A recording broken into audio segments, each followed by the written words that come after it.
Part 1, Chapter 1 of The Valley of Fear by Sir Arthur Conan Doyle. The Tragedy of Birlstone. Chapter 1. The Warning. "I'm inclined to think," said I. "I should do so," Sherlock Holmes remarked impatiently. "I believe that I am one of the most long-suffering of mortals. But I'll admit that I was annoyed at the sardonic interruption." "Really, Holmes," said I severely, "you are a little trying at times." He was too much absorbed with his own thoughts to give any immediate answer to my remonstrance. He leaned upon his hand, with his untasted breakfast before him, and he stared at the slip of paper which he had just drawn from its envelope. Then he took the envelope itself, held it up to the light, and very carefully studied both the exterior and the flap. "It is Porlock's writing," said he thoughtfully. "I can hardly doubt that it is Porlock's writing, though I have seen it only twice before. The Greek E, with a peculiar top flourish, is distinctive. But if it is Porlock, then it must be something of the very first importance." He was speaking to himself rather than to me, but my vexation disappeared in the interest which the words awakened. "Who then is Porlock?" I asked. "Porlock, Watson, is a nom de plume, a mere identification mark, but behind it lies a shifty and evasive personality. In a former letter he frankly informed me that the name was not his own, and defied me ever to trace him among the teeming millions of this great city. Porlock is important, not for himself, but for the great man with whom he is in touch. Picture to yourself the pilot fish with the shark, the jackal with the lion. Anything that is insignificant in companionship with that is formidable. Not only formidable, Watson, but sinister. In the highest degree sinister. That is where he comes within my purview. You have heard me speak of Professor Moriarty? The famous scientific criminal, as famous among crooks as—" "My blushes, Watson," Holmes murmured in a deprecating voice. "I was about to say, as he is unknown to the public." "A touch, a distinct touch," cried Holmes. "You are developing a certain unexpected vein of porky humour, Watson, against which I must learn to guard myself. But in calling Moriarty a criminal you are uttering a libel in the eyes of the law, and there lie the glory and the wonder of it. The greatest schemer of all time, the organizer of every devilry, the controlling brain of the underworld, a brain which might have made or marred the destiny of nations. That's the man. But so aloof is he from general suspicion, so immune from criticism, so admirable in his management and self-effacement, that for those very words that you have uttered he could hale you to a court and emerge you with your heart's pension as a solation for his wounded character. Is he not the celebrated author of The Dynamics of an Asteroid, a book which ascends to such rarefied heights of pure mathematics that it is said that there was no man in the scientific press capable of criticizing it? Is this a man to traduce? Foul-mouthed doctor and slandered professor? Such would be your respective rôles. That's genius, Watson, but if I am spared by lesser men, our day will surely come." "May I be there to see!" I exclaimed devoutly. "But you were speaking of this man Porlock." "Ah, yes. The so-called Porlock is a link in the chain some little way from its great attachment. Porlock is not quite a sound link between ourselves. He is the only flaw in that chain so far as I have been able to test it." "But no chain is stronger than its weakest link." "Exactly, my dear Watson. Hence the extreme importance of Porlock." Led on by some rudimentary aspirations towards right, and encouraged by the judicious stimulation of an occasional £10 note sent to him by devious methods, he has once or twice given me advance information which has been of value, that highest value which anticipates and prevents rather than avenges crime. I cannot doubt that, if we had the cipher, we should find that this communication is of the nature that I indicate. Again Holmes flattened out the paper upon his unused plate. I rose and, leaning over him, stared down at the curious inscription which ran as follows: 534 C2 13 127 36 31 4 17 21 41 Douglas 109 293 5 37 Birlstone 26 Birlstone 9 47 171. What do you make of it, Holmes? It is obviously an attempt to convey secret information. But what is the use of a cipher message without the cipher? In this instance, none at all. Why do you say "in this instance"? Because there are many ciphers which I would read as easily as I do the Apocrypha of the Agony column. Such crude devices amuse the intelligence without fatiguing it. But this is different. It is clearly a reference to the words in a page of some book. Until I am told which page and which book, I am powerless. But why Douglas and Birlstone? Clearly because those are words which were not contained in the page in question. Then why has he not indicated the book? Your native shrewdness, my dear Watson, that innate cunning which is the delight of your friends, would surely prevent you from enclosing cipher and message in the same envelope. Should it miscarry, you are undone. As it is, both have to go wrong before any harm comes from it. Our second post is now overdue, and I shall be surprised if it does not bring us either a further letter of explanation, or, as is more probable, the very volume to which these figures refer. Holmes's calculation was fulfilled within a very few minutes by the appearance of Billy the page, with the very letter which we were expecting. "The same writing," remarked Holmes, as he opened the envelope, "and actually signed," he added in an exultant voice as he unfolded the epistle. "Come, we are getting on, Watson." His brow clouded, however, as he glanced over the contents. "Dear me, this is very disappointing. I fear, Watson, that all our expectations come to nothing. I trust that the man Porlock will come to no harm. Dear Mr. Holmes," he says, "I will go no further in this matter. It is too dangerous. He suspects me. I can see that he suspects me. He came to me quite unexpectedly after I had actually addressed this envelope with the intention of sending you the key to the cipher. I was able to cover it up. If he had seen it, it would have gone hard with me, but I read suspicion in his eyes. Please burn the cipher message, which can now be of no use to you. Fred Porlock." Holmes sat for some little time, twisting this letter between his fingers and frowning as he stared into the fire. "After all," he said at last, "there may be nothing in it. It may be only his guilty conscience. Knowing himself to be a traitor, he may have read the accusation in the other's eyes. The other being, I presume, Professor Moriarty?" "No less. When any of that party talk about 'he,' you know whom they mean. There is one predominant 'he' for all of them." "But what can he do?"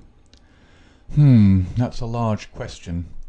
When you have one of the first brains of Europe up against you, and all the powers of darkness at his back, there are infinite possibilities. Anyhow, friend Porlock is evidently scared out of his senses. Kindly compare the writing in the note to that upon its envelope, which was done, he tells us, before this ill-omened visit. The one is clear and firm, the other hardly legible. Why did he write it at all? Why did he not simply drop it? Because he feared I would make some inquiry after him in that case, and possibly bring trouble on him. "No doubt," said I. "Of course." I had picked up the original cipher message and was bending my brows over it. "It's pretty maddening to think that an important secret may lie here on this slip of paper, and that it is beyond human power to penetrate it." Sherlock Holmes had pushed away his untasted breakfast and lit the unsavoury pipe, which was the companion of his deepest meditations. "I wonder," said he, leaning back and staring at the ceiling. Perhaps there are points which have escaped your Machiavellian intellect. Let us consider the problem in the light of pure reason. This man's reference is to a book. That is our point of departure. A somewhat vague one. Let us see then if we can narrow it down. As I focus my mind upon it, it seems rather less impenetrable. What indications have we as to this book? None. Well, well, it is surely not quite so bad as that. The cipher message begins with a large 534, does it not? We may take it as a working hypothesis that 534 is the particular page to which the cipher refers. So, our book has already become a large book, which is surely something gained. What other indications have we as to the nature of this large book? The next sign is C2. What do you make of that, Watson? Chapter the second, no doubt. Hardly that, Watson. You will, I am sure, agree with me that if the page be given, the number of the chapter is immaterial. Also, that if page 534 finds us only in the second chapter, the length of the first one must have been really intolerable. Column, I cried. Brilliant, Watson. You are scintillating this morning. If it is not column, then I am very much deceived. So now, you see, we begin to visualize a large book printed in double columns which are each of a considerable length, since one of the words is numbered in the document as the 293rd. Have we reached the limits of what reason can supply? I fear that we have. Surely you do yourself an injustice. One more coruscation, my dear Watson. Yet another brainwave? Had the volume been an unusual one, he would have sent it to me. Instead of that, he had intended, before his plans were nipped, to send me the clue in this envelope. He says so in this note. This would seem to indicate that the book is one which he thought I would have no difficulty in finding for myself. He had it, and he imagined that I would have it too. In short, Watson, it is a very common book. What you say certainly sounds plausible. So, we have contracted our field of search to a large book printed in double columns and in common use. The Bible! I cried triumphantly. Good, Watson, good. But not, if I may say so, quite good enough. Even if I accepted the compliment for myself, I could hardly name any volume which would be less likely to lie at the elbow of one of Moriarty's associates. Besides, the editions of Holy Writ are so numerous that he could hardly suppose that two copies would have the same pagination. This is clearly a book which is standardized. He knows for certain that his page 534 will exactly agree with my page 534. But very few books would correspond with that. Exactly. Therein lies our salvation. Our search is narrowed down to standardized books which anyone may be supposed to possess. Bradshaw! There are difficulties, Watson. The vocabulary of Bradshaw is nervous and terse, but limited. The selection of words would hardly lend itself to the sending of general messages. We will eliminate Bradshaw. The dictionary is, I fear, inadmissible for the same reason. What, then, is left? An almanac. Excellent, Watson. I am very much mistaken if you have not touched the spot. An almanac. Let us consider the claims of Whitaker's almanac. It is in common use. It has the requisite number of pages. It is in double column. Though reserved in its earlier vocabulary, it becomes, if I remember right, quite garrulous towards the end. He picked the volume from his desk. Here is page 534, column 2, a substantial block of print dealing, I perceive, with the trade and resources of British India. Jot down the words, Watson. Number 13 is Mahratta. Not, I fear, a very auspicious beginning. Number 127 is Government, which at least makes sense, though somewhat irrelevant to ourselves and Professor Moriarty. Now, let us try again. What does the Mahratta government do? Alas! The next word is pig's bristles. We are undone, my good Watson. It is finished. He had spoken in jesting vein, but the twitching of his bushy eyebrows bespoke his disappointment and irritation. I sat helpless and unhappy, staring into the fire. A long silence was broken by a sudden exclamation from Holmes, who dashed at a cupboard from which he emerged with a second yellow-covered volume in his hand. "We pay the price, Watson, for being too up-to-date," he cried. "We are before our time and suffer the usual penalties. Being the 7th of January, we have very properly laid in the new almanac. It is more than likely that Porlock took his message from the old one. No doubt he would have told us so had his letter of explanation been written. Now, let us see what page 534 has in store for us.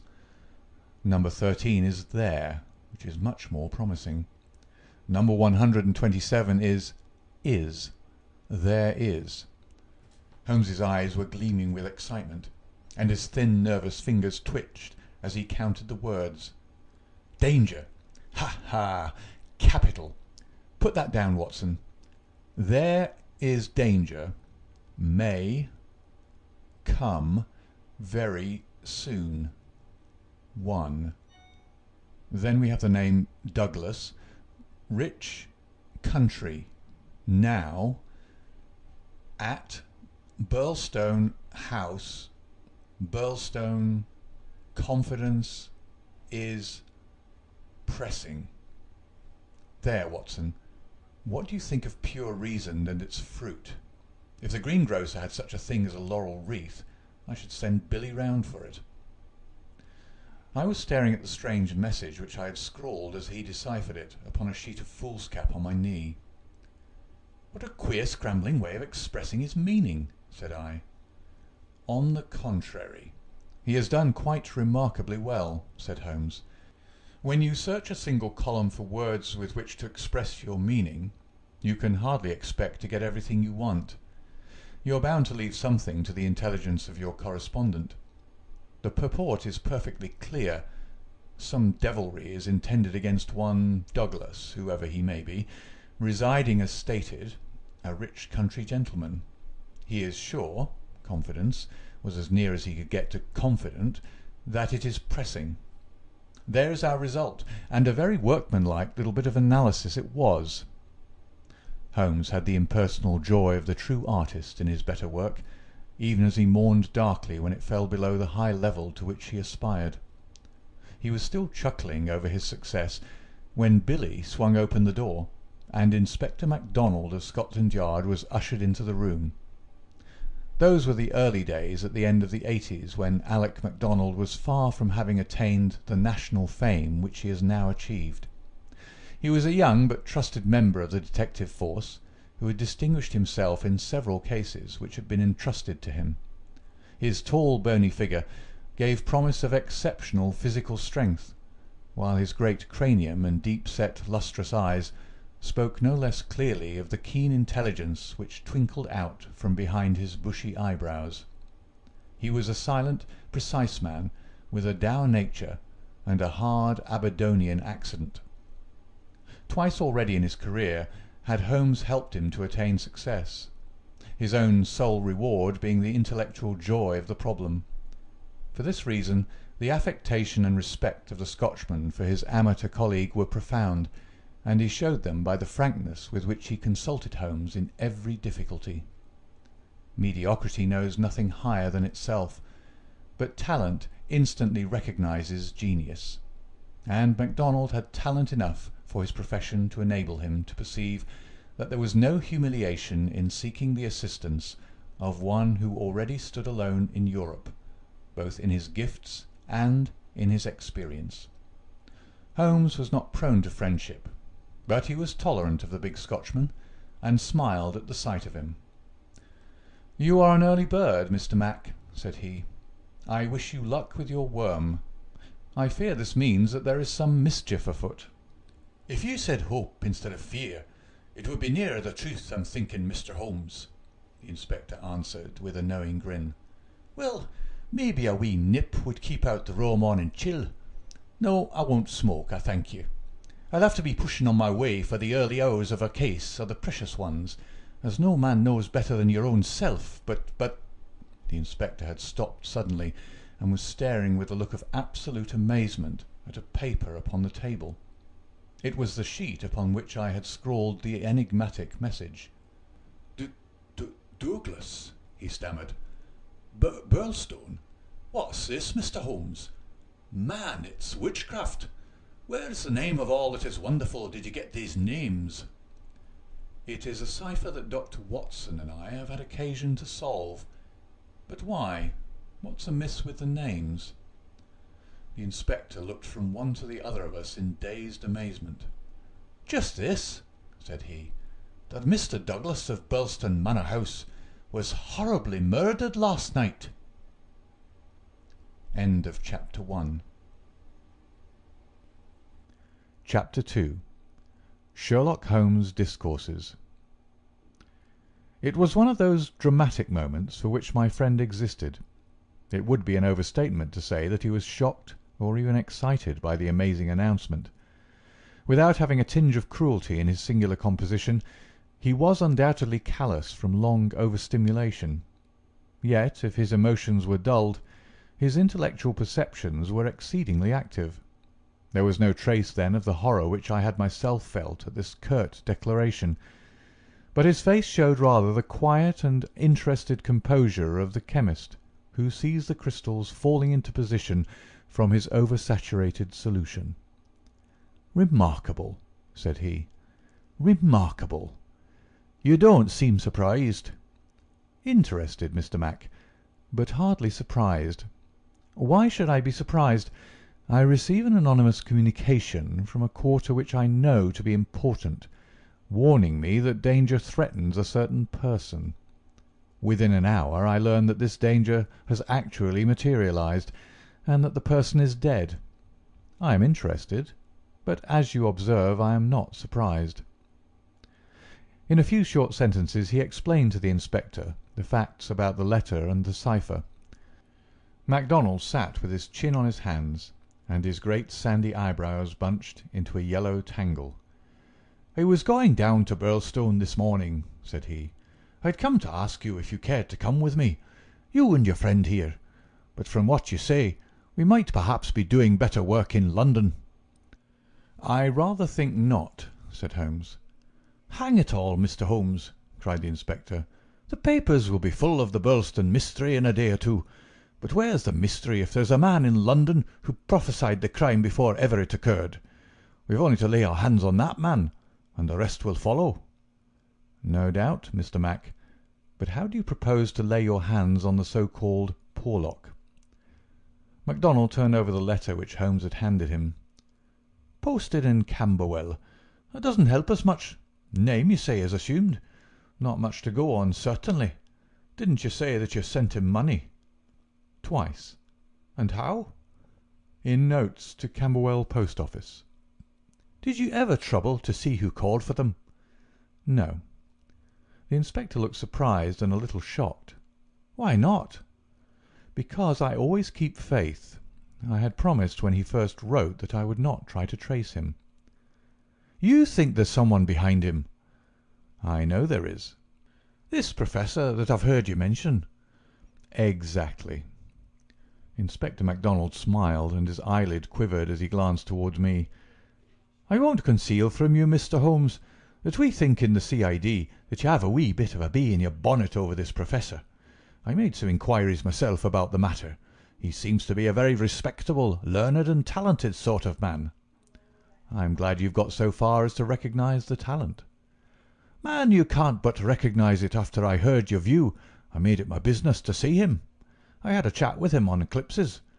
How the talk got that way I canna think, but he had out a reflector lantern and a globe, and he made it all clear in a minute. He lent me a book, but I don't mind saying that it was a bit above my head, though I had a good Aberdeen upbringing. He'd have made a grand minister with his thin face and grey hair and solemn-like way of talking. When he put his hand on my shoulder, as we were parting, it was like a father's blessing before you go out into the cold, cruel world." Holmes chuckled and rubbed his hands. "Great," he said. "Great. Tell me, friend MacDonald, this pleasing and touching interview was, I suppose, in the Professor's study?" "That's so." "A fine room, is it not?" "Very fine. Very handsome indeed, Mr. Holmes." "You sat in front of his writing desk?" "Just so." "Sun in your eyes, and his face in the shadow?" "Well, it was evening, but I mind that the lamp was turned on my face." "It would be. Did you happen to observe a picture over the Professor's head?" "I don't miss much, Mr. Holmes. Maybe I learned that from you. Yes, I saw the picture. A young woman with her head on her hands, peeping at you sideways." "That painting was by Jean-Baptiste Greuze." The inspector endeavoured to look interested. "Jean-Baptiste Greuze," Holmes continued, joining his fingertips and leaning well back in his chair, "was a French artist who flourished between the years 1750 and 1800. I allude, of course, to his working career. Modern criticism has more than endorsed the high opinion formed of him by his contemporaries." The inspector's eyes grew abstracted. "Hadn't we better—" he said. "We are doing so," Holmes interrupted. "All that I'm saying has a very direct and vital bearing upon what you have called the Birlstone mystery. In fact, it may in a sense be called the very centre of it." MacDonald smiled feebly and looked appealingly to me. "Your thoughts move a bit too quick for me, Mr. Holmes. You leave out a link or two, and I can't get over the gap. What in the whole wide world can be the connection between this dead painting man and the affair at Birlstone?" "All knowledge comes useful to the detective," remarked Holmes. "Even the trivial fact that in the year 1865 a picture by Greuze entitled La Jeune Fille à l'Agneau fetched 1,200,000 francs, more than £40,000 at the Portalis sale, may start a train of reflection in your mind." It was clear that it did. The inspector looked honestly interested. "I may remind you," Holmes continued, "that the Professor's salary can be ascertained in several trustworthy books of reference. It is 700 a year." "And how could he buy—" "Quite so. How could he?" "Aye, that's remarkable," said the inspector thoughtfully. "Talk away, Mr. Holmes. I'm just loving it. It's fine." Holmes smiled. He was always warmed by genuine admiration, the characteristic of the real artist. "What about Birlstone?" he asked. "We've time yet," said the inspector, glancing at his watch. "I've a cab at the door, and it won't take us 20 minutes to Victoria. But about this picture. I thought you told me once, Mr. Holmes, that you had never met Professor Moriarty." "No, I never have." "And how do you know about his rooms?" "Ah, that's another matter. I have been 3 times in his rooms, twice waiting for him under different pretexts and leaving before he came. Once—well, I can hardly tell about the once to an official detective. It was on the last occasion that I took the liberty of running over his papers, with the most unexpected results." "You found something compromising?" "Absolutely nothing. That was what amazed me. However, you have now seen the point of the picture. It shows him to be a very wealthy man. How did he acquire wealth?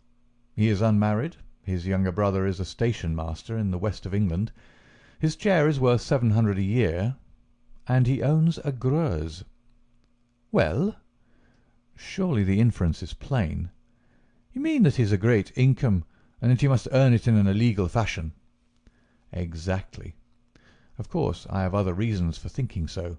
Dozens of exiguous threads which lead vaguely up towards the centre of the web where the poisonous, motionless creature is lurking.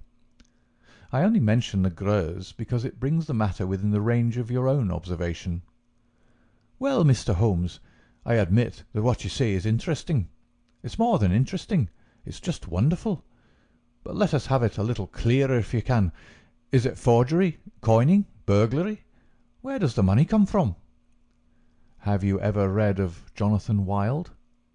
"Well, the name has a familiar sound. Someone in a novel, was he not? I don't take much stock of detectives in novels. Chaps that do things and never let you see how they do them. That's just inspiration, not business. Jonathan Wild wasn't a detective, and he wasn't in a novel. He was a master criminal, and he lived last century, 1750 or thereabouts. Then he's no use to me.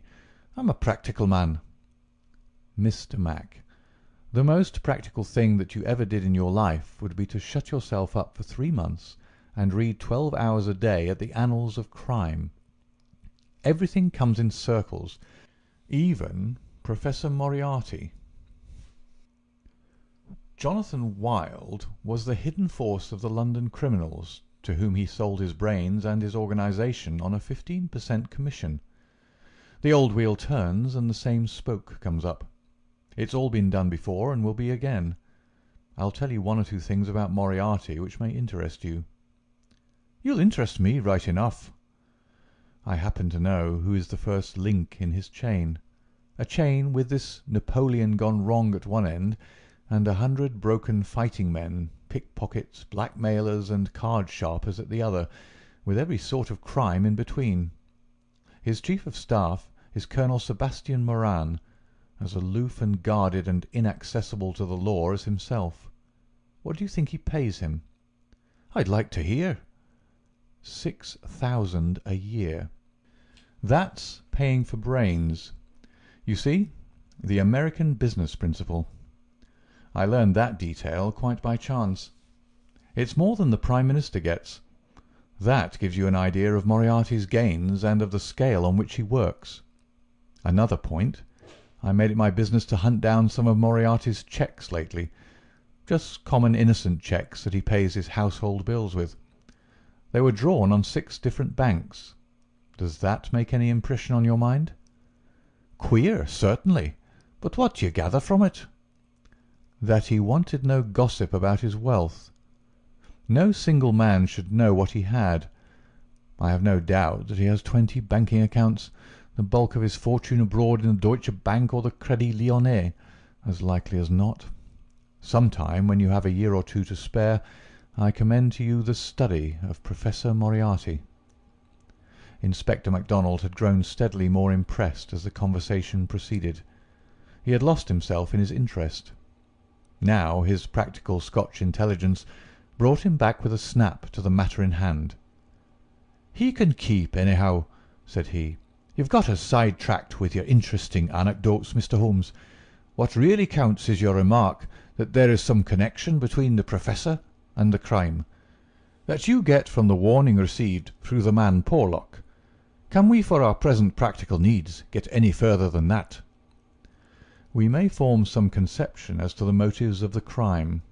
It is, as I gather from your original remarks, an inexplicable, or at least an unexplained murder. Now, presuming that the source of the crime is as we suspect it to be, there might be 2 different motives. In the first place, I may tell you that Moriarty rules with a rod of iron over his people. His discipline is tremendous. There is only one punishment in his code. It is death.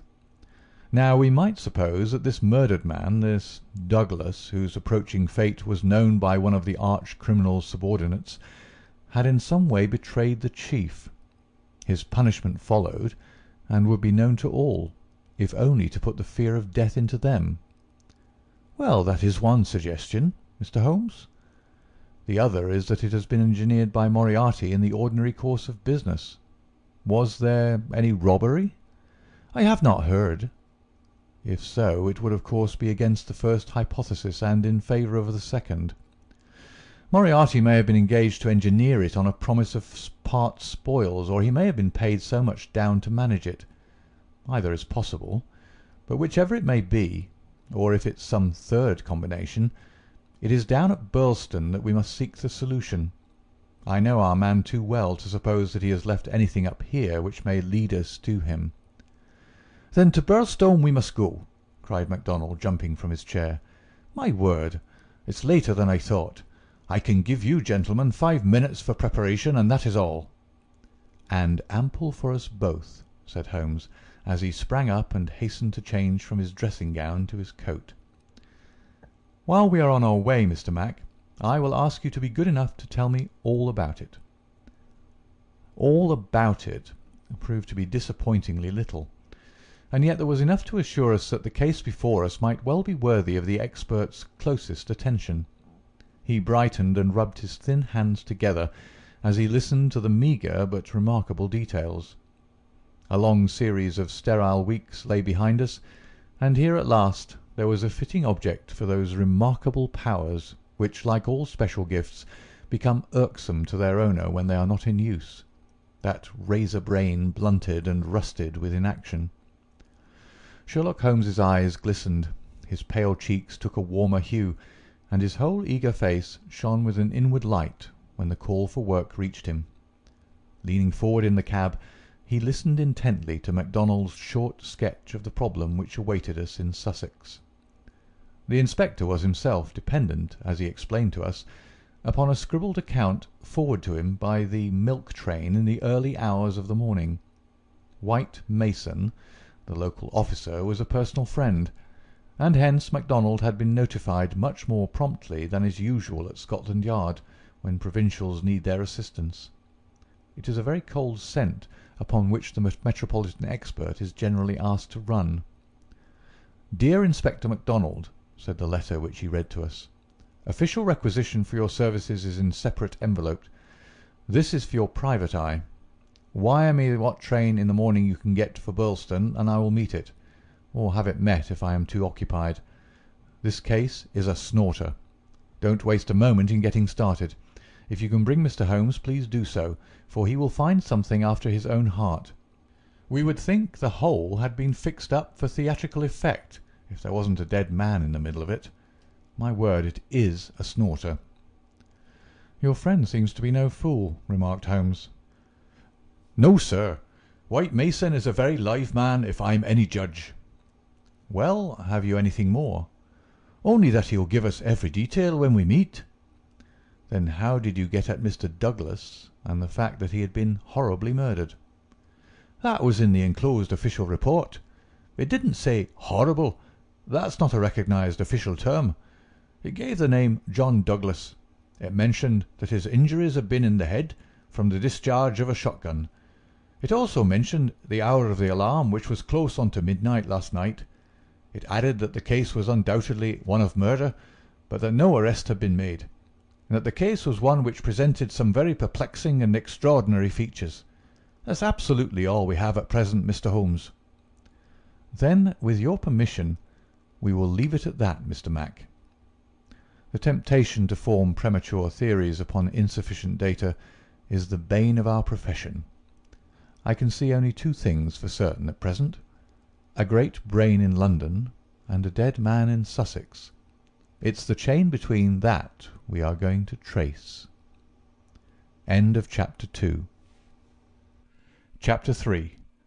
The Tragedy of Birlstone. Now for a moment I will ask leave to remove my own insignificant personality, and to describe events which occurred before we arrived upon the scene by the light of knowledge which came to us afterwards. Only in this way can I make the reader appreciate the people concerned and the strange setting in which their fate was cast. The village of Birlstone is a small and very ancient cluster of half-timbered cottages on the northern border of the county of Sussex. For centuries it had remained unchanged, but within the last few years its picturesque appearance and situation have attracted a number of well-to-do residents, whose villas peep out from the woods around.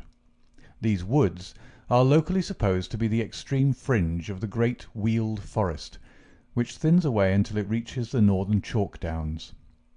A number of small shops have come into being to meet the wants of the increased population, so there seems some prospect that Birlstone may soon grow from an ancient village into a modern town. It is the centre for a considerable area of country, since Tunbridge Wells, the nearest place of importance, is 10 or 12 miles to the eastward, over the borders of Kent. About half a mile from the town, standing in an old park famous for its huge beech trees, is the ancient manor house of Birlstone. Part of this venerable building dates back to the time of the First Crusade, when Hugo de Capus built a fortalice in the centre of the estate, which had been granted to him by the Red King, This was destroyed by fire in 1543, and some of its smoke-blackened cornerstones were used when, in Jacobean times, a brick country house rose upon the ruins of the feudal castle. The manor house, with its many gables and its small diamond-paned windows, was still much as the builder had left it in the early 17th century.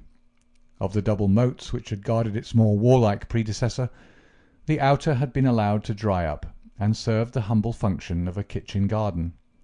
The inner one was still there, and lay 40 feet in breadth, though now only a few feet in depth round the whole house. A small stream fed it, and continued beyond it, so that the sheet of water, though turbid, was never ditch-like or unhealthy. The ground-floor windows were within a foot of the surface of the water. The only approach to the house was over a drawbridge, the chains and windlass of which had long been rusted and broken. The latest tenants of the manor house had, however, with characteristic energy, set this right, and the drawbridge was not only capable of being raised, but actually was raised every evening and lowered every morning. By thus renewing the custom of the old feudal days, the manor house was converted into an island during the night, a fact which had very direct bearing upon the mystery which was soon to engage the attention of all England. The house had been untenanted for some years, and was threatening to moulder into a picturesque decay when the Douglases took possession of it.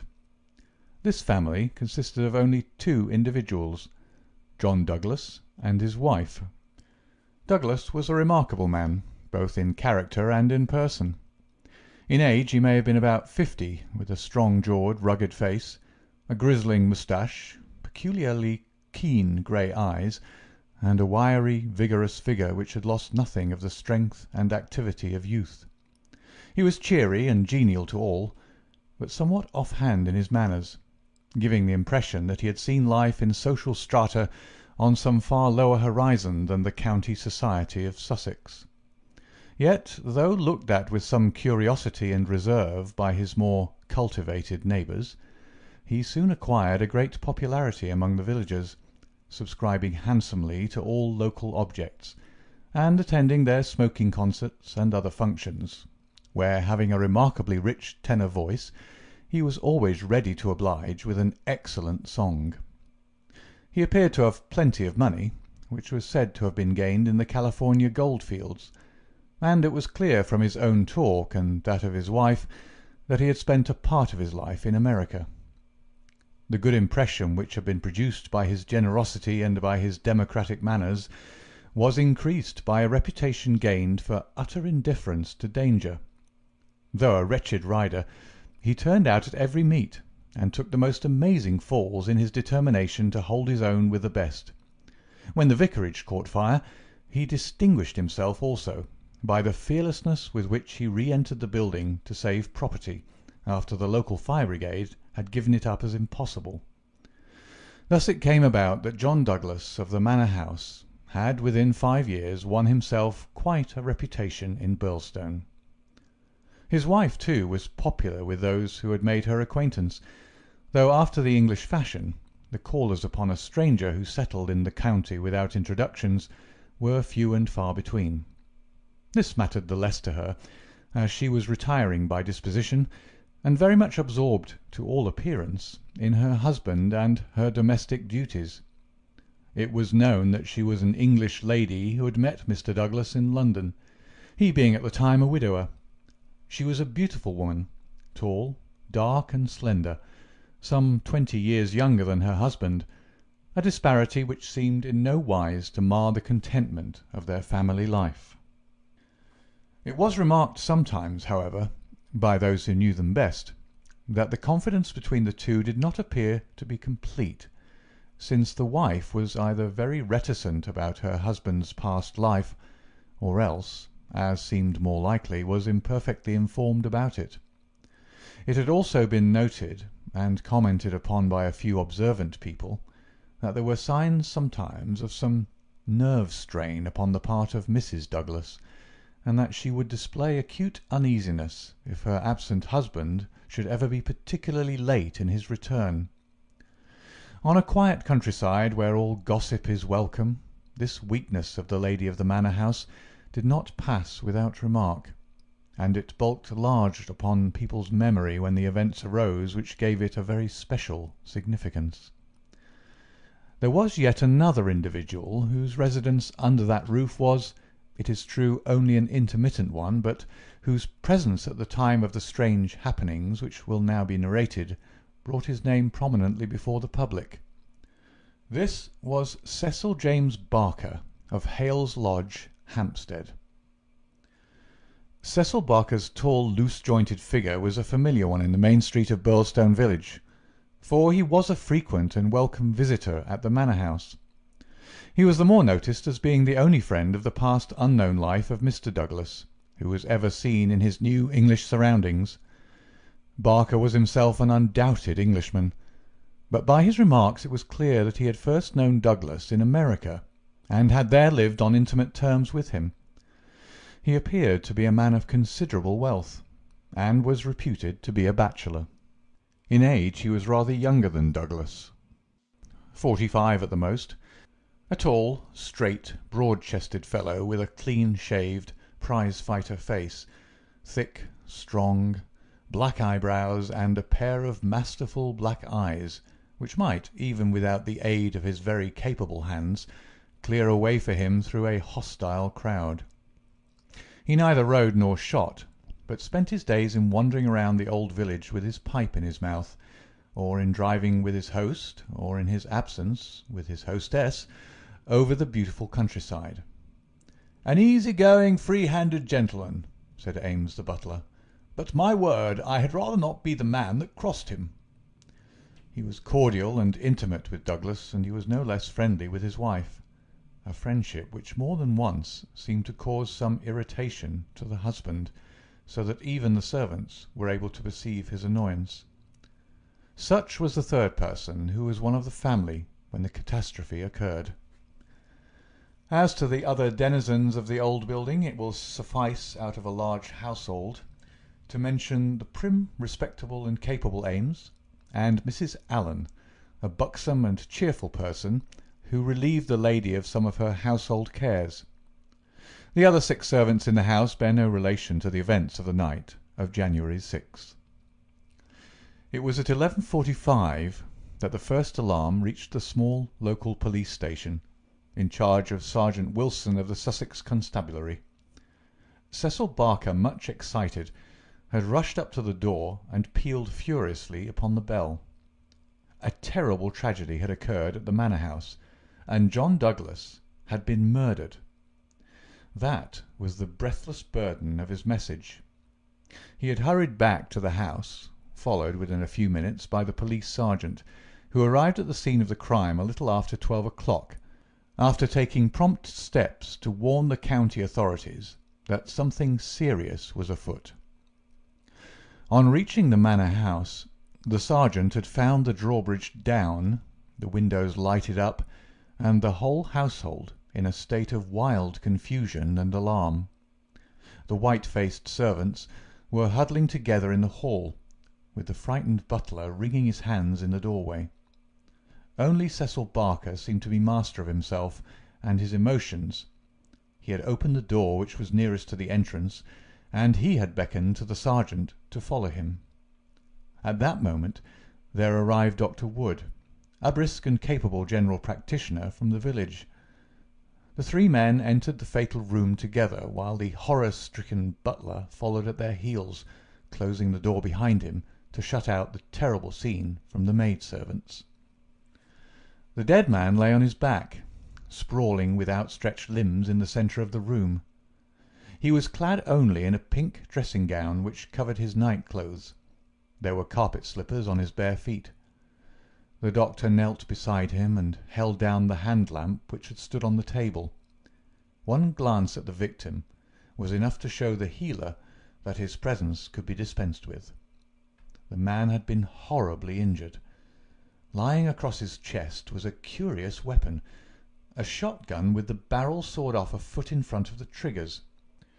It was clear that this had been fired at close range, and that he had received the whole charge in the face, blowing his head almost to pieces. The triggers had been wired together so as to make the simultaneous discharge more destructive. The country policemen were unnerved and troubled by the tremendous responsibility which had come so suddenly upon them. "We will touch nothing until my superiors arrive," he said in a hushed voice, staring in horror at the dreadful head. "Nothing has been touched up to now," said Cecil Barker. "I'll answer for that. You see it all exactly as I found it." "When was that?" The sergeant had drawn out his notebook. "It was just 11:30. I had not begun to undress, and I was sitting by the fire in my bedroom when I heard the report. It was not very loud. It seemed to be muffled. I rushed down. I don't suppose it was 30 seconds before I was in the room." "Was the door open?" "Yes, it was open. Poor Douglas was lying as you see him. His bedroom candle was burning on the table. It was I who lit the lamp some minutes afterward." "Did you see no one?" "No, I heard Mrs. Douglas coming down the stair behind me, and I rushed out to prevent her from seeing this dreadful sight. Mrs. Allen, the housekeeper, came and took her away. Ames had arrived, and we ran back into the room once more." "But surely I've heard that the drawbridge is kept up all night." "Yes, it was up until I lowered it." "Then how could any murderer have got away? It is out of the question. Mr. Douglas must have shot himself." "That was our first idea. But see." Barker drew aside the curtain and showed that the long, diamond-paned window was open to its full extent. "And look at this." He held the lamp down and illuminated a smudge of blood like the mark of a boot sole upon the window-sill. "Someone has stood there in getting out." "You mean that someone waded across the moat?" "Exactly." "Then if you were in the room within half a minute of the crime, he must have been in the water at that very moment." "I have not a doubt of it. I wish to heaven that I had rushed to the window, but the curtain screened it, as you can see, and so it never occurred to me. Then I heard the step of Mrs. Douglas, and I could not let her enter the room. It would have been too horrible." "Horrible enough," said the doctor, looking at the shattered head and the terrible marks which surrounded it. "I've never seen such injuries since the Birlstone railway smash."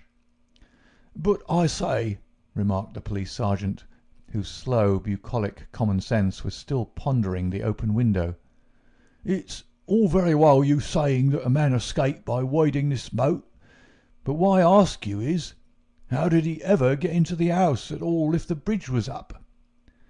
"Ah, that's the question," said Barker. "At what o'clock was it raised?" "It was nearly 6 o'clock," said Ames, the butler. "I've heard," said the sergeant, "that it was usually raised at sunset. That would be near 4:30 than 6 at this time of year." "Mrs. Douglas had visitors to tea," said Ames. "I couldn't raise it until they went. Then I wound it up myself." "Then it comes to this," said the sergeant. "If anyone came from outside, if they did, they must have got in across the bridge before 6 and been in the hiding ever since, until Mr. Douglas came into the room after 11. "That is so. Mr. Douglas went round the house every night, the last thing before he turned in to see that the lights were right. That brought him in here. The man was waiting and shot him. Then he got away through the window and left his gun behind him. That's how I read it, for nothing else will fit the facts." The sergeant picked up a card which lay beside the dead man on the floor. The initials V.V. and under them the number 341 were rudely scrawled in ink upon it. "What's this?" he asked, holding it up. Barker looked at it with curiosity. "I never noticed it before," he said. "The murderer must have left it behind him." "V.V. 341. I can make no sense of that." The sergeant kept turning it over in his big fingers. "What's V.V.? Somebody's initials, maybe. What have you got there, Dr. Wood?" It was a good-sized hammer which had been lying on the rug in front of the fireplace, a substantial workmanlike hammer. Cecil Barker pointed to a box of brass-headed nails upon the mantelpiece. "Mr. Douglas was altering the pictures yesterday," he said. "I saw him myself, standing upon that chair and fixing the big picture above it. That accounts for the hammer." "We'd best put it back on the rug where we found it," said the sergeant, scratching his puzzled head in his perplexity. "You'll want the best brains in the force to get to the bottom of this thing. It'll be a London job before it's finished." He raised the hand lamp and walked slowly round the room. "Hello!" he cried excitedly, drawing the window curtain to one side. "What o'clock were these curtains drawn?" "When the lamps were lit," said the butler. "It will be shortly after 4. "Someone had been hiding here, sure enough." He held down the light, and the marks of muddy boots were very visible in the corner. "I'm bound to say this bears out your theory, Mr. Barker. It looks as if the man got into the house after 4 when the curtains were drawn, and before 6 when the bridge was raised. He slipped into his room because it was the first that he saw. There was no other place where he could hide, so he popped in behind this curtain. That all seems clear enough. It is likely that his main idea was to burgle the house, but Mr. Douglas chanced to come upon him, so he murdered him and escaped." "That's how I read it," said Barker. "But I say, aren't we wasting precious time? Couldn't we start out and scout the country before the fellow gets away?" The sergeant considered for a moment. "There are no trains before 6 in the morning, so he can't get away by rail. If he goes by road with his legs all dripping, it's odds that someone will notice him. Anyhow, I can't leave here myself until I'm relieved, but I think none of you should go until we see more clearly how we all stand." The doctor had taken the lamp and was narrowly scrutinizing the body. "What's this mark?" he asked. "Could this have any connection with the crime?" The dead man's right arm was thrust out from his dressing gown and exposed as high as the elbow. About halfway up the forearm was a curious brown design, a triangle inside a circle, standing out in vivid relief upon the lard-coloured skin. "It's not tattooed," said the doctor, peering through his glasses. "I never saw anything like it. The man has been branded at some time, as they brand cattle. What is the meaning of this?" "I don't profess to know the meaning of it," said Cecil Barker, "but I have seen the mark on Douglas many times this last 10 years. "And so have I," said the butler. "Many a time when the master has rolled up his sleeves I have noticed that very mark. I've often wondered what it could be." "Then it has nothing to do with the crime anyhow," said the sergeant. "But it's a rum thing all the same. Everything about this case is rum. Well, what is it now?" The butler had given an exclamation of astonishment and was pointing at the dead man's outstretched hand. "They've taken his wedding ring," he gasped. "What?" "Yes, indeed. Master always wore his plain gold wedding ring on the little finger of his left hand. That ring with the saw nugget on it was above it, and a twisted snake ring on the third finger. There's the nugget and there's the snake, but the wedding ring is gone." "He's right," said Barker. "Do you tell me," said the sergeant, "that the wedding ring was below the other?" "Always." "Then the murderer, or whoever it was, first took off this ring you call the nugget ring, then the wedding ring, and afterwards put the nugget ring back again?"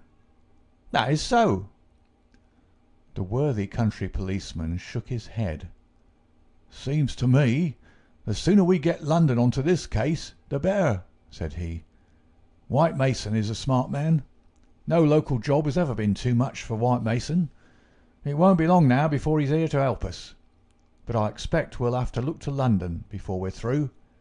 Anyhow, I'm not ashamed to say that it's a deal too thick for the likes of me."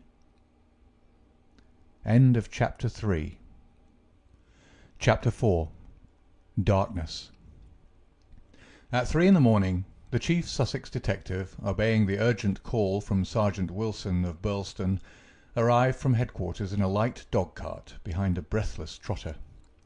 By the 5:40 train in the morning, he had sent his message to Scotland Yard, and he was at the Birlstone station at 12 o'clock to welcome us.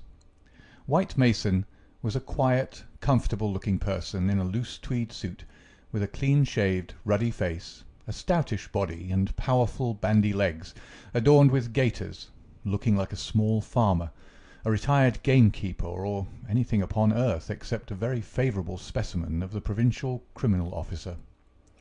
"A real downright snorter, Mr. MacDonald," he kept repeating. "We'll have the pressmen down like flies when they understand it. I'm hoping we will get our work done before they get poking their noses into it and messing up all the trails. There's been nothing like this that I can remember. There are some bits that will come home to you, Mr. Holmes, or I'm mistaken. And you also, Dr. Watson, for the medicos will have a word to say before we finish. Your room is at the Westville Arms. There's no other place, but I hear that it is clean and good. The man will carry your bags. This way, gentlemen, if you please." He was a very bustling and genial person, this Sussex detective. In 10 minutes we had all found our quarters. In 10 more we were seated in the parlour of the inn, and being treated to a rapid sketch of those events which have been outlined in the previous chapter. MacDonald made an occasional note, while Holmes sat absorbed with the expression of surprised and reverent admiration with which the botanist surveys the rare and precious bloom. "Remarkable," he said, when the story was unfolded. "Most remarkable. I can hardly recall any case where the features have been more peculiar." "I thought you would say so, Mr. Holmes," said White Mason in great delight. "We're well up with the times in Sussex. I've told you now how matters were up to the time when I took over from Sergeant Wilson between 3 and 4 this morning. My word, I made the old mare go, but I need not have been in such a hurry as it turned out, for there was nothing immediate that I could do. Sergeant Wilson had all the facts. I checked them and considered them, and maybe added a few of my own." "What were they?" asked Holmes eagerly. "Well, I first had the hammer examined. There was Dr. Wood there to help me. We found no signs of violence upon it. I was hoping that if Mr. Douglas defended himself with the hammer, he might have left his mark upon the murderer before he dropped it on the mat. But there was no stain." "That, of course, proves nothing at all," remarked Inspector MacDonald. "There has been many a hammer murder, and no trace on the hammer." "Quite so. It doesn't prove it wasn't used. But there might have been stains, and that would have helped us. As a matter of fact, there were none. Then I examined the gun. They were buckshot cartridges, and, as Sergeant Wilson pointed out, the triggers were wired together so that if you pulled on the hinder one, both barrels were discharged. Whoever fixed that up had made up his mind that he was going to take no chances of missing his man. The sword gun was not more than 2 feet long. One could carry it easily under one's coat. There was no complete maker's name, but the printed letters P.E.N. were on the fluting between the barrels, and the rest of the name had been cut off by the saw. "A big P with a flourish above it, E and N smaller?" asked Holmes. "Exactly." "Pennsylvania Small Arms Company, well-known American firm," said Holmes. White Mason gazed at my friend as the little village practitioner looks at the Harley Street specialist, who by a word can solve the difficulties that perplex him. "That is very helpful, Mr. Holmes. No doubt you're right. Wonderful, wonderful. Do you carry the names of all the gunmakers in the world in your memory?" Holmes dismissed the subject with a wave. "No doubt it is an American shotgun," White Mason continued. "I seem to have read that a sawed-off shotgun is a weapon used in some parts of America. Apart from the name upon the barrel, the idea had occurred to me. There is some evidence, then, that this man who entered the house and killed its master was an American." MacDonald shook his head. "Man, you're surely travelling over fast," said he. "I've heard no evidence yet that any stranger was ever in the house at all." "The open window, the blood on the sill, the queer card, the marks of boots in the corner, the gun? Nothing there that could have been arranged. Mr. Douglas was an American or had lived long in America. So had Mr. Barker. You don't need to import an American from outside in order to account for American doings." "Ames, the butler. What about him?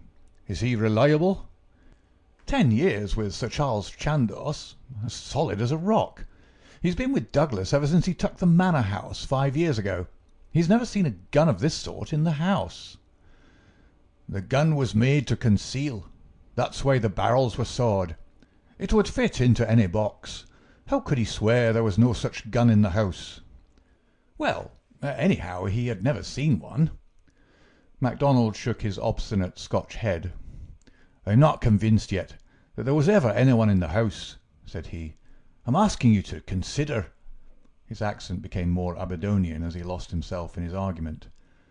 "I'm asking you to consider what it involves if you suppose that his gun is ever brought into the house, and that all these strange things were done by a person from outside.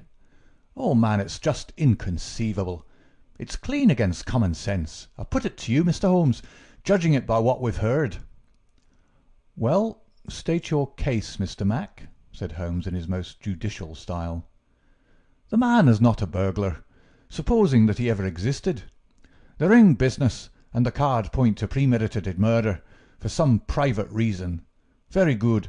Here's a man who slips into a house with the deliberate intention of committing murder. He knows, if he knows anything, that he'll have a difficulty in making his escape, as the house is surrounded with water. What weapon would he choose? You'd say the most silent in the world. Then he would hope, when the deed was done, to slip quickly from the window, to wade the moat, and to get away at his leisure. That's understandable. But is it understandable that he should go out of his way to bring with him the most noisy weapon he could select, knowing well that it will fetch every human being in the house to the spot as quick as he could run, and that it is all odds that he will be seen before he can go across the moat? Is that credible, Mr. Holmes?" "Well, you put the case strongly," my friend replied thoughtfully. "It certainly needs a good deal of justification. May I ask, Mr. White Mason, whether you examined the farther side of the moat at once to see if there were any signs of the man having climbed out from the water?" "There were no signs, Mr. Holmes, but it is a stone ledge, and one could hardly expect them." "No tracks or marks?" "None." "Ha! Would there be any objection, Mr. White Mason, to our going down to the house at once? There may possibly be some small point which might be suggestive." "I was going to propose it, Mr. Holmes, but I thought it well to put you in touch with all the facts before we go. I suppose if anything should strike you—" White Mason looked doubtfully at the amateur. "I have worked with Mr. Holmes before," said Inspector MacDonald. "He plays the game." "My own idea of the game, at any rate," said Holmes with a smile. "I go into a case to help the ends of justice and the work of the police. If I have ever separated myself from the official force, it is because they have first separated themselves from me. I have no wish ever to score at their expense. At the same time, Mr. White Mason, I claim the right to work in my own way and give my results at my own time, complete rather than in stages." "I'm sure we are honoured by your presence, and to show you all we know," said White Mason cordially. "Come along, Dr. Watson, and when the time comes we'll all hope for a place in your book." We walked down the quaint village street, with a row of pollarded elms on each side of it.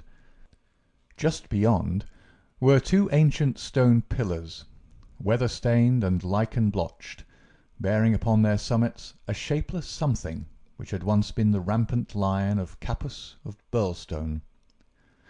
A short walk along the winding drive, with such sward and oaks around it as one only sees in rural England, then a sudden turn, and the long, low Jacobean house of dingy, liver-coloured brick lay before us, with an old-fashioned garden of cut yews on each side of it. As we approached it, there was the wooden drawbridge, and the beautiful broad moat, as still and luminous as quicksilver in the cold winter sunshine. 3 centuries had flowed past the old manor house, centuries of births and of homecomings, of country dances and of the meetings of fox hunters. Strange that now in its old age this dark business should have cast its shadow upon the venerable walls. And yet those strange peaked roofs and quaint overhung gables were a fitting covering to grim and terrible intrigue. As I looked at the deep-set windows, and the long sweep of the dull-coloured water-lapped front, I felt that no more fitting scene could be set for such a tragedy. "That's the window," said White Mason. "That one on the immediate right of the drawbridge. It's open just as it was found last night." "It looks rather narrow for a man to pass." "Well, it wasn't a fat man, anyhow. We don't need your deductions, Mr. Holmes, to tell us that. But you or I could squeeze through all right." Holmes walked to the edge of the moat and looked across. Then he examined the stone ledge and the grass border beyond it. "I've had a good look, Mr. Holmes," said White Mason. "There's nothing there.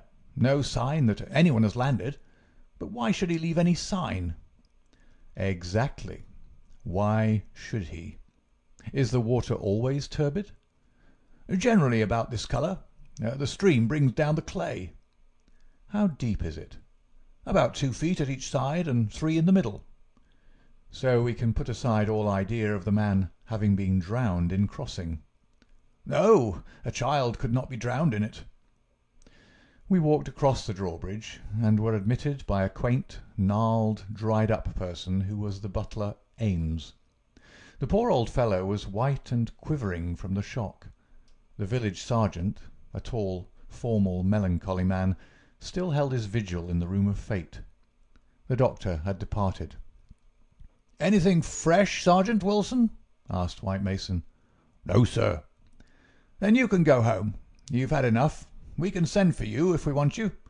The butler had better wait outside. Tell him to warn Mr. Cecil Barker, Mrs. Douglas, and the housekeeper that we may want a word with them presently. Now, gentlemen, perhaps you'll allow me to give you the views I've formed first, and then you'll be able to arrive at your own." He impressed me, this country specialist. He had a solid grip of fact and a cool, clear, common-sense brain, which should take him some way in his profession. Holmes listened to him intently, with no sign of that impatience which the official exponent too often produced. "Is it suicide or is it murder? That's our first question, gentlemen, is it not?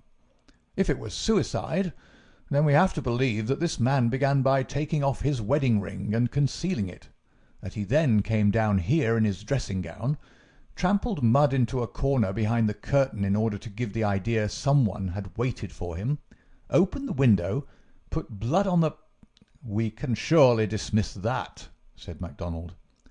"So I think. Suicide is out of the question. Then a murder has been done. What we have to determine is whether it was done by someone outside or inside the house." "Well, let's hear the argument." "There are considerable difficulties both ways, and yet one or the other it must be. We will suppose first that some person or persons inside the house did the crime. They got this man down here at a time when everything was still, and yet no one was asleep. They then did the deed with the queerest and noisiest weapon in the world, so as to tell everyone what had happened, a weapon that was never seen in the house before. That does not seem a very likely start, does it?" "No, it does not." "Well, then, everyone is agreed that after the alarm was given, only a minute at the most had passed before the whole household, not Mr. Cecil Barker alone, though he claims to have been the first, but Ames and all of them were on the spot. You tell me that in that time the guilty person managed to make footmarks in the corner, open the window, mark the sill with blood, taking the wedding ring off the dead man's finger, and all the rest of it. It's impossible." "You put it very clearly," said Holmes. "I am inclined to agree with you." "Well, then, we're driven back to the theory that it was done by someone from outside. We're still faced with some big difficulties, but anyhow they have ceased to be impossibilities. The man got into the house between 4:30 and 6, that is to say, between dusk and the time when the bridge was raised. There had been some visitors, and the door was open, so there was nothing to prevent him. He may have been a common burglar, or he may have had some private grudge against Mr. Douglas. Since Mr. Douglas had spent most of his life in America, and this shotgun seems to be an American weapon, it would seem that the private grudge is the more likely theory. He slipped into this room because it was the first he came to, and he hid behind the curtain. There he remained until 11:30 at night. At that time Mr. Douglas entered the room. It was a short interview, if there were any interview at all, for Mrs. Douglas declares that her husband had not left her more than a few minutes when she heard the shot." "The candle shows that," said Holmes. "Exactly.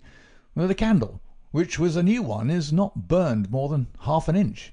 He must have placed it on the table before he was attacked. Otherwise, of course, it would have fallen when he fell. This shows that he was not attacked the instant that he entered the room. When Mr. Barker arrived, the candle was lit and the lamp was out." "That's all clear enough." "Well, now, we can reconstruct things on those lines. Mr. Douglas enters the room. He puts down the candle. A man appears from behind the curtain. He's armed with this gun. He demands the wedding ring. Heaven only knows why, but so it must have been. Mr. Douglas gave it up. Then, either in cold blood or in the course of a struggle, Douglas may have gripped the hammer that was found upon the mat. He shot Douglas in this horrible way. He dropped his gun, and also, it would seem, this queer card, VV 341, whatever that may mean, and he made his escape through the window and across the moat at the very moment when Cecil Barker was discovering the crime. How's that, Mr. Holmes?" "Very interesting, but just a little unconvincing." "Man, it would be absolute nonsense if it wasn't that anything else is even worse," cried MacDonald. "Somebody killed the man, and whoever it was, I could clearly prove to you that he should have done it some other way. What does he mean by allowing his retreat to be cut off like that? What does he mean by using a shotgun when silence was his one chance of escape? Come, Mr. Holmes, it's up to you to give us a lead, since you say Mr. White Mason's theory is unconvincing."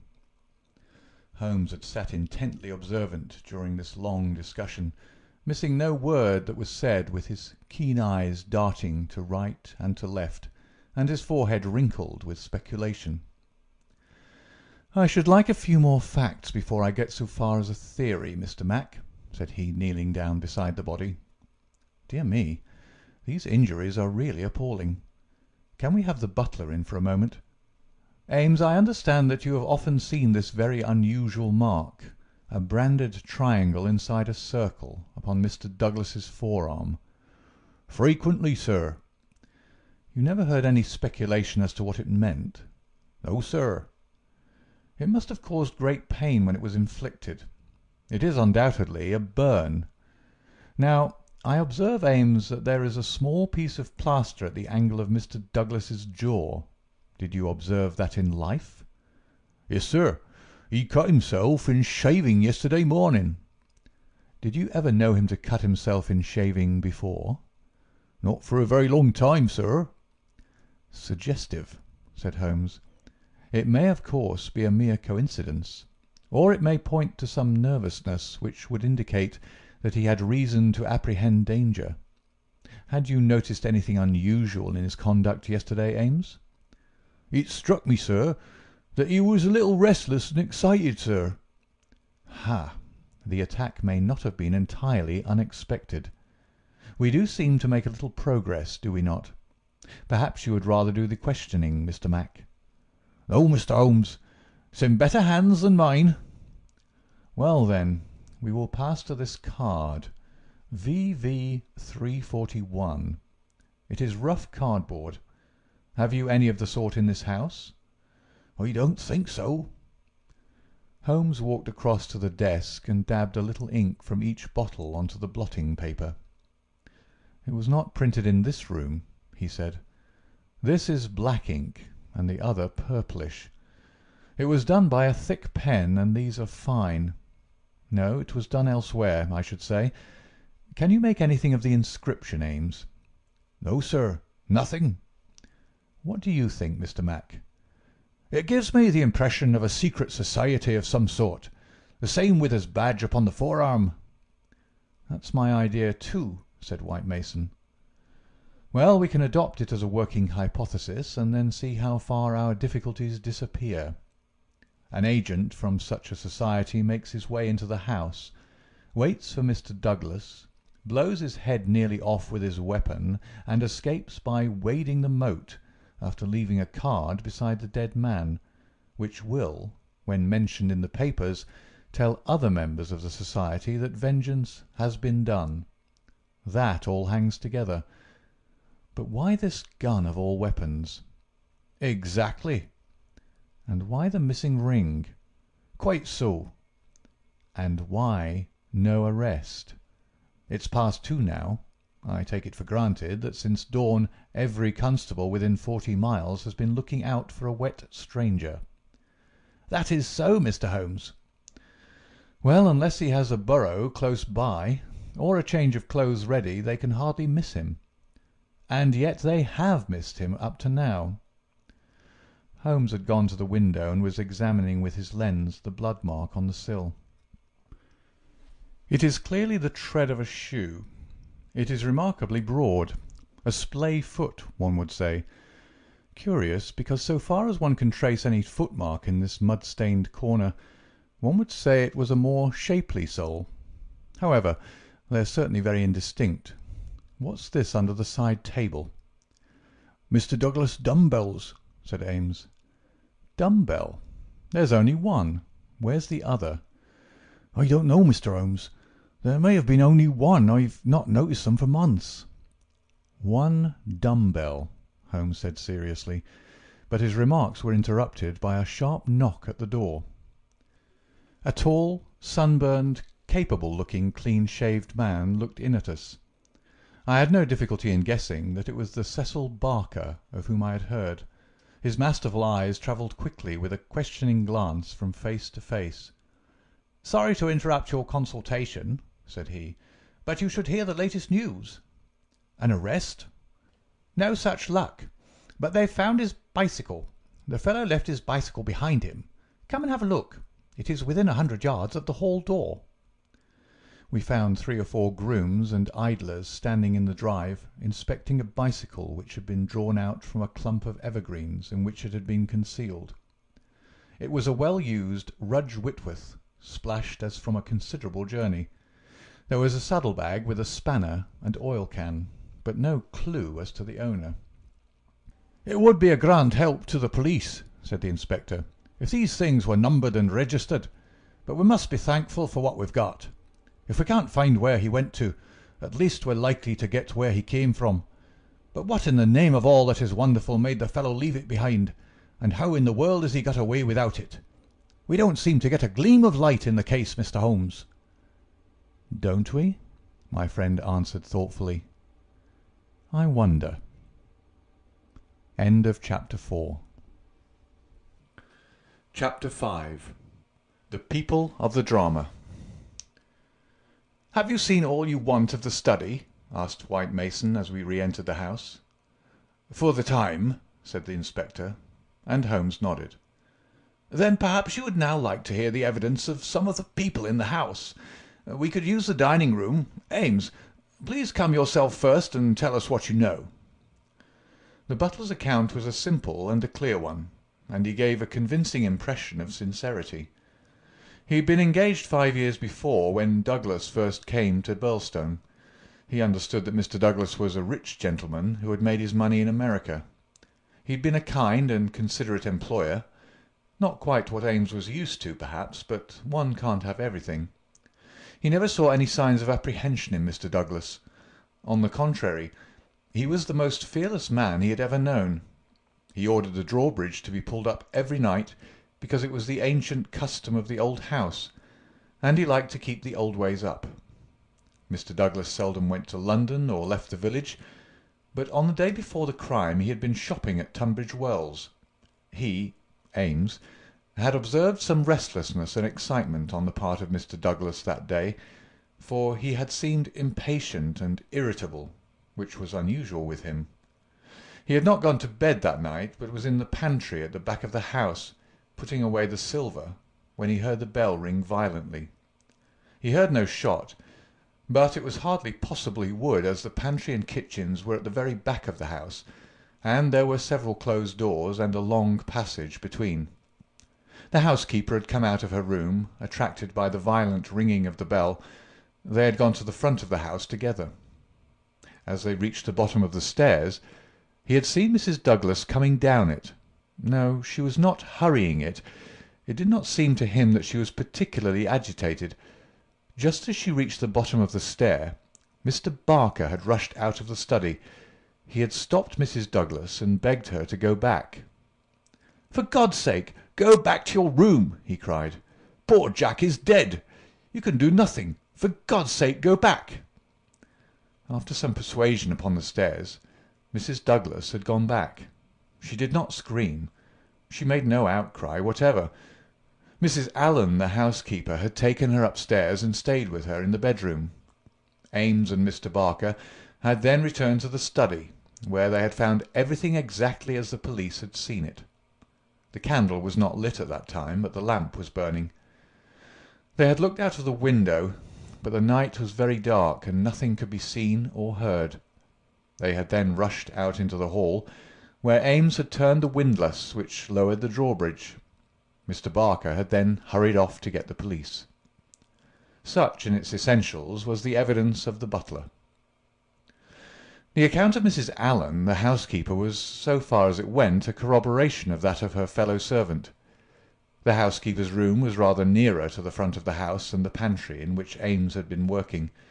She was preparing to go to bed when the loud ringing of the bell had attracted her attention. She was a little hard of hearing. Perhaps that was why she had not heard the shot. But in any case the study was a long way off. She remembered hearing some sound which she imagined to be the slamming of a door. That was a good deal earlier, half an hour at least before the ringing of the bell. When Mr. Ames ran to the front, she went with him. She saw Mr. Barker, very pale and excited, come out of the study. He intercepted Mrs. Douglas, who was coming down the stairs. He entreated her to go back, and she answered him, but what she said could not be heard. "Take her up! Stay with her!" he had said to Mrs. Allen. She had therefore taken her to the bedroom and endeavoured to soothe her. She was greatly excited, trembling all over, but made no other attempt to go downstairs. She just sat in her dressing-gown by her bedroom fire, with her head sunk in her hands. Mrs. Allen stayed with her most of the night. As to the other servants, they had all gone to bed, and the alarm did not reach them until just before the police arrived. They slept at the extreme back of the house, and could not possibly have heard anything. So far the housekeeper could add nothing on cross-examination save lamentations and expressions of amazement. Cecil Barker succeeded Mrs. Allen as a witness. As to the occurrences of the night before, he had very little to add to what he had already told the police. Personally, he was convinced that the murderer had escaped by the window. The bloodstain was conclusive, in his opinion, on that point. Besides, as the bridge was up, there was no other possible way of escaping. He could not explain what had become of the assassin, or why he had not taken his bicycle, if it were indeed his.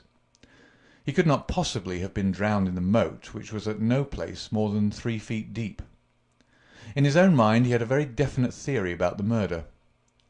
Douglas was a reticent man, and there were some chapters in his life of which he never spoke. He had emigrated to America when he was a very young man. He had prospered well, and Barker had first met him in California, where they had become partners in a successful mining claim at a place called Benito Canyon. They had done very well, but Douglas had suddenly sold out and started for England. He was a widower at that time. Barker had afterwards realized his money and come to live in London. Thus they had renewed their friendship. Douglas had given him the impression that some danger was hanging over his head, and he had always looked upon his sudden departure from California, and also his renting a house in so quiet a place in England, as being connected with this peril. He imagined that some secret society, some implacable organization, was on Douglas's track, which would never rest until it killed him.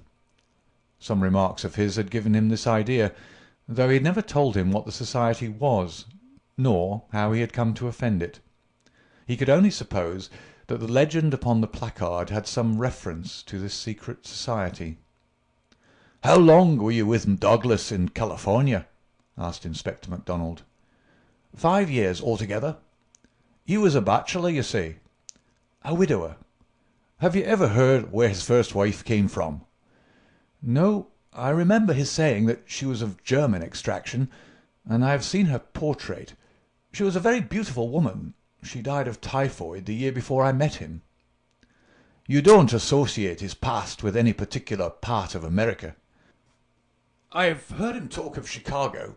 He knew that city well and had worked there. I have heard him talk of the coal and iron districts. He had travelled a good deal in his time. Was he a politician? Had this secret society to do with politics? No, he cared nothing about politics. You have no reason to think it was criminal? On the contrary, I never met a straighter man in my life. Was there anything curious about his life in California? He liked best to stay and to work at our claim in the mountains. He would never go where other men were if he could help it. That's why I first thought that someone was after him. Then when he left so suddenly for Europe, I made sure that it was so. I believe that he had a warning of some sort. Within a week of his leaving, 6 men were inquiring for him.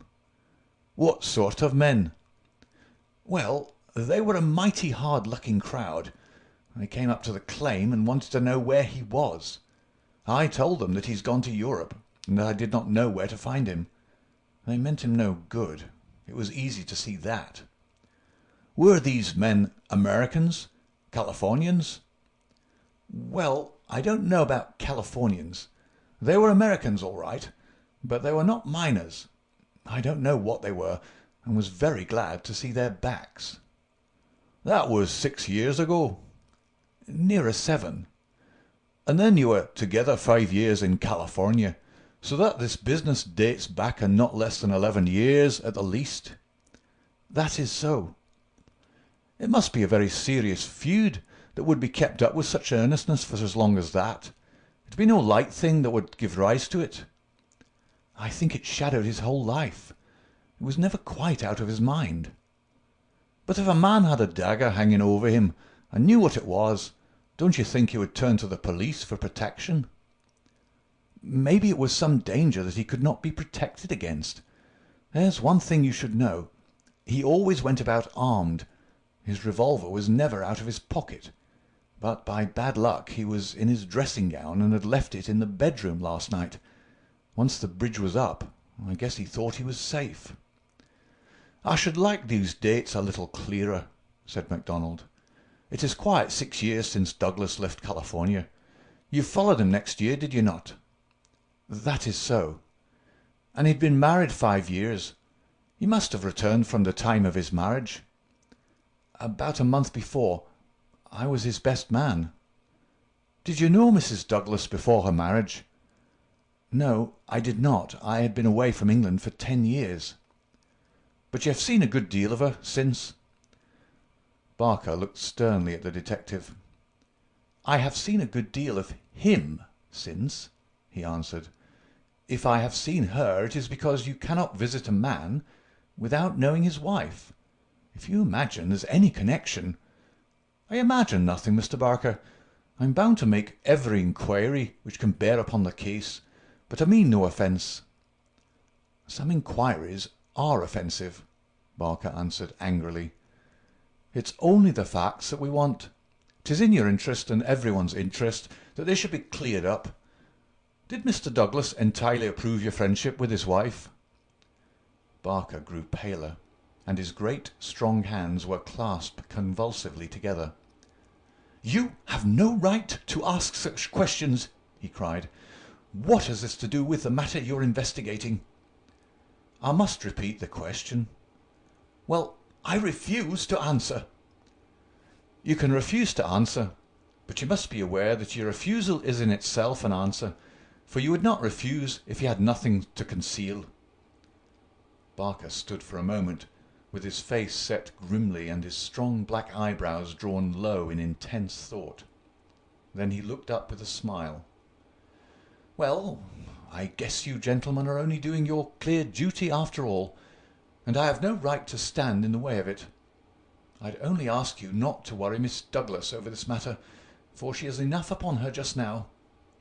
I may tell you that poor Douglas had just one fault in the world, and that was his jealousy. He was fond of me. No man could be fonder of a friend, and he was devoted to his wife. He loved me to come here, and was forever sending for me. And yet, if his wife and I talked together, or there seemed any sympathy between us, a kind of wave of jealousy would pass over him, and he would be off the handle and saying the wildest things in a moment. More than once I've sworn off coming for that reason, and then he would write me with such penitent, imploring letters that I just had to. But you can take it from me, gentlemen, if it was my last word, that no man ever had a more loving, faithful wife, and I can say also no friend could be more loyal than I. It was spoken with fervour and feeling, and yet Inspector MacDonald could not dismiss the subject. "You are aware," said he, "that the dead man's wedding ring has been taken from his fingers?" "So it appears," said Barker. "What do you mean by appears? You know it as a fact." The man seemed confused and undecided. "When I said appears, I meant that it was conceivable that he had himself taken off the ring." "The mere fact that the ring should be absent, whoever may have removed it, would suggest to anyone's mind, would it not, that the marriage and the tragedy were connected?" Barker shrugged his broad shoulders. "I can't profess to say what it means," he answered. "But if you mean to hint that it could reflect in any way upon this lady's honour—" His eyes blazed for an instant, and then with an evident effort he got a grip upon his own emotions. "Well, you are on the wrong track, that's all." "I don't know that I've anything else to ask you at present," said MacDonald coldly. "There was one small point," remarked Sherlock Holmes. "When you entered the room there was only a candle lighted on the table, was there not?" "Yes, that was so." "By its light you saw that some terrible incident had occurred?" "Exactly." "You at once rang for help?" "Yes." "And it arrived very speedily?" "Within a minute or two." "And yet when they arrived they found that the candle was out and that the lamp had been lighted. That seems very remarkable." Again Barker showed some signs of indecision. "I don't see that it was remarkable, Mr. Holmes," he answered after a pause. "The candle threw a very bad light. My first thought was to get a better one. My lamp was on the table, so I lit it." "And blew out the candle?" "Exactly." Holmes asked no further question, and Barker, with a deliberate look from one to the other of us, which had, as it seemed to me, something of defiance in it, turned and left the room. Inspector MacDonald had sent up a note to the effect that he would wait upon Mrs. Douglas in her room, but she had replied that she would meet us in the dining-room. She entered now, a tall and beautiful woman of 30, reserved and self-possessed to a remarkable degree, very different from the tragic and distracted figure I had pictured. It is true that her face was pale and drawn, like that of one who had endured a great shock, but her manner was composed, and the finely moulded hand which she rested upon the edge of the table was as steady as my own. Her sad appealing eyes travelled from one to the other of us with a curiously inquisitive expression. That questioning gaze transformed itself suddenly into abrupt speech. "Have you found anything out yet?" she asked. Was it my imagination that there was an undertone of fear rather than of hope in the question? "We have taken every possible step, Mrs. Douglas," said the inspector. "You may rest assured that nothing will be neglected." "Spare no money," she said in a dead even tone. "It is my desire that every possible effort should be made." "Perhaps you can tell us something which may throw some light upon the matter." "I fear not, but all I know is at your service." "We've heard from Mr. Cecil Barker that you did not actually see, that you were never in the room where the tragedy occurred." "No, he turned me back upon the stairs. He begged me to return to my room." "Quite so. You had heard the shot, and you had at once come down." I put on my dressing gown and then came down." "How long was it after hearing the shot that you were stopped on the stair by Mr. Barker?" "It may have been a couple of minutes. It is so hard to reckon time at such a moment. He implored me not to go on. He assured me that I could do nothing. Then Mrs. Allen, the housekeeper, led me upstairs again. It was all like some dreadful dream." "Can you give us any idea how long your husband had been downstairs before you heard the shot?" "No, I cannot say. He went from his dressing room, and I did not hear him go. He did the round of the house every night, for he was nervous of fire. It is the only thing that I have ever known him nervous of." "That is just the point which I want to come to, Mrs. Douglas. You have known your husband only in England, have you not?" "Yes, we have been married 5 years." "Have you heard him speak of anything which occurred in America, and might bring some danger upon him?" Mrs. Douglas thought earnestly before she answered. "Yes," she said at last. "I have always felt that there was a danger hanging over him. He refused to discuss it with me. It was not from want of confidence in me. There was the most complete love and confidence between us. But it was out of his desire to keep all alarm away from me. He thought I should brood over it if I knew all, and so he was silent." "How did you know it, then?" Mrs. Douglas' face lit with a quick smile. "Can a husband ever carry about a secret all his life, and a woman who loves him have no suspicion of it? I knew it by his refusal to talk about some episodes in his American life. I knew it by certain precautions he took. I knew it by certain words he let fall. I knew it by the way he looked at unexpected strangers. I was perfectly certain that he had some powerful enemies, that he believed they were on his track, and that he was always on his guard against them.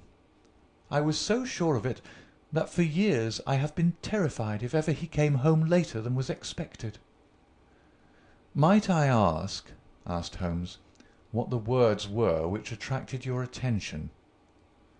"The Valley of Fear," the lady answered. "That was an expression he had used when I questioned him. I have been in the Valley of Fear. I am not out of it yet." "Are we never to get out of the Valley of Fear?"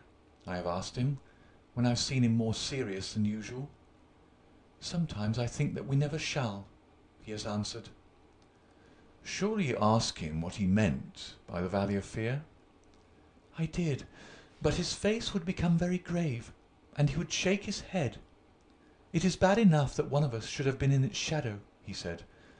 'Please God it shall never fall upon you.' It was some real valley in which he had lived, and in which something terrible had occurred to him, of that I am certain.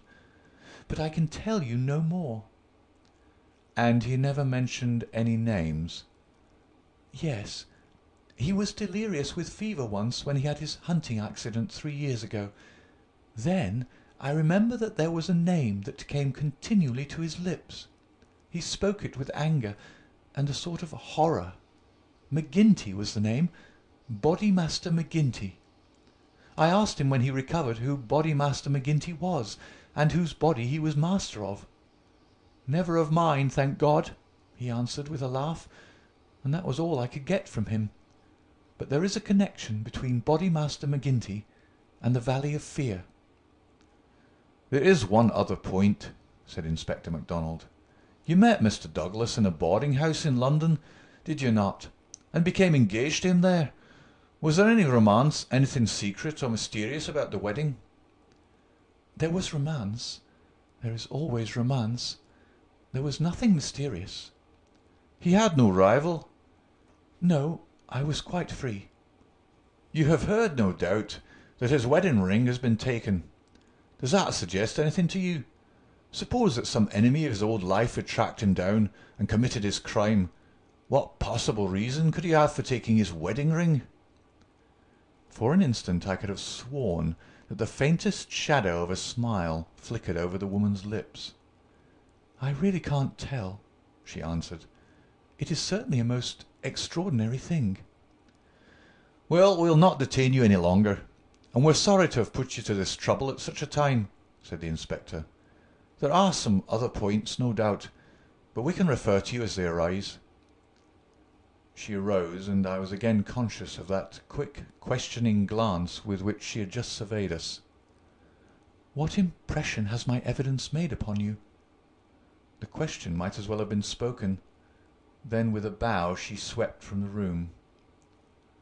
"She's a beautiful woman, a very beautiful woman," said MacDonald thoughtfully, after the door had closed behind her. "This man Barker has certainly been down here a good deal. He's a man who might be attractive to a woman. He admits that the dead man was jealous, and maybe he knew best himself what cause he had for jealousy. Then there's that wedding ring. You can't get past that. The man who tears a wedding ring off a dead man's... What do you say to that, Mr. Holmes?" My friend had sat with his head upon his hands, sunk in the deepest thought. Now he rose and rang the bell. "Ames," he said, when the butler entered, "where is Mr. Cecil Barker now?" "I'll see, sir." He came back in a moment to say that Barker was in the garden. "Can you remember, Ames, what Mr. Barker had on his feet last night when they joined him in the study?" "Yes, Mr. Holmes. He had a pair of bedroom slippers. I brought him his boots when he went for the police." "Where are the slippers now?" "They're still under the chair in the hall." "Very good, Ames. It is, of course, important for us to know which tracks may be Mr. Barker's and which from outside." "Yes, sir.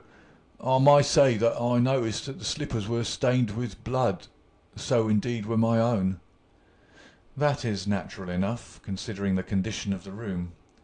Very good, Ames. We will ring if we want you." A few minutes later we were in the study. Holmes had brought with him the carpet slippers from the hall. As Ames had observed, the soles of both were dark with blood. "Strange," murmured Holmes as he stood in the light of the window and examined them minutely. "Very strange indeed." Stooping with one of his quick feline pounces, he placed the slipper upon the blood mark on the sill. It exactly corresponded. He smiled in silence at his colleagues. The inspector was transfigured with excitement. His native accent rattled like a stick upon railings. "Man!" he cried, "there's not a doubt of it. Barker has just marked the window himself. It's a good deal broader than any bootmark. I mind you said it was a splay foot, and here's the explanation. But what's the game, Mr. Holmes? What's the game?" "Aye, what's the game?" my friend repeated thoughtfully. White Mason chuckled and rubbed his fat hands together in his professional satisfaction. "I said it was a snorter," he cried, "and a real snorter it is." End of Chapter 5. Chapter 6. A Dawning Light. The three detectives had many matters of detail into which to inquire, so I returned alone to our modest quarters at the village inn. But before doing so I took a stroll in the curious old-world garden which flanked the house.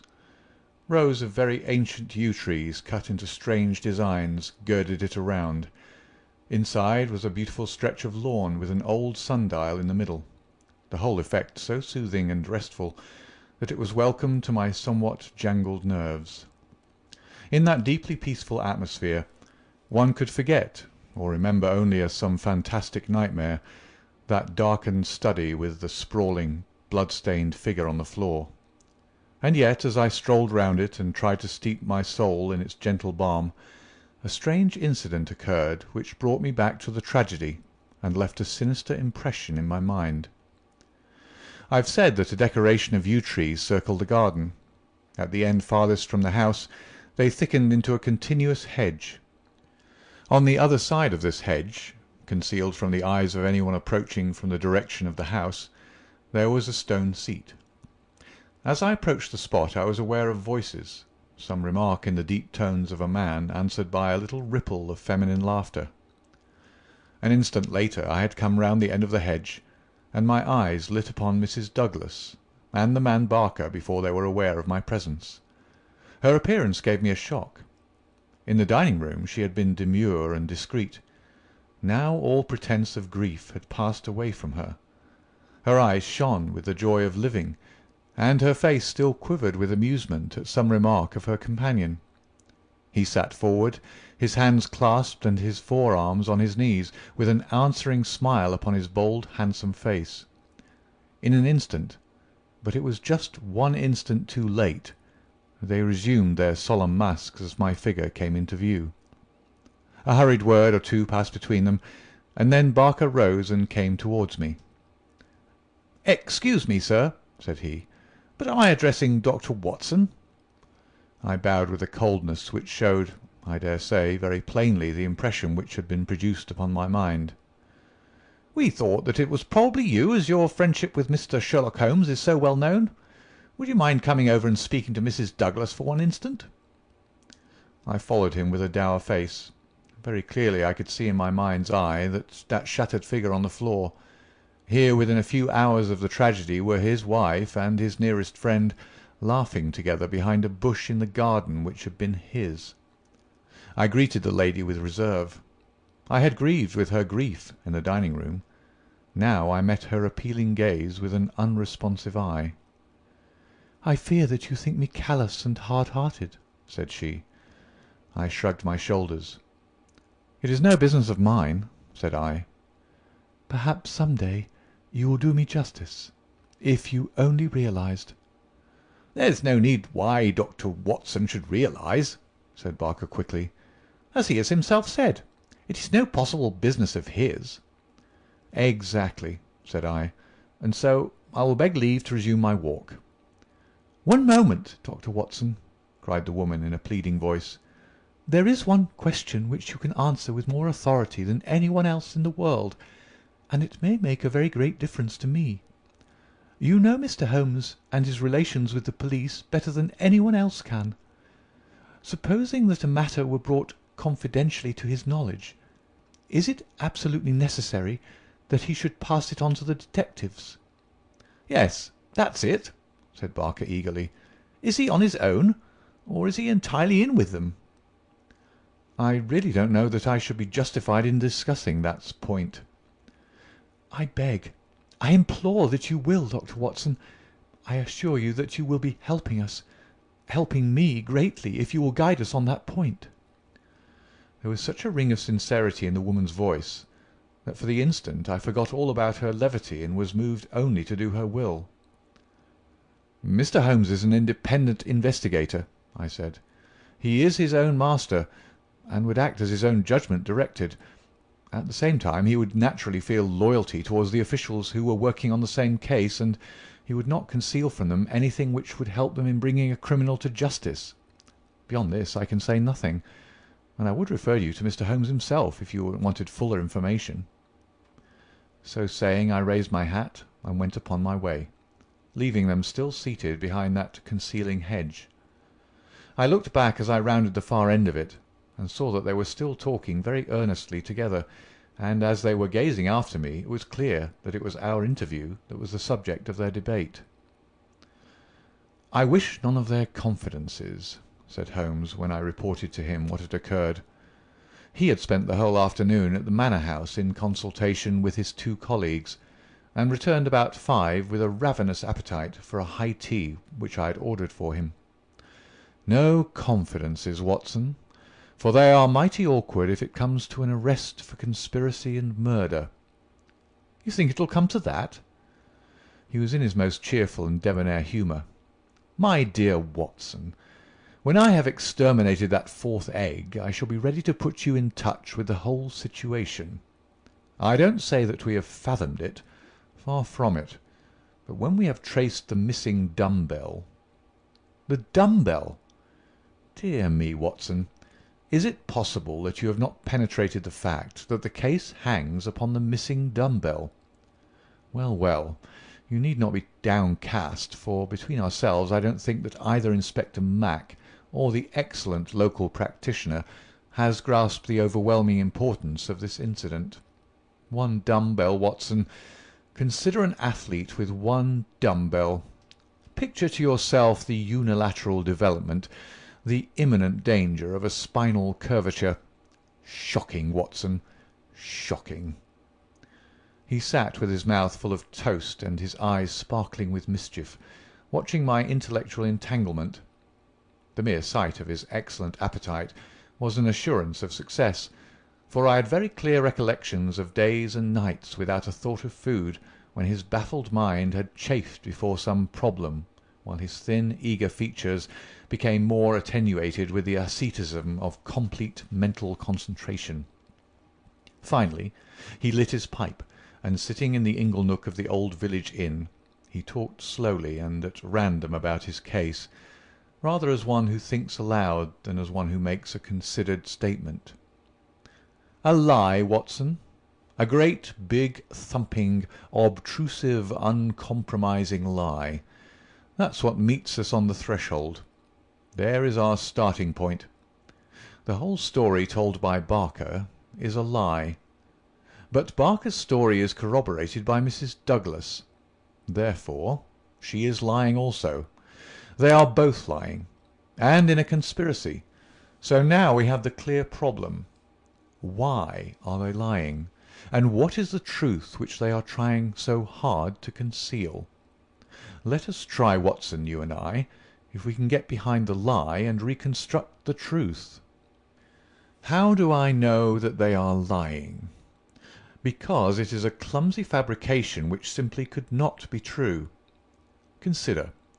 According to the story given to us, the assassin had less than a minute after the murder had been committed to take that ring, which was under another ring, from the dead man's finger, to replace the other ring, a thing which he would surely never have done, and to put that singular card beside his victim.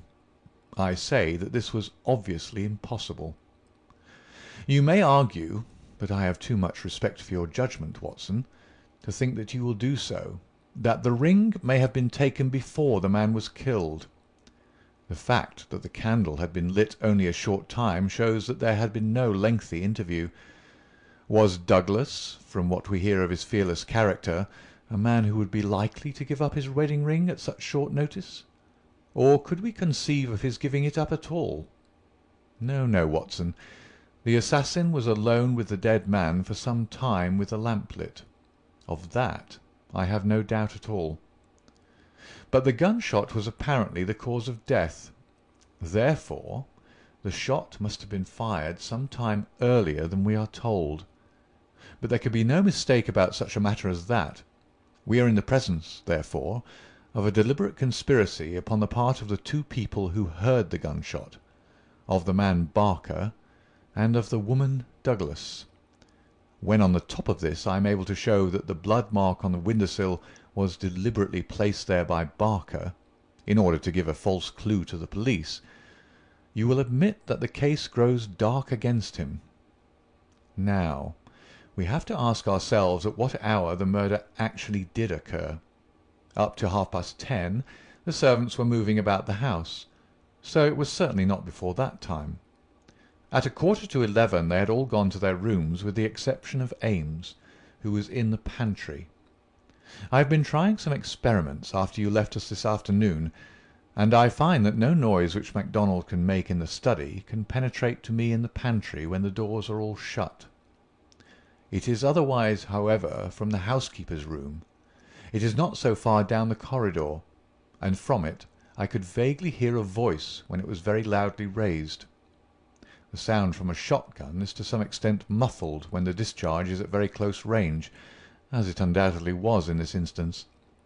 It would not be very loud, and yet in the silence of the night it should have easily penetrated to Mrs. Allen's room. She is, as she has told us, somewhat deaf, but none the less she mentioned in her evidence that she did hear something like a door slamming half an hour before the alarm was given.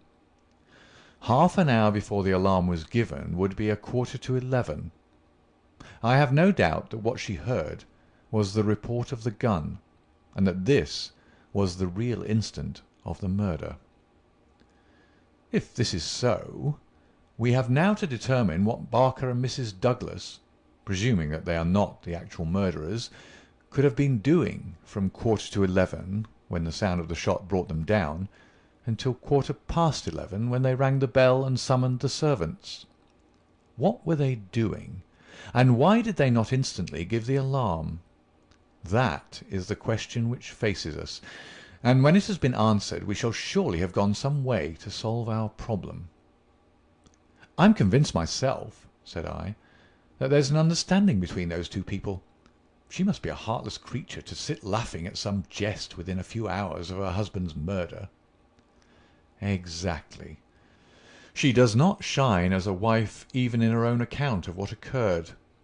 I am not a whole-souled admirer of womankind, as you are aware, Watson, but my experience of life has taught me that there are few wives, having any regard for their husbands, who would let any man's spoken word stand between them and that husband's dead body. Should I ever marry, Watson, I should hope to inspire my wife with some feeling which would prevent her from being walked off by a housekeeper when my corpse was lying within a few yards of her. It was badly stage-managed, for even the rawest investigators must be struck by the absence of the usual feminine ululation. If there had been nothing else, this incident alone would have suggested a prearranged conspiracy to my mind." "You think then definitely that Barker and Mrs. Douglas are guilty of the murder?" "There is an appalling directness about your questions, Watson," said Holmes, shaking his pipe at me. "They come at me like bullets.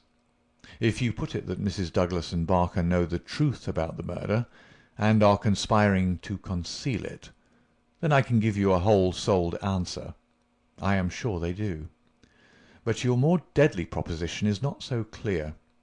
Let us for a moment consider the difficulties which stand in the way. We will suppose that this couple are united by the bonds of a guilty love, and that they have determined to get rid of the man who stands between them. It is a large supposition, for discreet inquiry among servants and others has failed to corroborate it in any way. On the contrary, there is a good deal of evidence that the Douglases were very attached to each other." "That, I am sure, cannot be true," said I, thinking of the beautiful smiling face in the garden. "Well, at least they gave that impression. However, we will suppose that they are an extraordinarily astute couple, who deceive everyone upon this point, and conspire to murder the husband. He happens to be a man over whose head some danger hangs."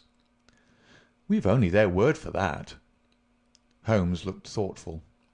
"I see, Watson. You are sketching out a theory by which everything they say from the beginning is false. According to your idea, there was never any hidden menace, or secret society, or valley of fear, or boss Mac-somebody, or anything else. Well, that is a good sweeping generalization. Let us see what that brings to us. They invent this theory to account for the crime. They then play up to the idea by leaving this bicycle in the park as proof of the existence of some outsider. The stain on the window-sill conveys the same idea. So does the card on the body, which might have been prepared in the house. That all fits into your hypothesis, Watson. But now we come on the nasty, angular, uncompromising bits which won't slip into their places. Why a cut-off shotgun of all weapons, and an American one at that? How could they be so sure that the sound of it would not bring someone on to them? It's a mere chance that Mrs. Allen did not start out to inquire for the slamming door. Why did your guilty couple do all this, Watson?" "I confess I can't explain it." "Then again, if a woman and her lover conspire to murder a husband, are they going to advertise their guilt by ostentatiously removing his wedding ring after his death? Does that strike you as very probable, Watson?" "No, it doesn't." "And once again, if the thought of leaving a bicycle concealed outside had occurred to you, would it really have seemed worth doing, when the dullest detective would naturally say this is an obvious blind, as the bicycle is the first thing which the fugitive needed in order to make his escape?" "I can conceive of no explanation." "And yet there should be no combination of events for which the wit of man cannot conceive an explanation. Simply as a mental exercise, without any assertion that it is true, let me indicate a possible line of thought. It is, I admit, mere imagination, but how often is imagination the mother of truth? We'll suppose that there was a guilty secret, A really shameful secret in the life of this man Douglas. This leads to his murder by someone who is, we will suppose, an avenger, someone from outside. This avenger, for some reason, which I confess I am still at a loss to explain, took the dead man's wedding ring. The vendetta might conceivably date back to the man's first marriage, and the ring be taken for some such reason. Before this avenger got away, Barker and the wife had reached the room. The assassin convinced them that any attempt to arrest him would lead to the publication of some hideous scandal. They were converted to this idea, and preferred to let him go. For this purpose they probably lowered the bridge, which can be done quite noiselessly, and then raised it again. He made his escape, and for some reason thought that he could do so more safely on foot than on the bicycle. He therefore left his machine where it would not be discovered until he had got safely away. So far we are within the bounds of possibility, are we not? "Well, it's possible, no doubt," said I with some reserve. "We have to remember, Watson, that whatever occurred is certainly something very extraordinary. Well now, to continue our supposititious case. The couple, not necessarily a guilty couple, realise after the murderer is gone that they have placed themselves in a position in which it may be difficult for them to prove that they did not themselves either do the deed or connive at it. They rapidly and rather clumsily met the situation. The mark was put by Barker's blood-stained slipper upon the window-sill to suggest how the fugitive got away. They obviously were the two who must have heard the sound of the gun, so they gave the alarm exactly as they would have done, but a good half-hour after the event. And how do you propose to prove all this? Well, if there was an outsider, he may be traced and taken. That would be the most effective of all proofs. But if not, well, the resources of science are far from being exhausted. I think that an evening alone in that study would help me much. An evening alone? I propose to go up there presently. I have arranged it with the estimable Ames, who is by no means whole-hearted about Barker. I shall sit in that room and see if its atmosphere brings me inspiration. I am a believer in the genius loci. You smile, friend Watson. Well, we shall see. By the way, you have that big umbrella of yours, have you not? It is here. Well, I'll borrow that if I may. Certainly, but what a wretched weapon. If there's a danger... Nothing serious, my dear Watson, or I should certainly ask for your assistance. But I'll take the umbrella. At present I'm only awaiting the return of our colleagues from Tunbridge Wells, where they are at present engaged in trying for a likely owner of the bicycle. It was nightfall before Inspector MacDonald and White Mason came back from their expedition, and they arrived exultant, reporting a great advance in our investigation. "Man, I'll admit that I had my doubts if there was ever an outsider," said MacDonald. "But that's all past now. We've had the bicycle identified, and we have a description of our man, so that's a long step on our journey." "It sounds to me like the beginning of the end," said Holmes. "I'm sure I congratulate you both with all my heart." "Well, I started from the fact that Mr. Douglas had seemed disturbed since the day before, when he'd been at Tunbridge Wells. It was at Tunbridge Wells then that he had become conscious of some danger. It was clear, therefore, that if a man had come over with a bicycle, it was from Tunbridge Wells that he might be expected to have come. We took the bicycle over with us and showed it at the hotels. It was identified at once by the manager of the Eagle Commercial as belonging to a man named Hargrave, who had taken a room there 2 days before. This bicycle and a small valise were his old belongings. He had registered his name as coming from London, but had given no address. The valise was London-made, and the contents were British, but the man himself was undoubtedly an American." "Well, well," said Holmes gleefully, "you have indeed done some solid work while I've been sitting spinning theories with my friend. It's a lesson in being practical, Mr. Mac."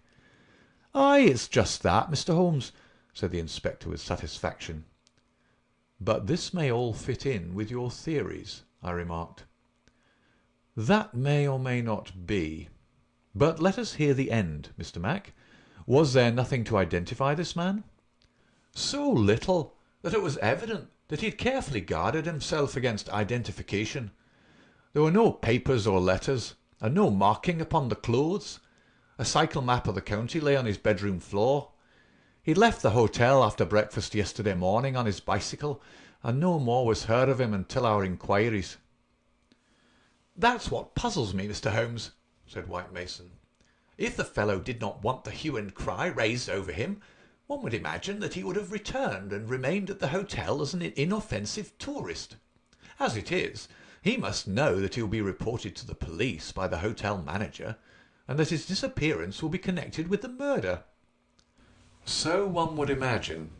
Still, he has been justified of his wisdom up to date, at any rate, since he has not been taken. But his description, what of that?" MacDonald referred to his notebook. "Here we have it so far as they could give it. They don't seem to have taken every particular stock of him, but still the porter, the clerk, and the chambermaid are all agreed that this about covers the points. He was a man about 5'9" in height, 50 or so years of age, his hair slightly grizzled, a greyish moustache, a curved nose, and a face which all of them described as fierce and forbidding." "Well, bar the expression that might almost be a description of Douglas himself," said Holmes. "He's just over 50, with grizzled hair and moustache, and about the same height. Did you get anything else?" "He was dressed in a heavy grey suit, with a reefer jacket, and he wore a short yellow overcoat and a soft cap." "What about the shotgun?" "It is less than 2 feet long. It could very well have fitted into his valise. He could have carried it inside his overcoat without difficulty." "And how do you consider that all this bears upon the general case?" "Well, Mr. Holmes," said MacDonald, "when we've got our man, and you may be sure that I had his description on the wires within 5 minutes of hearing it, we shall be better able to judge it. But even as it stands, we've surely gone a long way. We know that an American, calling himself Hargrave, came to Tunbridge Wells 2 days ago with bicycle and valise. In the latter was a sawed-off shotgun, so he came with a deliberate purpose of crime. Yesterday morning he set off for this place on his bicycle with his gun concealed in his overcoat. No one saw him arrive, so far as we can learn, but he need not pass through the village to reach the park gates, and there are many cyclists upon the road. Presumably he at once concealed his cycle among the laurels where it was found, and possibly lurked there himself, with his eye on the house, waiting for Mr. Douglas to come out. A shotgun is a strange weapon to use inside a house, but he had intended to use it outside, and there it has very obvious advantages, as it would be impossible to miss with it, and the sound of shots is so common in an English sporting neighbourhood that no particular notice would be taken." "That is all very clear," said Holmes. "Well, Mr. Douglas did not appear. What was he to do next? He left his bicycle and approached the house in the twilight. He found the bridge down and no one about. He took his chance, intending no doubt to make some excuse if he met someone. He met no one.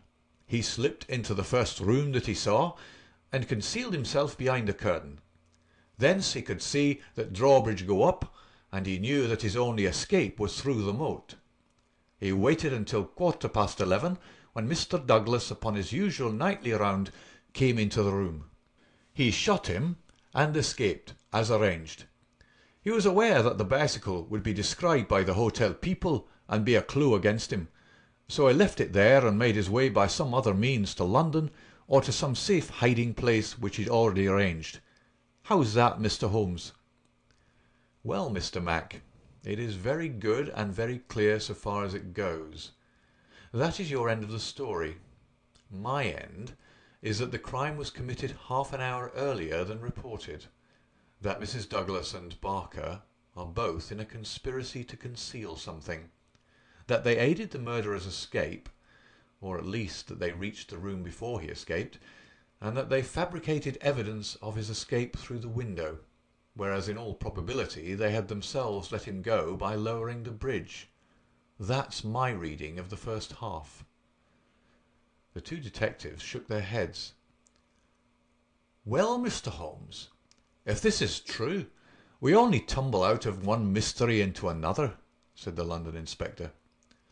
"And in some ways a worse one," added White Mason. "The lady has never been in America in all her life. What possible connection could she have with an American assassin which would cause her to shelter him?" "I freely admit the difficulties," said Holmes. "I propose to make a little investigation of my own tonight, and it is just possible that it may contribute something to the common cause." "Can we help you, Mr. Holmes?" "No, no. Darkness and Dr. Watson's umbrella. My wants are simple. And Ames, the faithful Ames. No doubt he will stretch a point for me. All my lines of thought lead me back invariably to the one basic question. Why should an athletic man develop his frame upon so unnatural an instrument as a single dumbbell?" It was late that night when Holmes returned from his solitary excursion. We slept in a double-bedded room, which was the best that the little country inn could do for us. I was already asleep when I was partly awakened by his entrance. "Well, Holmes," I murmured, "have you found anything out?" He stood beside me in silence, his candle in his hand. Then the tall, lean figure inclined towards me. "I say, Watson," he whispered, "would you be afraid to sleep in the same room with a lunatic, a man with softening of the brain, an idiot whose mind has lost its grip?" "Not in the least," I answered in astonishment. "Ah, that's lucky," he said, and not another word would he utter that night. End of Chapter 6. Chapter 7. The Solution. Next morning, after breakfast, we found Inspector MacDonald and White Mason seated in close consultation in the small parlour of the local police sergeant. On the table in front of them were piled a number of letters and telegrams, which they were carefully sorting and docketing. 3 had been placed on one side. "Still on the track of the elusive bicyclist?" Holmes asked cheerfully. "What is the latest news of the ruffian?" MacDonald pointed ruefully to his heap of correspondence. "He is at present reported from Leicester, Nottingham, Southampton, Derby, East Ham, Richmond, and 14 other places. In 3 of them, East Ham, Leicester, and Liverpool, there is a clear case against him, and he has actually been arrested. This country seems to be full of the fugitives with yellow coats." "Dear me," said Holmes sympathetically. "Now, Mr. Mac, and you, Mr. White Mason, I wish to give you a very earnest piece of advice. When I went into this case with you, I bargained, as you will no doubt remember, that I should not present you with half-proved theories, but that I should retain and work out my own ideas until I had satisfied myself that they were correct. For this reason, I am not at the present moment telling you all that is in my mind.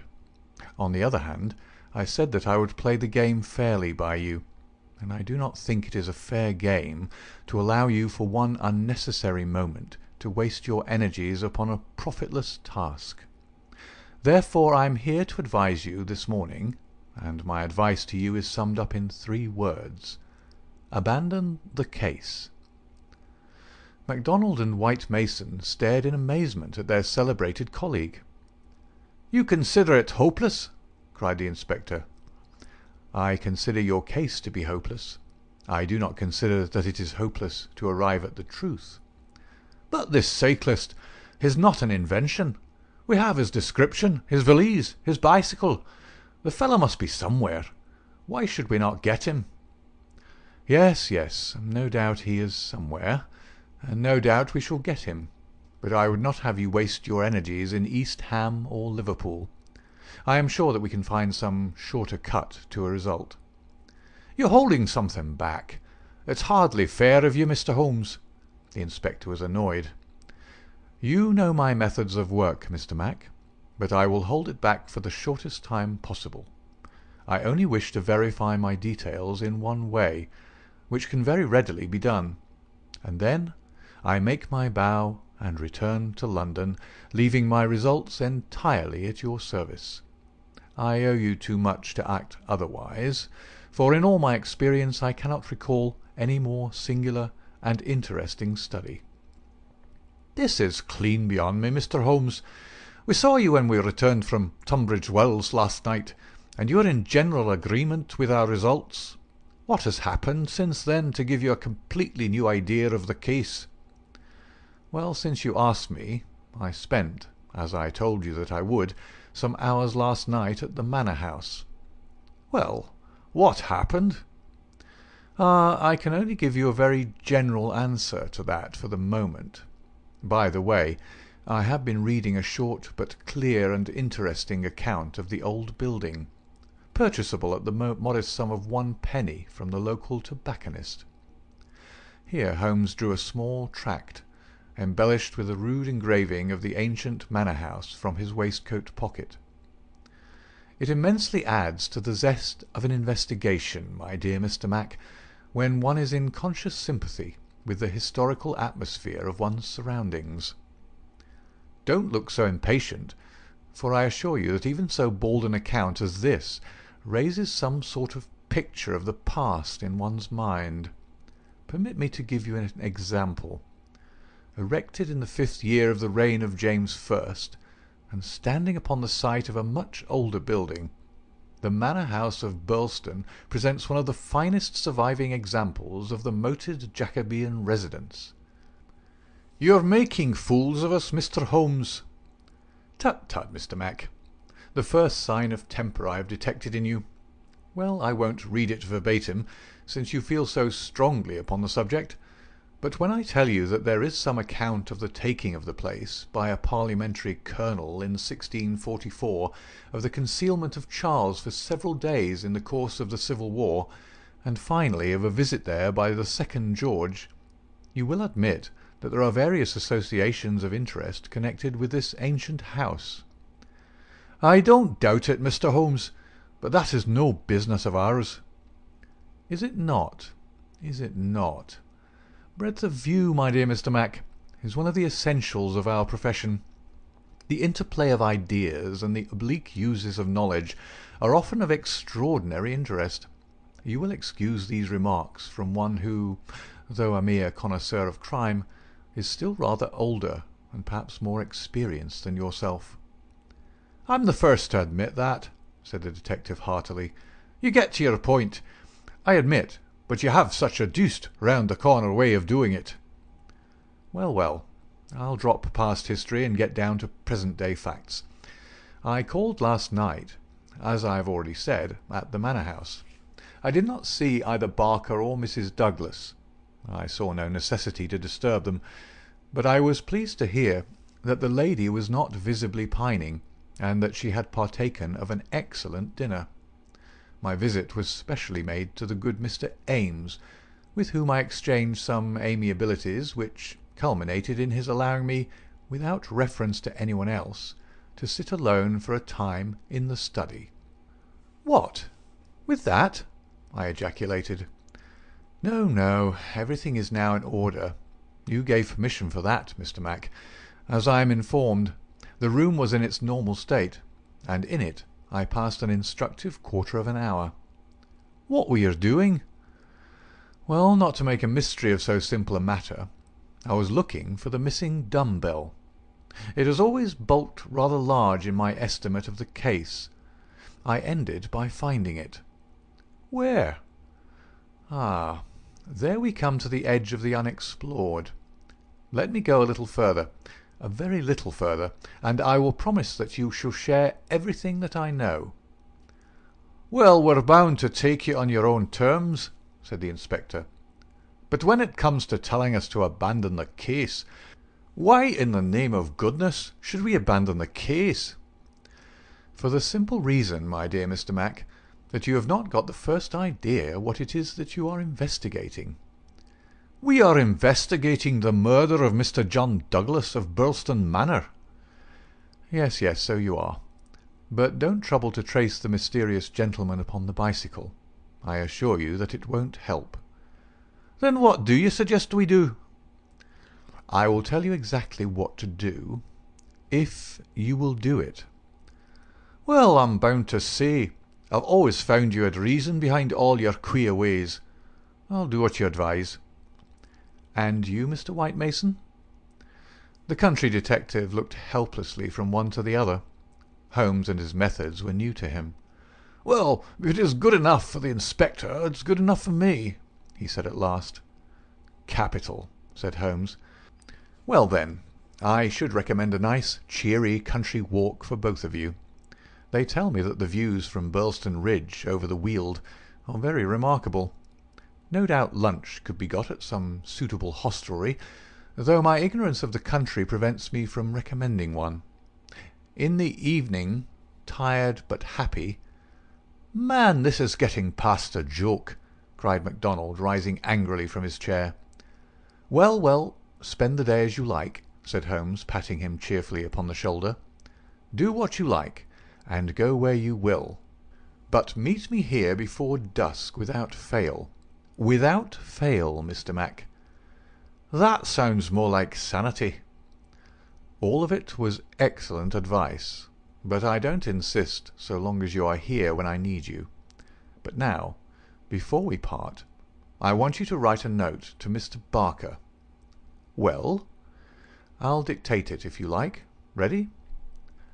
"Dear Sir, it has struck me that it is our duty to drain the moat, in the hope that we may find some—" "It's impossible," said the inspector.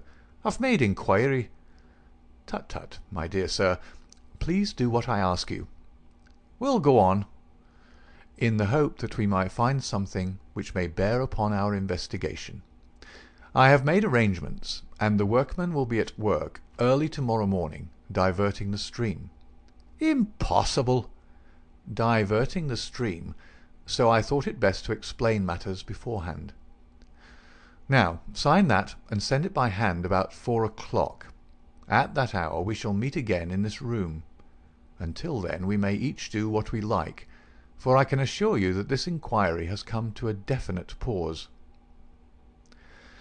Evening was drawing in when we reassembled. Holmes was very serious in his manner, myself curious, and the detectives obviously critical and annoyed. "Well, gentlemen," said my friend gravely, "I am asking you now to put everything to the test with me, and you will judge for yourselves whether the observations I have made justify the conclusions to which I have come. It is a chill evening, and I do not know how long our expedition may last, so I beg that you will wear your warmest coats. It is of the first importance that we should be in our places before it grows dark, so with your permission we shall get started at once." We passed along the outer bounds of the Manor House Park until we came to a place where there was a gap in the rails which fenced it. Through this we slipped, and then, in the gathering gloom, we followed Holmes until we had reached a shrubbery which lies nearby, opposite to the main door and the drawbridge. The latter had not been raised. Holmes crouched down behind a screen of laurels, and we all three followed his example. "Well, what are we to do now?" asked MacDonald with some gruffness. "Possess our souls in patience, and make as little noise as possible," Holmes answered. "What are we here for at all? I really think you might treat us with some more frankness." Holmes laughed. "Watson insists that I am the dramatist in real life," said he. "Some touch of the artist wells up within me, and calls insistently for a well-staged performance. Surely our profession, Mr. Mac, would be a drab and sordid one if we did not sometimes set the scene so as to glorify our results.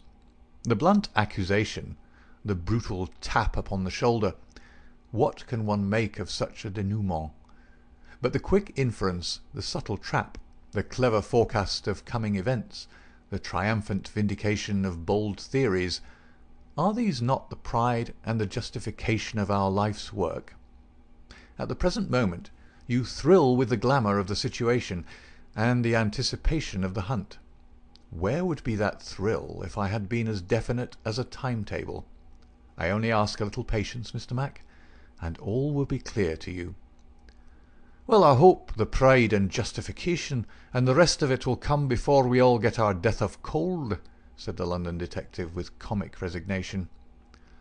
We all had good reason to join in the aspiration, for our vigil was a long and bitter one.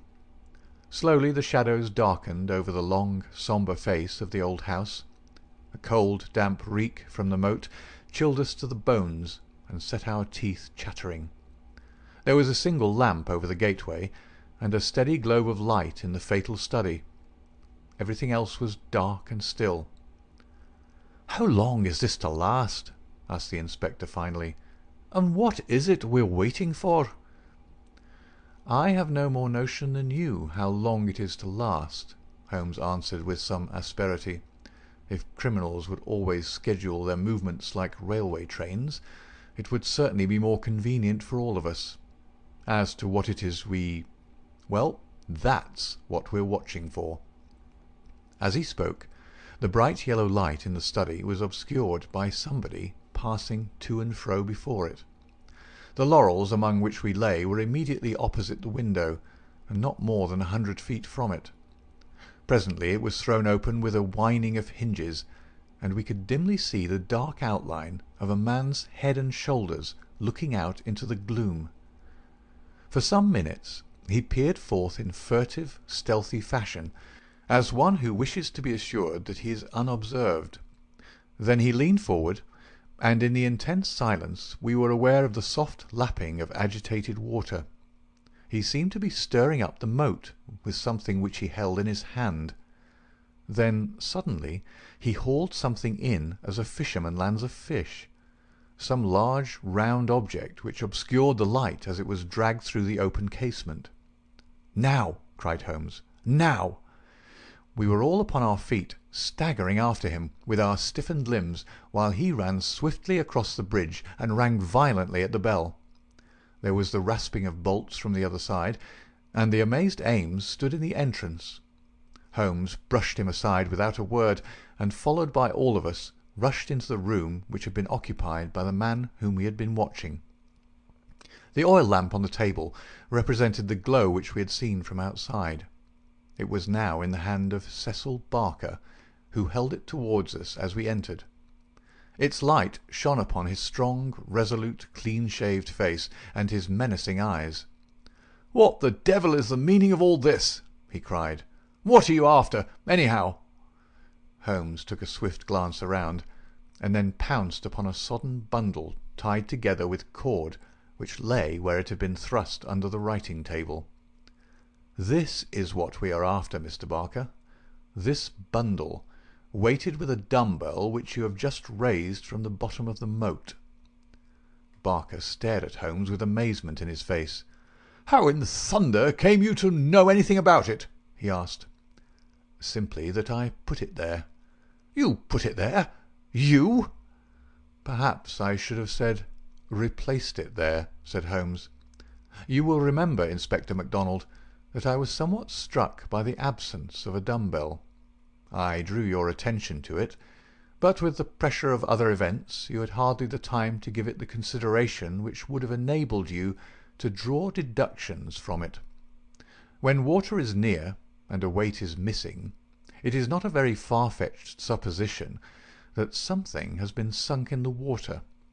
The idea was at least worth testing, so with the help of Ames, who admitted me to the room, and the crook of Dr. Watson's umbrella, I was able last night to fish up and inspect this bundle. It was of the first importance, however, that we should be able to prove who placed it there.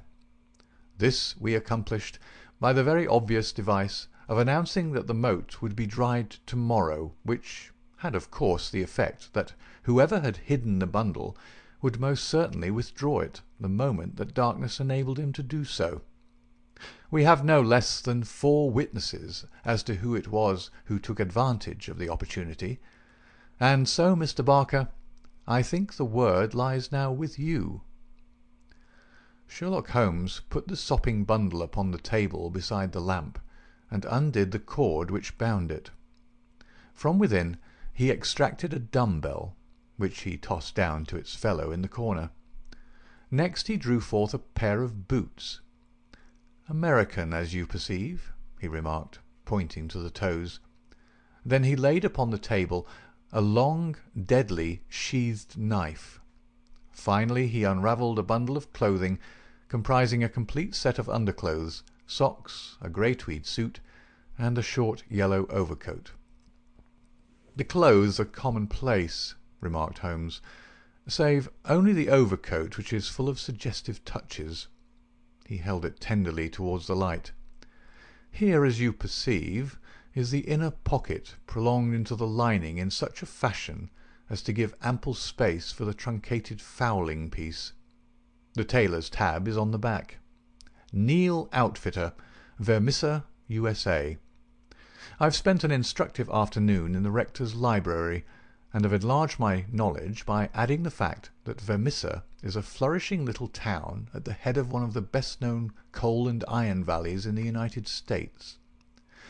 I have some recollection, Mr. Barker, that you associated the coal districts with Mr. Douglas's first wife, and it would surely not be too far-fetched an inference that the V.V. upon the card by the dead body might stand for Vermissa Valley, or that this very valley, which sends forth emissaries of murder, may be that valley of fear which we have heard.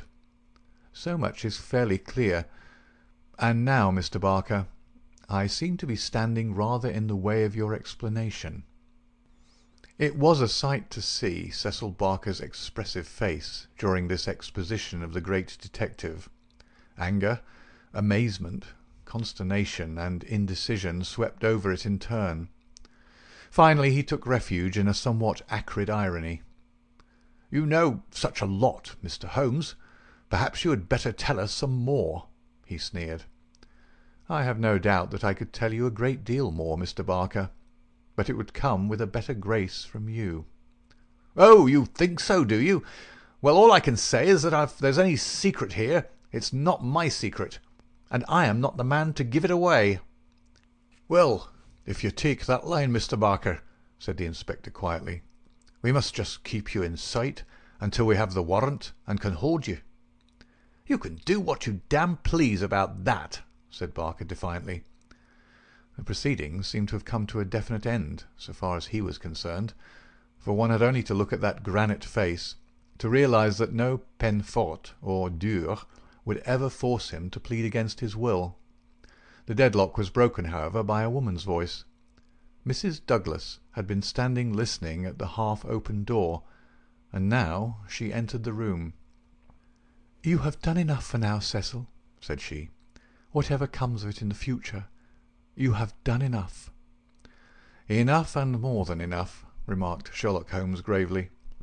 "I have every sympathy with you, madam, and should strongly urge you to have some confidence in the common sense of our jurisdiction, and to take the police voluntarily into your complete confidence.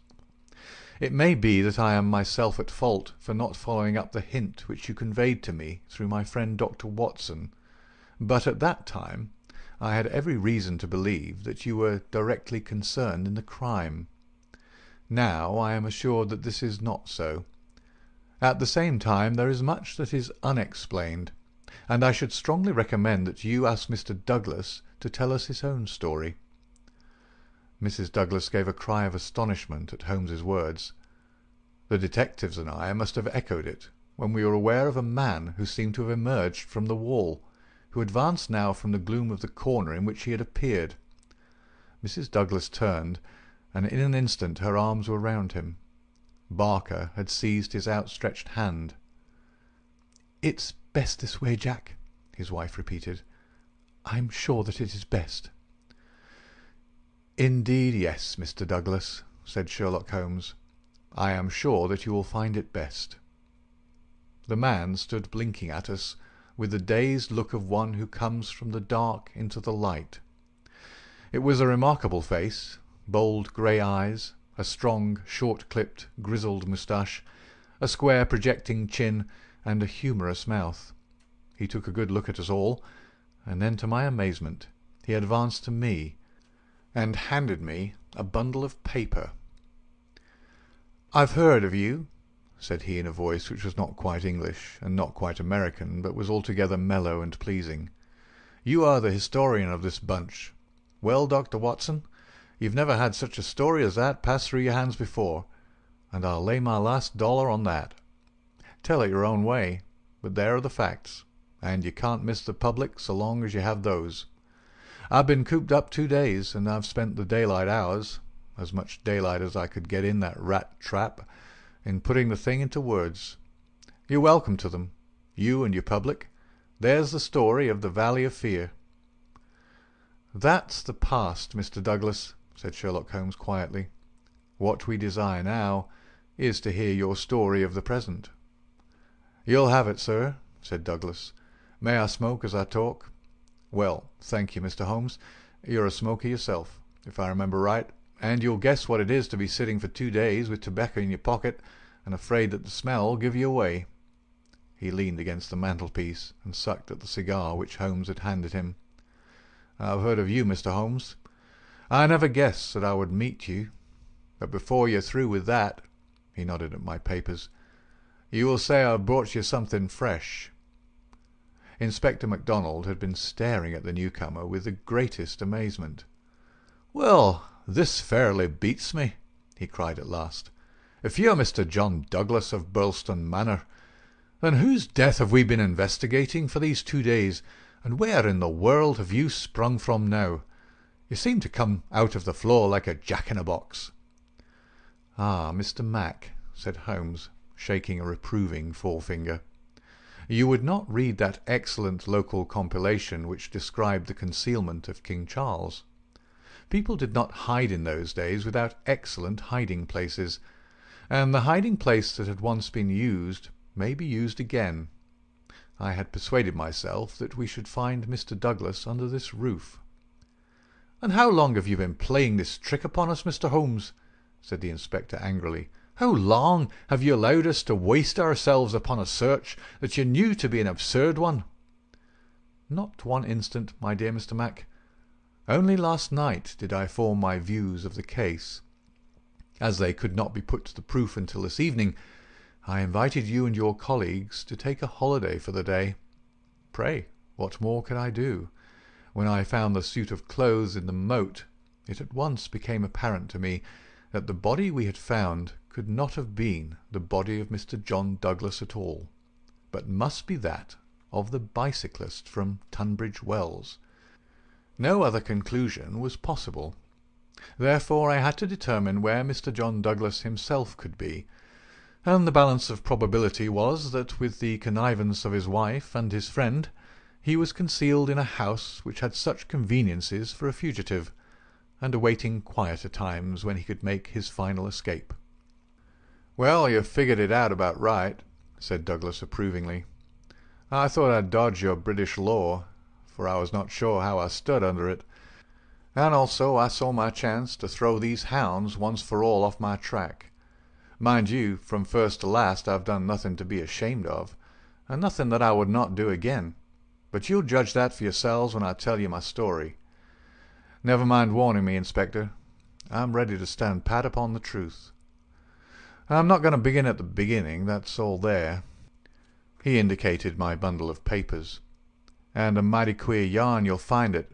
It all comes down to this, that there are some men that have good cause to hate me and would give their last dollar to know that they had got to me.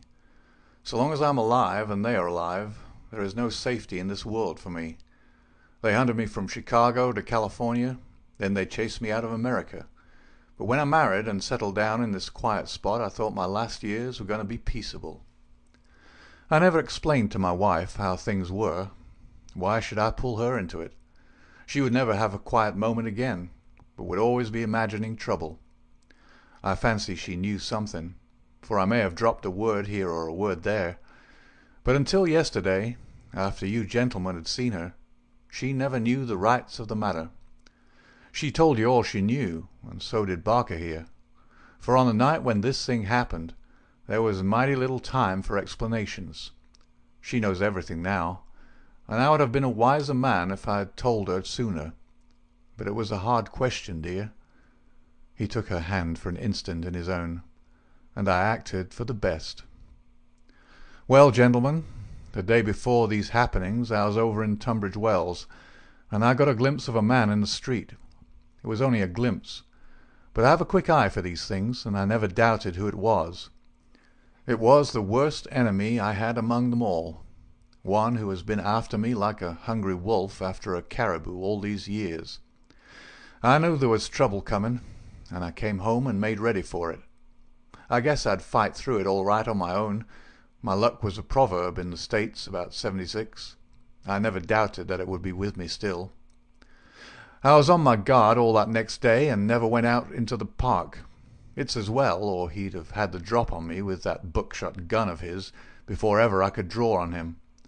After the bridge was up, my mind was always more restful when that bridge was up in the evenings. I put the thing clear out of my head. I never dreamed of his getting into the house and waiting for me. But when I made my round in my dressing gown, as was my habit, I had no sooner entered the study than I scented danger. I guess when a man has had dangers in his life, and I've had more than most in my time, there is a kind of sixth sense that waves the red flag. I saw the signal clear enough, and yet I couldn't tell you why. Next instant I spotted a boot under the window curtain, and then I saw why plain enough. I had just the one candle that was in my hand, but there was a good light from the hall lamp through the open door.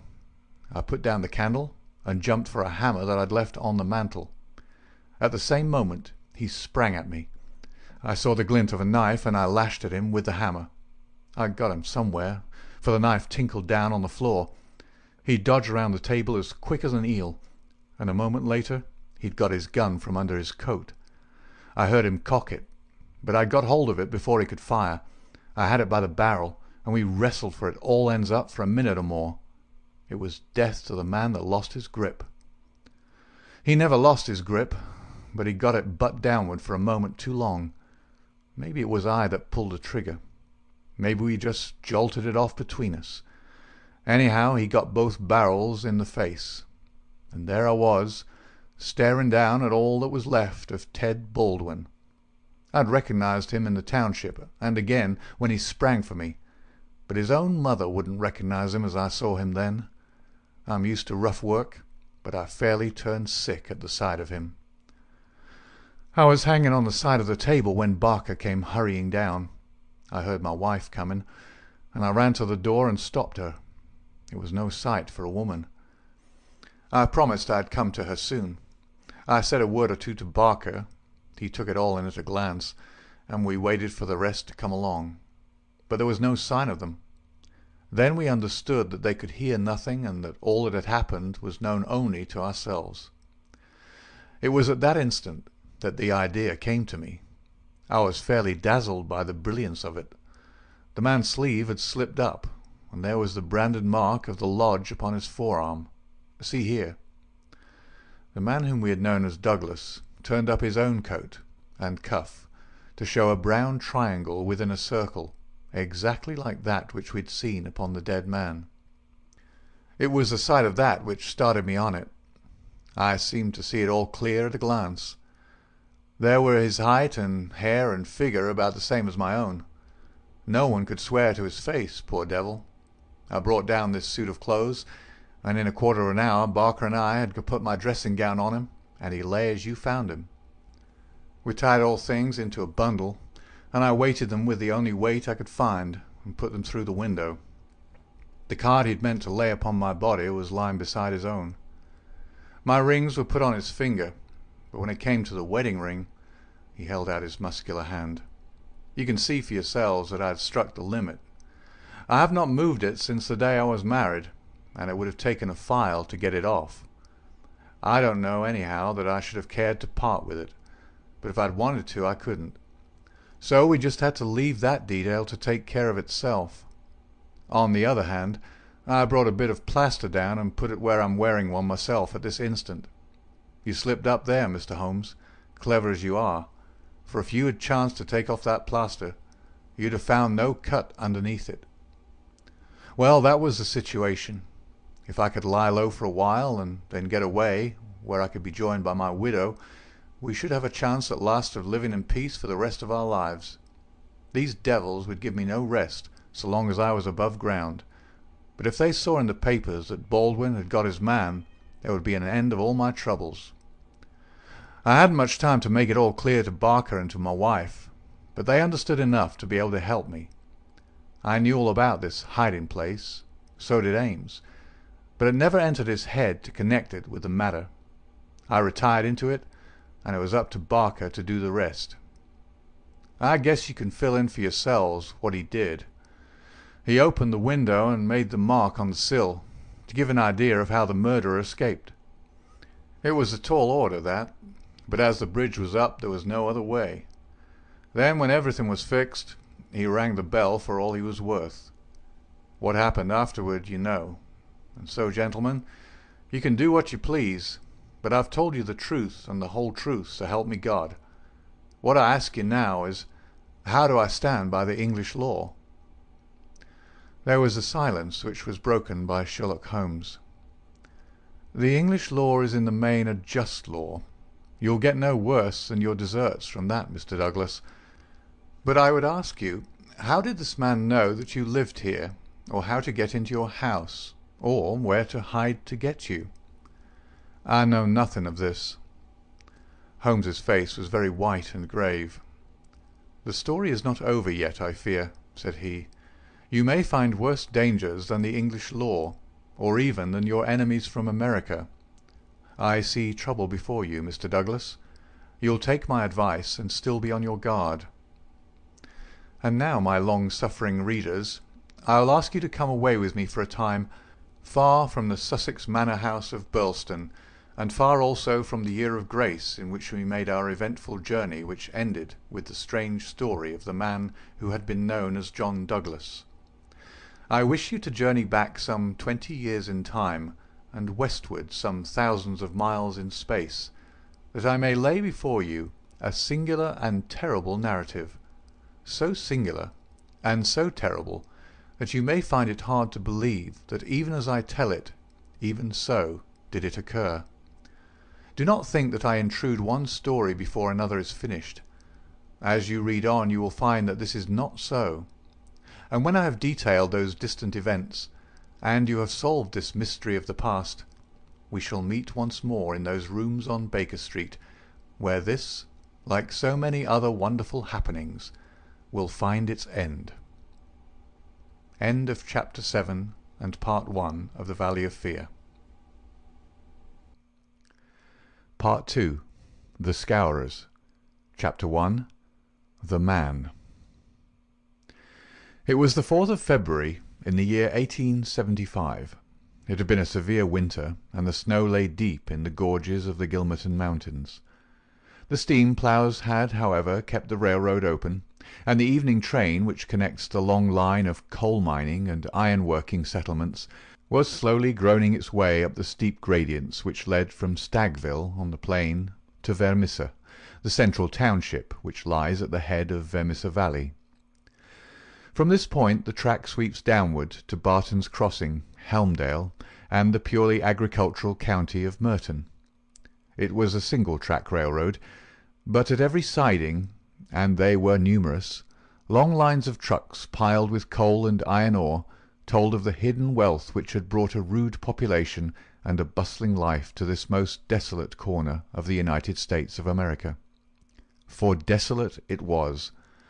Little could the first pioneer who had traversed it have ever imagined that the fairest prairies and the most lush water pastures were valueless compared to this gloomy land of black crag and tangled forest. Above the dark and often scarcely penetrable woods upon their flanks, the high, bare crowns of the mountains, white snow and jagged rock, towered upon each flank, leaving a long, winding, tortuous valley in the centre. Up this the little train was slowly crawling. The oil lamps had just been lit in the leading passenger car, a long, bare carriage, in which some 20 or 30 people were seated. The greater number of these were workmen returning from their day's toil in the lower part of the valley. At least a dozen, by their grimed faces and the safety lanterns which they carried, proclaimed themselves miners. These sat smoking in a group and conversed in low voices, glancing occasionally at 2 men on the opposite side of the car, whose uniforms and badges showed them to be policemen. Several women of the labouring class and 1 or 2 travellers who might have been small local storekeepers made up the rest of the company, with the exception of 1 young man in a corner by himself. It is with this man that we are concerned. Take a good look at him, for he is worth it. He's a fresh-complexioned, middle-sized young man, not far, one would guess, from his 30th year. He has large, shrewd, humorous grey eyes, which twinkle inquiringly from time to time as he looks round through his spectacles at the people about him. It is easy to see that he is of a sociable and possibly simple disposition, anxious to be friendly to all men. Anyone could pick him at once as gregarious in his habits and communicative in his nature, with a quick wit and a ready smile. And yet the man who studied him more closely might discern a certain firmness of jaw and grim tightness about the lips which would warn him that there were depths beyond, and that this pleasant, brown-haired young Irishman might conceivably leave his mark for good or evil upon any society to which he was introduced. Having made one or two tentative remarks to the nearest miner, and receiving only short, gruff replies, the traveller resigned himself to uncongenial silence, staring moodily out of the window at the fading landscape. It was not a cheering prospect. Through the growing gloom there pulsed the red glow of the furnaces on the sides of the hills. Great heaps of slag and dumps of cinders loomed up on each side, with the high shafts of the collieries towering above them. Huddled groups of mean wooden houses, the windows of which were beginning to outline themselves in light, were scattered here and there along the line, and the frequent halting-places were crowded with their swarthy inhabitants. The iron and coal valleys of the Vermissa district were no resorts for the leisured or the cultured. Everywhere there were stern signs of the crudest battle of life, the rude work to be done, and the rude, strong workers who did it. The young traveller gazed out into this dismal country with a face of mingled repulsion and interest, which showed that the scene was new to him. At intervals he drew from his pocket a bulky letter to which he referred, and on the margins of which he scribbled some notes. Once, from the back of his waist, he produced something which one would hardly have expected to find in the possession of so mild-mannered a man. It was a navy revolver of the largest size.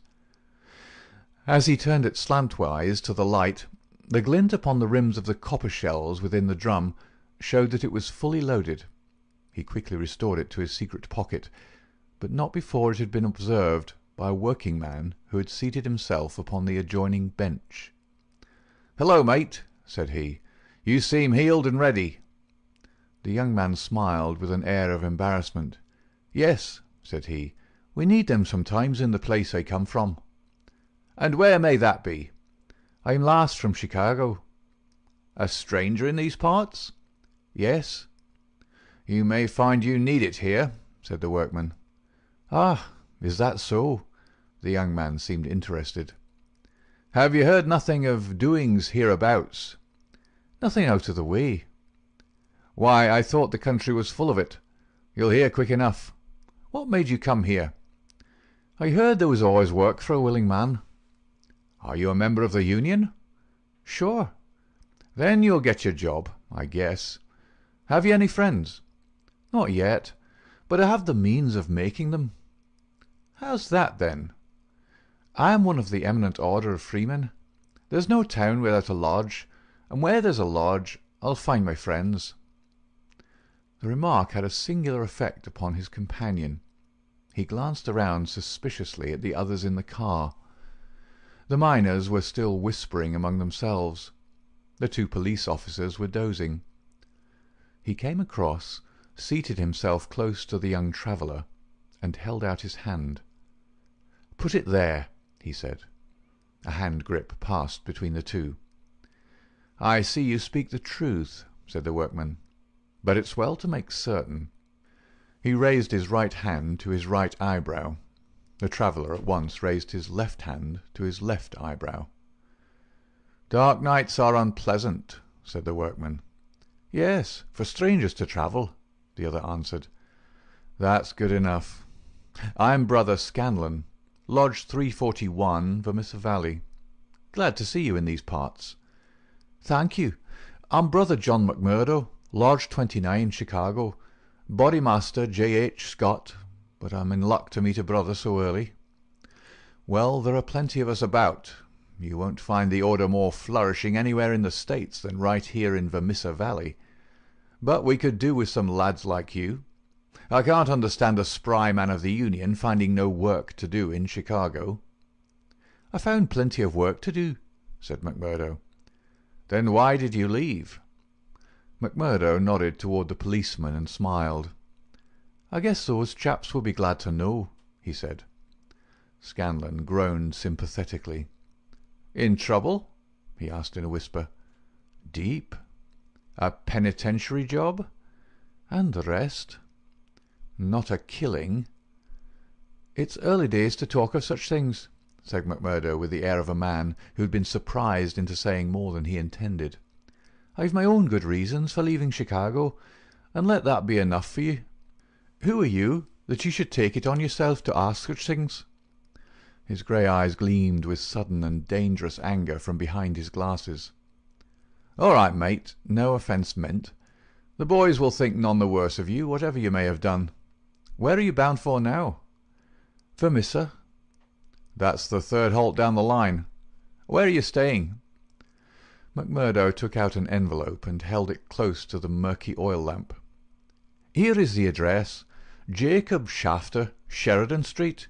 It's a boarding house that was recommended by a man I know in Chicago." "Well, I don't know it, but Vermissa is out of my beat. I live at Hobson's Patch, and that's here where we're drawing up to now. But say, there's one bit of advice I'll give you before we part. If you're in trouble in Vermissa, go straight to the Union House and see Boss McGinty. He's the Bodymaster of Vermissa Lodge, and nothing can happen in these parts unless Black Jack McGinty wants it. So long, mate. Maybe we'll meet in Lodge one of these evenings, but mind my words, if you're in trouble, go to Boss McGinty." Scanlon descended, and McMurdo was left once again to his thoughts. Night had now fallen, and the flames of the frequent furnaces were roaring and leaping in the darkness. Against their lurid background, dark figures were bending and straining, twisting and turning with the motion of winch or of windlass, to the rhythm of an eternal clank and roar. "I guess hell must look something like that," said a voice. McMurdo turned and saw that one of the policemen had shifted in his seat and was staring out into the fiery waste. "For that matter," said the other policeman, "I allow that hell must be something like that. If there are worse devils down yonder than some we could name, it's more than I'd expect. I guess you're new to this part, young man." "Well, what if I am?" McMurdo answered in a surly voice. "Just this, mister, that I should advise you to be careful in choosing your friends. I don't think I'd begin with Mike Scanlon or his gang if I were you." "What the hell is it to you? Who are my friends?" roared McMurdo in a voice which brought every head in the carriage round to witness the altercation. "Did I ask you for your advice, or did you think me such a sucker that I couldn't move without it? You speak when you're spoken to, and by the Lord you'd have to wait a long time if it was me." He thrust out his face and grinned at the patrolman like a snarling dog. The two policemen, heavy, good-natured men, were taken aback by the extraordinary vehemence with which their friendly advances had been rejected. "No offence, stranger," said one. "It was a warning for your own good, seeing that you are, by your own showing, new to the place." "I'm new to the place, but I'm not new to you and your kind," cried McMurdo in cold fury. "I guess you're the same in all places, shoving your advice in when nobody asks for it." "Maybe we'll see more of you before long," said one of the patrolmen with a grin. "You're a real hand-picked one, if I'm a judge." "I was thinking the same," remarked the other. "I guess we may meet again." "I'm not afraid of you, and don't you think it," cried McMurdo. "My name's Jack McMurdo, see? If you want me, you'll find me at Jacob Shafter's on Sheridan Street, Vermissa. So I'm not hiding from you, am I? Day or night, I dare to look the like of you in the face. Don't make any mistake about that." There was a murmur of sympathy and admiration from the miners at the dauntless demeanour of the newcomer, while the two policemen shrugged their shoulders and renewed a conversation between themselves. A few minutes later the train ran into the ill-lit station, and there was a general clearing, for Vermissa was by far the largest town on the line. McMurdo picked up his leather gripsack and was about to start off into the darkness when one of the miners accosted him. "By gar, mate, you know how to speak to the cops," he said in a voice of awe. "It was grand to hear you. Let me carry your grip and show you the road. I'm passing shafters on the way to my own shack." There was a chorus of friendly good nights from the other miners as they passed from the platform. Before ever he had set foot on it, McMurdo the turbulent had become a character in Vermissa. The country had been a place of terror, but the town was in its way even more depressing.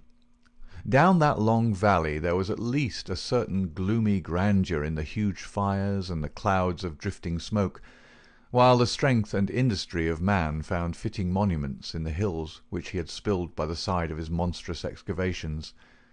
But the town showed a dead level of mean ugliness and squalor. The broad street was churned up by the traffic into a horrible rutted paste of muddy snow. The sidewalks were narrow and uneven. The numerous gas lamps served only to show more clearly a long line of wooden houses, each with its veranda facing the street, unkempt and dirty. As they approached the centre of the town, the scene was brightened by a row of well-lit stores, and even more by a cluster of saloons and gaming houses, in which the miners spent their hard-earned but generous wages. "That's the Union House," said the guide, pointing to one saloon which rose almost to the dignity of being a hotel. "Jack McGinty is the boss there." "What sort of man is he?" McMurdo asked. "What? Have you never heard of the boss?" "How could I have heard of him, when you know that I'm a stranger in these parts?" "Well, I thought his name was known clear across the country. It's been in the papers often enough." "What for?" "Well," the miner lowered his voice, "over the affairs." "What affairs?" "Good Lord, mister, you are queer. If I must say it without offence, there's only one set of affairs that you'll hear of in these parts, and that's the affairs of the Scourers." "Why, I seem to have read of the Scourers in Chicago. A gang of murderers, are they not?" "Hush, on your life!" cried the miner, standing still in alarm and gazing in amazement at his companion. "Man, you won't live long in these parts if you speak in the open street like that. Many a man has had the life beaten out of him for less." "Well, I know nothing about them. It's only what I've read." "And I'm not saying that you've not read the truth." The man looked nervously round him as he spoke, peering into the shadows as if he feared to see some lurking danger. "If killing is murder, then God knows there's a murder and to spare. But don't you dare to breathe the name of Jack McGinty in connection with it, stranger, for every whisper goes back to him, and he's not one that is likely to let it pass. Now, that's the house you're after, that one, standing back from the street. You'll find old Jacob Shafter that runs it as honest a man as lives in this township." "I thank you," said McMurdo, and shaking hands with his new acquaintance, he plodded, gripsack in hand, up the path which led to the dwelling-house, at the door of which he gave a resounding knock. It was opened at once by someone very different from what he had expected. It was a woman, young and singularly beautiful. She was of the German type, blonde and fair-haired, with the piquant contrast of a pair of beautiful dark eyes, with which she surveyed the stranger with surprise and a pleasing embarrassment which brought a wave of colour over her pale face. Framed in the bright light of the open doorway, it seemed to McMurdo that he had never seen a more beautiful picture, the more attractive for its contrast with the sordid and gloomy surroundings. A lovely violet growing upon one of those black slag-heaps of the mines would not have seemed more surprising. So entranced was he that he stood staring without a word, and it was she who broke the silence. "I thought it was father," said she, with a pleasing little touch of a German accent. "Did you come to see him? He's downtown. I expect him back every minute." McMurdo continued to gaze at her in open admiration until her eyes dropped in confusion before this masterful visitor. "No, miss," he said at last. "I'm in no hurry to see him. But your house was recommended to me for board. I thought it might suit me, and now I know it will." "You are quick to make up your mind," said she with a smile. "Anyone but a blind man could do as much," the other answered. She laughed at the compliment. "Come right in, sir," she said. "I'm Miss Ethel Shafter, Mr. Shafter's daughter. My mother's dead, and I run the house. You can sit down by the stove in the front room until father comes along. Ah, here he is, so you can fix things with him right away." A heavy, elderly man came plodding up the path. In a few words, McMurdo explained his business. A man of the name of Murphy had given him the address in Chicago. He, in turn, had had it from someone else. Old Shafter was quite ready. The stranger made no bones about terms, agreed at once to every condition, and was apparently fairly flush of money. For $7 a week paid in advance, he was to have board and lodging. So it was that McMurdo, the self-confessed fugitive from justice, took up his abode under the roof of the Shafters, the first step which was to lead to so long and dark a train of events, ending in a far distant land. End of Part 2, Chapter 1. Chapter 2. The Bodymaster. McMurdo was a man who made his mark quickly. Wherever he was, the folk around soon knew it. Within a week he had become infinitely the most important person at Shafters. There were 10 or a dozen boarders there, but they were honest foremen or commonplace clerks from the stores, of a very different calibre from the young Irishman. Of an evening, when they gathered together, his joke was always the readiest, his conversation the brightest, and his song the best. He was a born boon companion, with a magnetism which drew good humour from all around him. And yet he showed again and again, as he had shown in the railway carriage, a capacity for sudden, fierce anger, which compelled the respect and even the fear of those who met him. For the law, too, and all who were connected with it, he exhibited a bitter contempt which delighted some and alarmed others of his fellow boarders. From the first he made it evident, by his open admiration, that the daughter of the house had won his heart from the instant that he had set eyes upon her beauty and her grace. He was no backward suitor. On the second day he told her that he loved her, and from then onward he repeated the same story, with an absolute disregard of what she might say to discourage him. "Someone else," he would cry. "Well, the worse luck for someone else.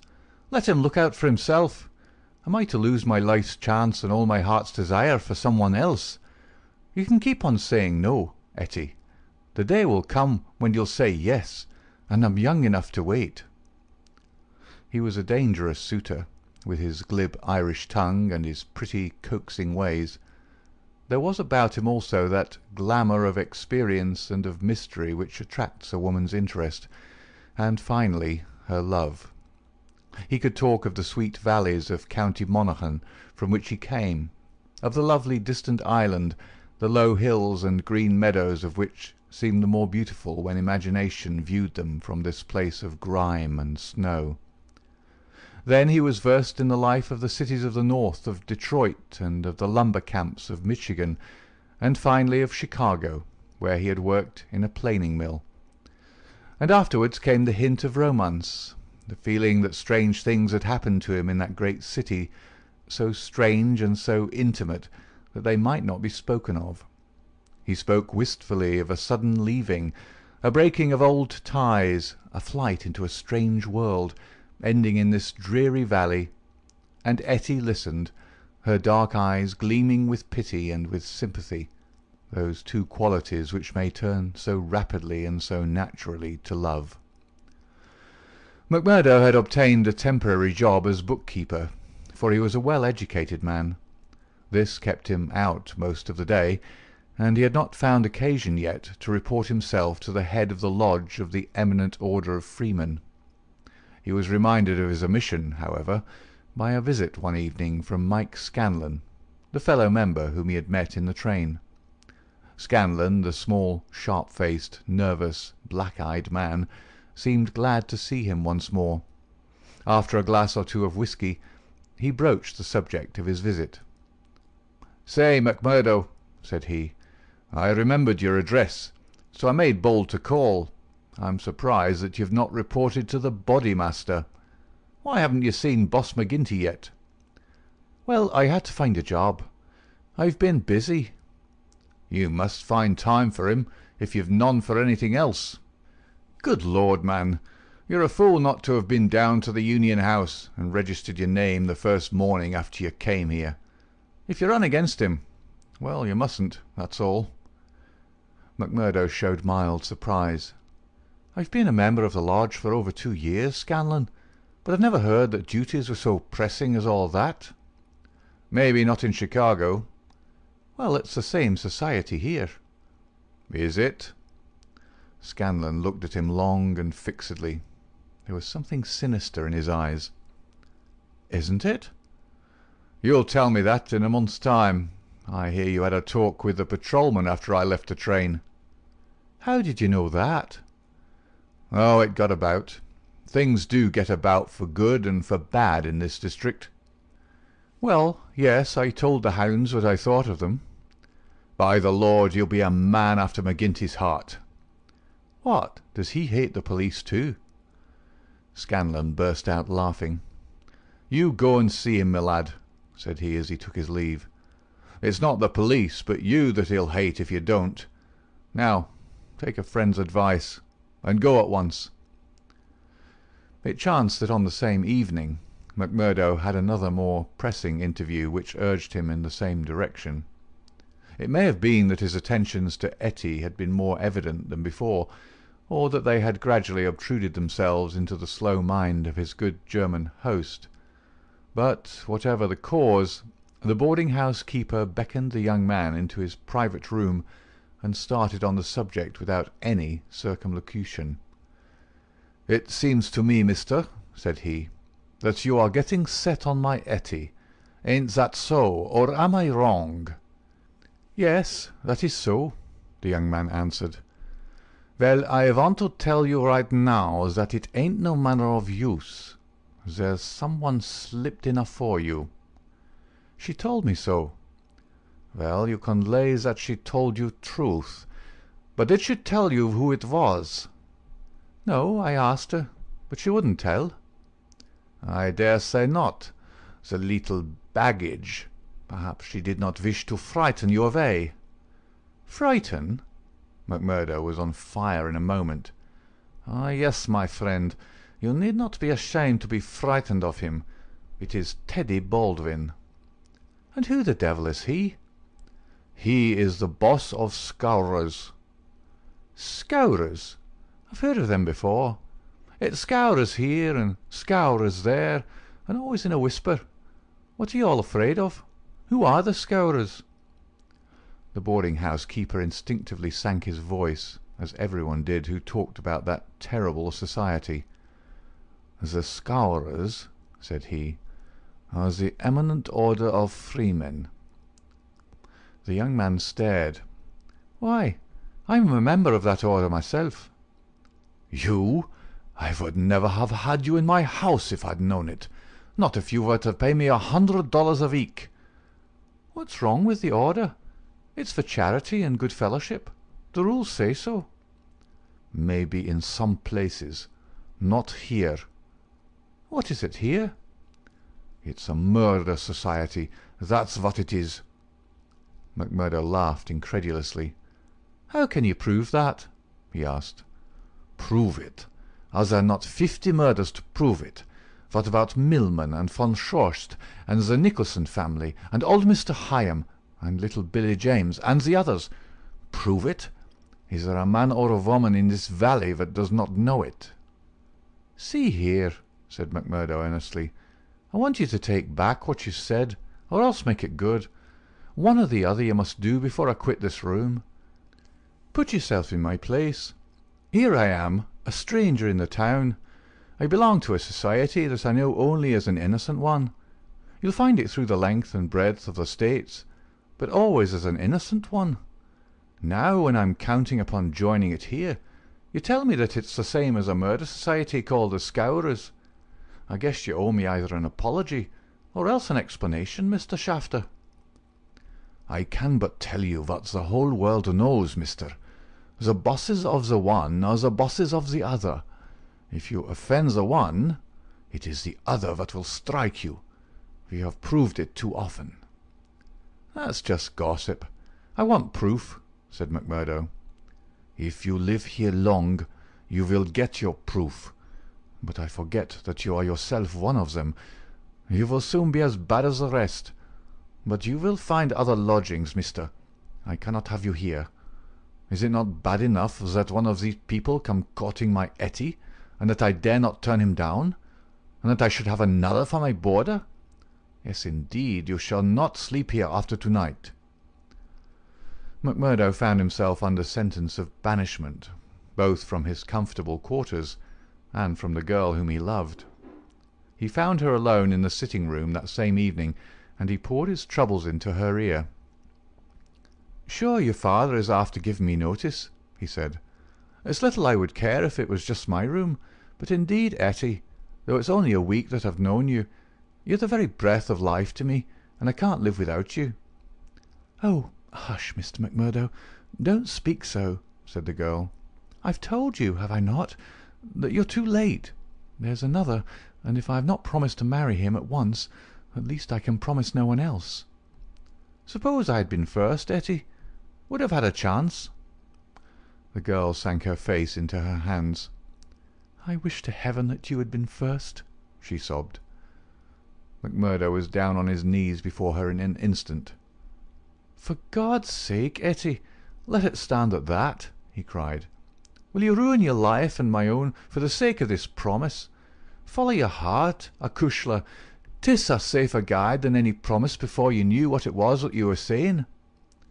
He had seized Etty's white hand between his own strong brown ones.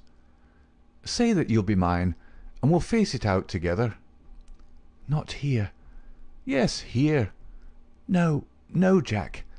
His arms were round her now. "It could not be here. Could you take me away?" A struggle passed for a moment over McMurdo's face, but it ended by setting like granite. "No, here," he said. "I'll hold you against the world, Etty, right here where we are." "Why should we not leave together?" "No, Etty, I can't leave here." "But why?"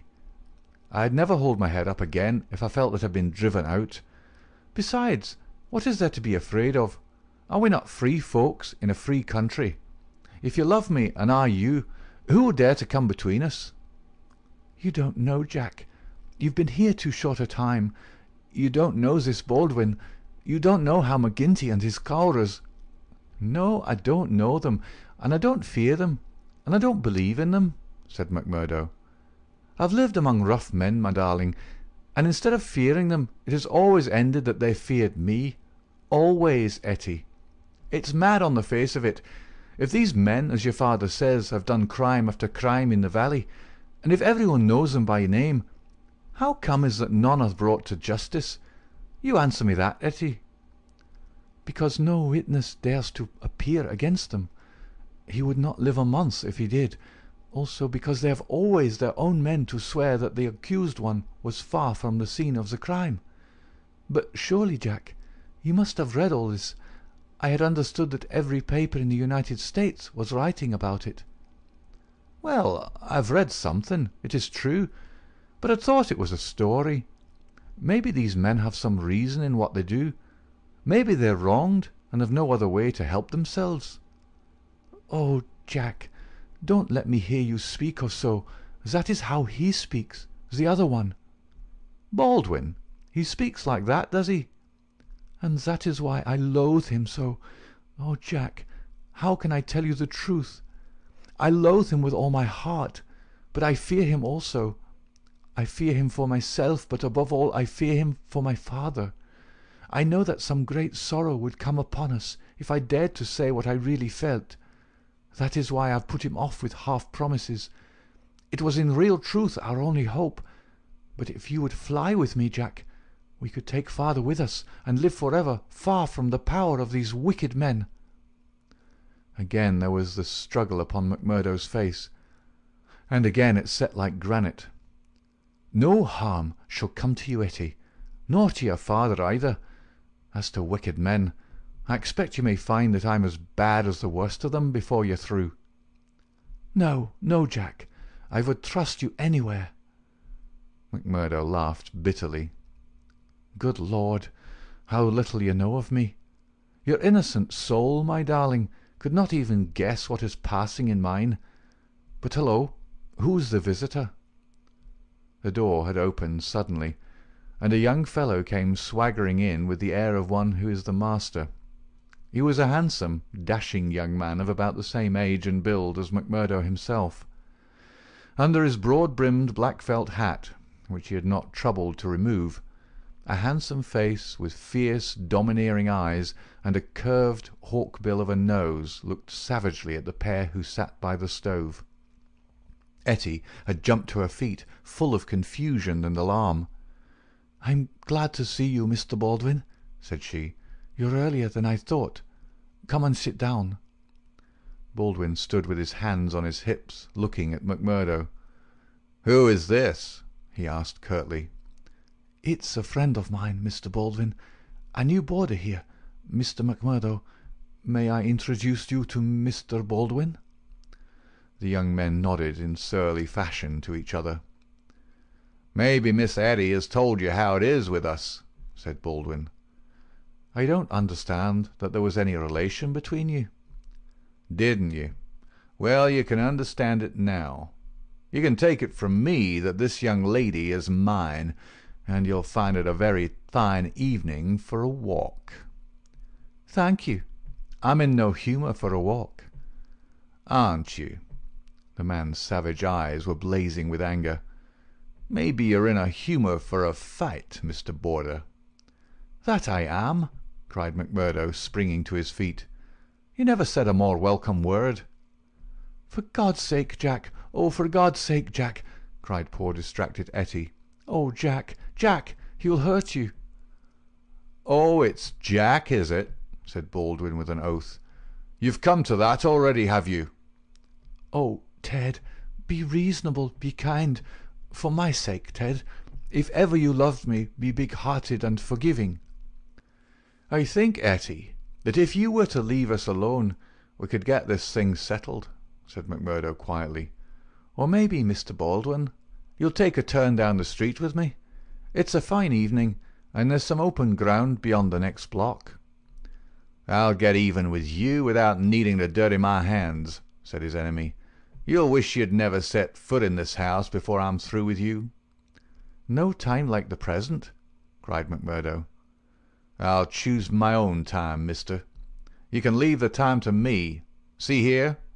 He suddenly rolled up his sleeve and showed upon his forearm a peculiar sign which appeared to have been branded there. It was a circle with a triangle within it. "Do you know what that means?" "I neither know nor care." "Well, you will know. I'll promise you that. You won't be much older, either. Perhaps Miss Etty can tell you something about it. As to you, Etty, you'll come back to me on your knees, do you hear, girl?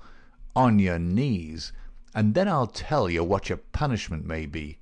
You've sowed, and by the Lord I'll see that you reap." He glanced at them both in fury. Then he turned upon his heel, and an instant later the outer door had banged behind him. For a few moments McMurdo and the girl stood in silence, and she threw her arms around him. "Oh, Jack, how brave you were! But it is no use. You must fly. To-night, Jack, to-night. It's your only hope. You will have your life. I read it in his horrible eyes. What chance have you against a dozen of them, with Boss McGinty and all the power of the lodge behind them?" McMurdo disengaged her hands, kissed her, and gently pushed her back into a chair. "There, acushla, there. Don't be disturbed or fear for me. I'm a free man myself. I'm after telling your father about it. Maybe I am no better than the others, so don't make a saint of me. Perhaps you hate me too now that I've told you so much." "Hate you, Jack? While life lasts I could never do that. I've heard that there is no harm in being a freeman anywhere but here, so why should I think the worse of you for that? But if you are a freeman, Jack, why would you not go down and make a friend of Boss McGinty? Oh, hurry, Jack, hurry. Get your word in first, or the hounds will be on your trail." "I was thinking the same thing," said McMurdo. "I'll go right now and fix it. You can tell your father that I'll sleep here tonight and find some other quarters in the morning." The bar of McGinty's saloon was crowded as usual, for it was the favourite loafing place of all the rougher elements of the town. The man was popular, for he had a rough, jovial disposition which formed a mask, covering a great deal which lay behind it. But apart from this popularity, the fear in which he was held throughout the township, and indeed down the whole 30 miles of the valley and past the mountains on each side of it, was enough in itself to fill his bar, for none could afford to neglect his goodwill.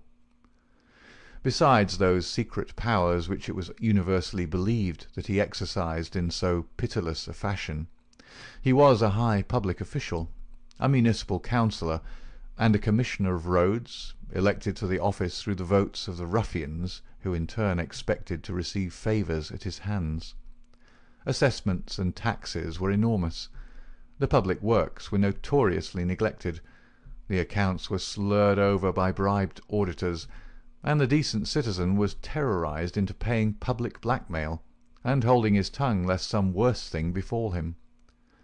Thus it was that, year by year, Boss McGinty's diamond pins became more obtrusive, his gold chains more weighty across a more gorgeous vest, and his saloon stretched farther and farther, until it threatened to absorb one whole side of the market square. McMurdo pushed open the swinging door of the saloon, and made his way amid the crowd of men within, through an atmosphere blurred with tobacco smoke and heavy with the smell of spirits. The place was brilliantly lighted, and the huge heavily gilt mirrors upon every wall reflected and multiplied the garish illumination. There were several bartenders in their shirt-sleeves, hard at work mixing drinks for the loungers who fringed the broad brass-trimmed counter. At the far end, with his body resting upon the bar, and a cigar stuck at an acute angle from the corner of his mouth, stood a tall, strong, heavily built man who could be none other than the famous McGinty himself. He was a black-maned giant, bearded to the cheekbones, and with a shock of raven hair which fell to his collar. His complexion was as swarthy as that of an Italian, and his eyes were of a strange dead black, which, combined with a slight squint, gave them a particularly sinister appearance. All else in the man, his noble proportions, his fine features, and his frank bearing, fitted in with that jovial man-to-man manner which he affected. Here, one would say, is a bluff, honest fellow, whose heart would be sound, however rude his outspoken words might seem. It was only when those dead, dark eyes, deep and remorseless, were turned upon a man that he shrank within himself, feeling that he was face to face with an infinite possibility of latent evil, with a strength and courage and cunning behind it which made it 1,000 times more deadly. Having had a good look at this man, McMurdo elbowed his way forward with his usual careless audacity, and pushed himself through the little group of courtiers who were fawning upon the powerful boss, laughing uproariously at the smallest of his jokes. The young stranger's bold grey eyes looked back fearlessly through their glasses at the deadly black ones which turned sharply upon him. "Well, young man, I can't call your face to mind." "I'm new here, Mr. McGinty." "You are not so new that you can't give a gentleman his proper title." "He's Councillor McGinty, young man," said a voice from the group. "I'm sorry, Councillor. I'm strange to the ways of the place, but I was advised to see you." "Well, you see me. This is all there is. What do you think of me?" "Well, it's early days, If your heart is as big as your body, and your soul as fine as your face, then I'd ask for nothing better," said McMurdo.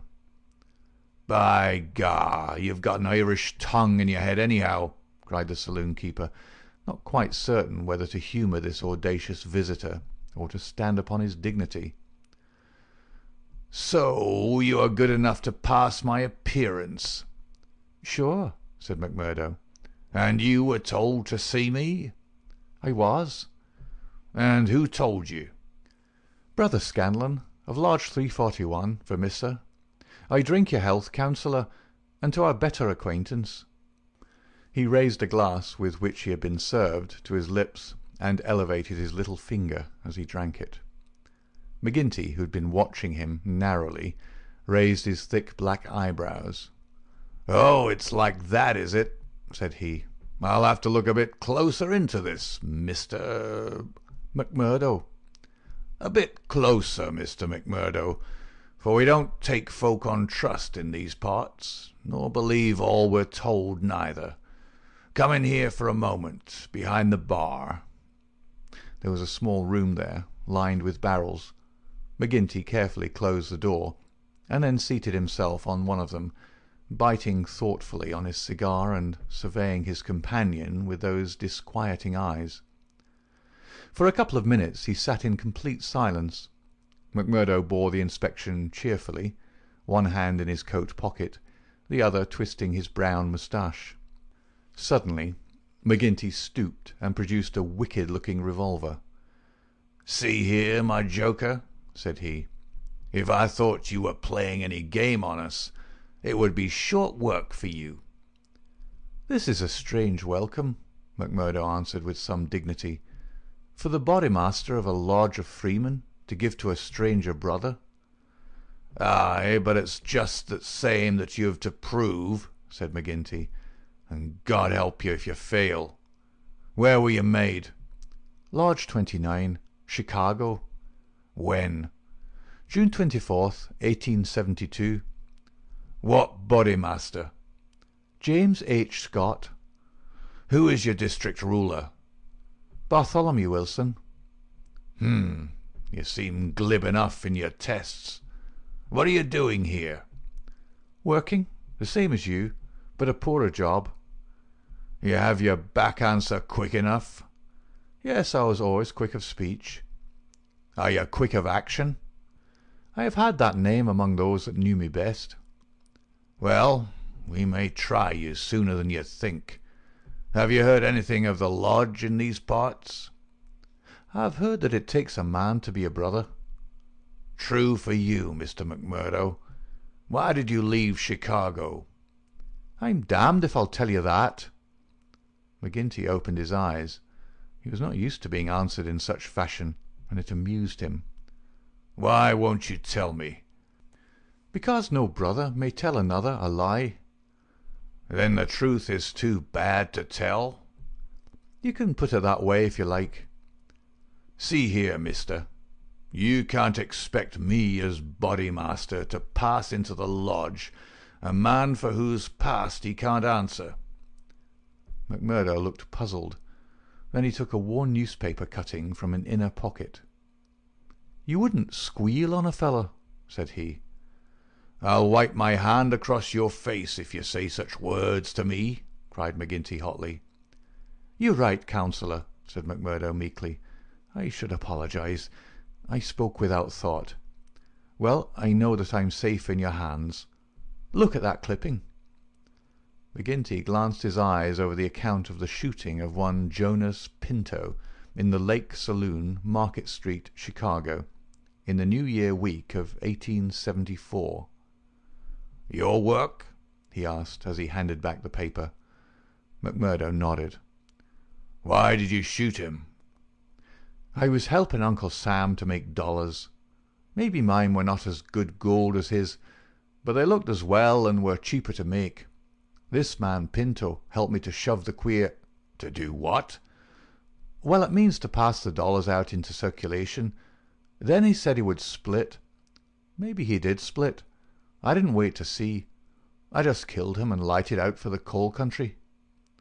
"Why the coal country?" 'cause I'd read in the papers that they weren't too particular in those parts." McGinty laughed. "Ha! You were first a coiner and then a murderer, and you came to these parts because you thought you'd be welcome." "That's about the size of it," McMurdo answered. "Well, I guess you'll go far. Say, can you make those dollars yet?" McMurdo took half a dozen from his pocket. "Those never passed the Philadelphia Mint," said he. "You don't say." McGinty held them to the light in his enormous hand, which was hairy as a gorilla's. "I can see no difference. Gah, you'll be a mighty useful brother.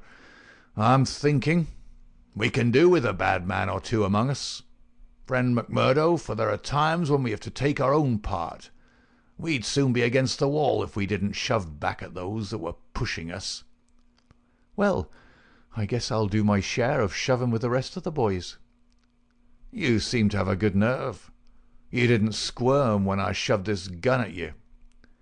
"It was not me that was in danger." "Who then?" "It was you, Councillor." McMurdo drew a cocked pistol from the side pocket of his pea-jacket. "I was covering you all the time. I guess my shot would have been as quick as yours." "By gar!" McGinty flushed an angry red and then burst into a roar of laughter. "Ha, ha, ha! Say, we've had no such holy terror come to hand this many a year. I reckon the lodge will learn to be proud of you. Well, what the hell do you want? And can't I speak alone with a gentleman for 5 minutes, but you must butt in on us?" The bartender stood abashed. "I'm sorry, Councillor, but it's Ted Baldwin. He says he must see you this very minute." The message was unnecessary, for the set, cruel face of the man himself was looking over the servant's shoulder. He pushed the bartender out and closed the door on him. "So," said he with a furious glance at McMurdo, "you got here first, did you? I've a word to say to you, Councillor, about this man." "Then say it here and now before my face," cried McMurdo. "I'll say it at my own time, in my own way." "Tut, tut," said McGinty, getting off his barrel. "This will never do. We have a new brother here, Baldwin, and it's not for us to greet him in such fashion. Hold out your hand, man, and make it up." "Never!" cried Baldwin in a fury. "I've offered to fight him if he thinks I've wronged him," said McMurdo. "I'll fight him with fists, or if that won't satisfy him, I'll fight him any other way he chooses. Now, I'll leave it to you, Councillor, to judge between us, as a Bodymaster should." "What is it, then?" "A young lady. She's free to choose for herself." "Is she?" cried Baldwin. "As between two brothers of the lodge, I should say that she was," said the boss. "Oh, that's your ruling, is it?" "Yes, it is, Ted Baldwin," said McGinty, with a wicked stare. "Is it you that would dispute it?" "You would throw over one that has stood by you this 5 years in favour of a man that you never saw before in your life? You're not Bodymaster for life, Jack McGinty, and by God, when next it comes to a vote—" The councillor sprang at him like a tiger. His hand closed round the other's neck, and he hurled him back across one of the barrels. In his mad fury he would have squeezed the life out of him if McMurdo had not interfered. "Easy, Councillor! For heaven's sake, go easy!" he cried as he dragged him back. McGinty released his hold, and Baldwin, cowed and shaken, gasping for breath and shivering in every limb, as one who has looked over the very edge of death, sat up on the barrel over which he had been hurled. "You've been asking for it this many a day, Ted Baldwin. Now you've got it," cried McGinty, his huge chest rising and falling. "Maybe you think if I was voted down from Bodymaster, you'd find yourself in my shoes. It's for the lodge to say that, but so long as I'm the chief, I'll have no man lift his voice against me or my rulings." "I have nothing against you," mumbled Baldwin, feeling his throat. "Well, then," cried the other, relapsing in a moment into a bluff joviality, "we're all good friends again, and there's an end of the matter." He took a bottle of champagne down from the shelf and twisted out the cork. "See now," he continued as he filled 3 high glasses, "let us drink the quarrelling toast of the lodge.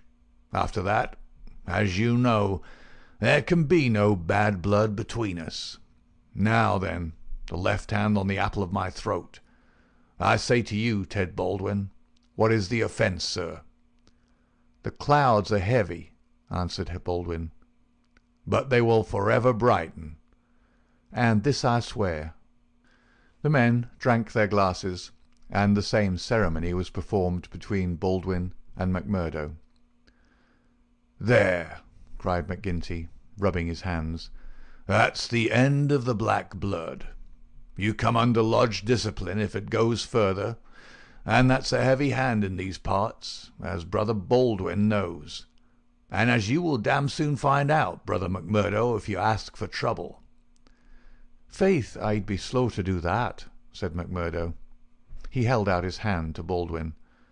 "I'm quick to quarrel, and quick to forgive.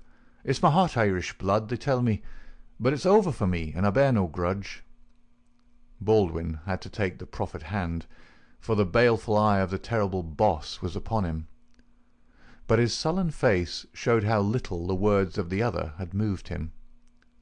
McGinty clapped them both on the shoulders. "Tut, these girls, he cried. "To think that the same petticoat should come between 2 of my boys. It's the devil's own luck. Well, it's the colleen inside of them that must settle the question, for it's outside the jurisdiction of a Bodymaster, and the Lord be praised for that. We have enough on us without the women as well. You'll have to be affiliated to Lodge 341, Brother McMurdo. We have our own ways and methods, different from Chicago. Saturday night is our meeting, and if you come then, we'll make you free forever of the Vermissa Valley." End of Chapter 2. Chapter 3.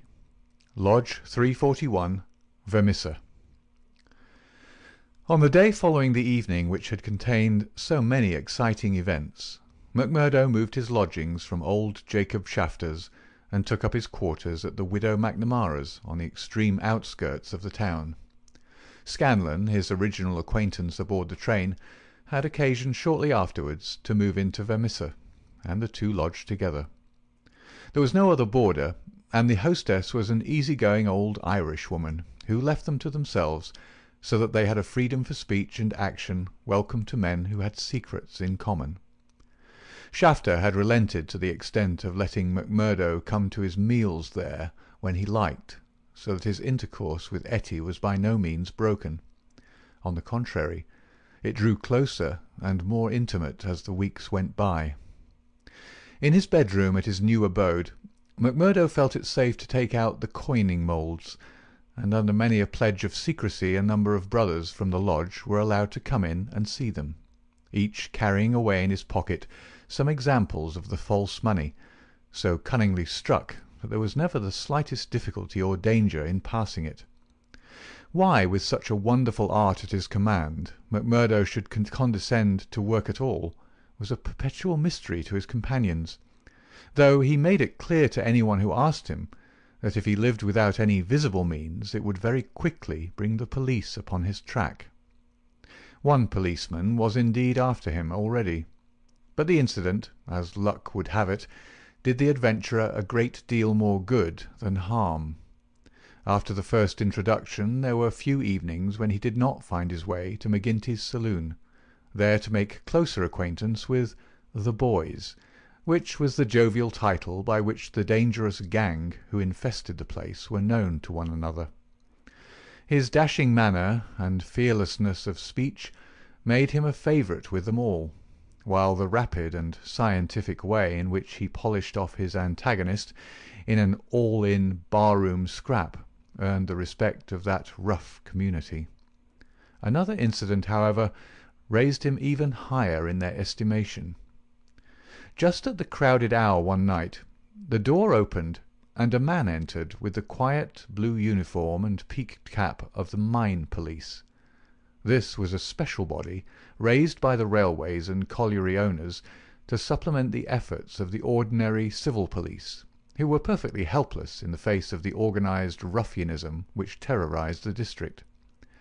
There was a hush as he entered, and many a curious glance was cast at him, but the relations between policemen and criminals are peculiar in some parts of the States, and McGinty himself, standing behind his counter, showed no surprise when the policeman enrolled himself among his customers. "A straight whisky for the night is bitter," said the police officer. "I don't think we've met before, councillor." "You'll be the new captain," said McGinty. "That's so. We're looking to you, councillor, and to the other leading citizens, to help us in upholding law and order in this township. Captain Marvin is my name." "We do better without you, Captain Marvin, for we have our own police of the township, and no need for any imported goods. What are you but the paid tool of the capitalists, hired by them to club or shoot your poorer fellow citizen?" "Well, well, we won't argue about that," said the police officer good-humouredly. "I expect we all do our duty same as we see it, but we can't all see it the same." He'd drunk off his glass and had turned to go when his eyes fell upon the face of Jack McMurdo, who was scowling at his elbow. "Hello, hello!" he cried, looking him up and down. "Here's an old acquaintance." McMurdo shrank away from him. "I was never a friend to you, nor any other cursed copper in my life," said he. "An acquaintance isn't always a friend," said the police captain, grinning. "You're Jack McMurdo of Chicago, right enough, and don't you deny it." McMurdo shrugged his shoulders. "I'm not denying it," said he. "Do you think I'm ashamed of my own name?" "You've got good cause to be, anyhow." "What the devil do you mean by that?" he roared with his fist clenched. "No, no, Jack, bluster won't do with me. I was an officer in Chicago before ever I came to this darned coal bunker, and I know a Chicago crook when I see one." McMurdo's face fell. "Don't tell me that you're Marvin of the Chicago Central," he cried. "Just the same old Teddy Marvin at your service. We haven't forgotten the shooting of Jonas Pinto up there." "I never shot him." "Did you not? That's good impartial evidence, ain't it? Well, his death came in uncommon handy for you, or they would have had you for shoving the queer. Well, we can let that be bygones, for between you and me, and perhaps I'm going further than my duty in saying it, they could get no clear case against you, and Chicago's open to you tomorrow." "I'm very well where I am." "Well, I've given you the pointer, and you're a sulky dog not to thank me for it." "Well, I suppose you mean well, and I do thank you," said McMurdo in no very gracious manner. "It's mum with me so long as I see you living on the straight," said the captain. "But by the Lord, if you get off after this, it's another story. So good night to you, and good night, councillor." He left the bar-room, but not before he'd created a local hero. McMurdo's deeds in far Chicago had been whispered before. He'd put off all questions with a smile, as one who did not wish to have greatness thrust upon him. But now the thing was officially confirmed. The bar loafers crowded round him and shook him heartily by the hand. He was free of the community from that time on. He could drink hard and show little trace of it. But that evening, had his mate Scanlon not been at hand to lead him home, the fated hero would surely have spent his night under the bar. On a Saturday night McMurdo was introduced to the lodge. He had thought to pass in without ceremony as being an initiate of Chicago, but there were particular rites in Vermissa of which they were proud, and these had to be undergone by every postulant. The assembly met in a large room reserved for such purposes at the Union House. Some 60 members assembled at Vermissa, but that by no means represented the full strength of the organisation, for there were several other lodges in the valley, and others across the mountains on each side, who exchanged members when any serious business was afoot, so that a crime might be done by men who were strangers to the locality. Altogether, there were not less than 500 scattered over the coal district. In the bare assembly room, The men were gathered round a long table. At the side was a second one, laden with bottles and glasses, on which some members of the company were already turning their eyes. McGinty sat at the head, with a flat black velvet cap upon his shock of tangled black hair, and a coloured purple stole round his neck, so that he seemed to be a priest presiding over some diabolical ritual. To right and left of him were the higher lodge officials, the cruel, handsome face of Ted Baldwin among them. Each of these wore some scarf or medallion as emblem of his office. They were, for the most part, men of mature age, but the rest of the company consisted of young fellows from 18 to 25, the ready and capable agents who carried out the commands of their seniors.